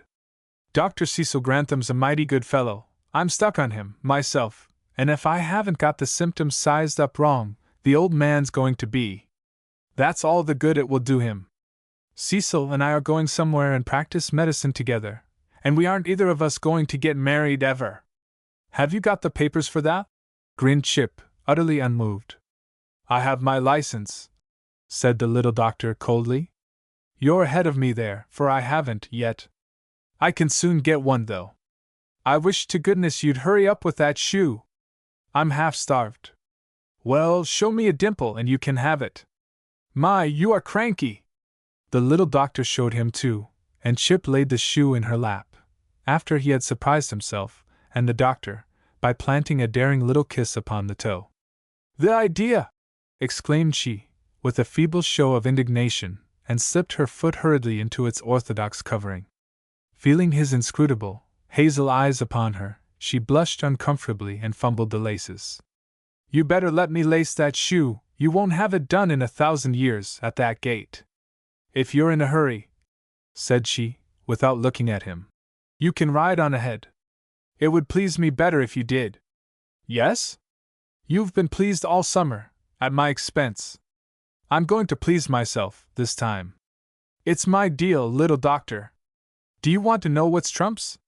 "No, I don't." Still without looking at him, she tied her shoelaces with an impatient twitch that came near breaking them, and walked haughtily to where Concho stood dutifully waiting. With an impulsive movement, she threw her arms around his neck, and hid her hot face against his scanty mane. A pair of arms clad in pink and white striped sleeves went suddenly about her. Her clasp on Concho loosened, and she threw back her head, startled, to be still more startled at the touch of lips that were curved and thin and masterful. The arms whirled her about and held her against a heart which her trained senses knew at once was beating very irregularly. You ought to be ashamed," she asserted feebly at last. "I'm not, though." The arms tightened their clasp a little. You don't seem to be," admitted the little doctor meekly. For answer he kissed her hungrily, not once, but many times. "Aren't you going to let me go?" she demanded afterward, but very faintly. "No," said he boldly. "I'm going to keep you, always." There was conviction in the tone. She stood silent a minute, listening to his heart and her own, and digesting this bit of news. "Are you quite sure about that?" she asked at length. "I'd tell a man." "Unless," he held her off and looked at her. "You don't like me. But you do, don't you?" His eyes were searching her face. The little doctor struggled to release herself from the arms which held her unyieldingly and tenderly. Failing this, she raised her eyes to the white silk handkerchief knotted around his throat, to the chin, to the lips, wistful with their well-defined curve, to the eyes, where they lingered shyly a moment, and then looked away to the horizon. Don't you like me? Say. He gave her a gentle shake. It doesn't seem to matter whether I do or not, she retorted with growing spirit. Witness the dimple dodging into her cheek. Yes, it does. It matters a whole heap. You've dealt me misery ever since I first set eyes on you, and I believe, on my soul, you like to watch me squirm. But you do like me, don't you?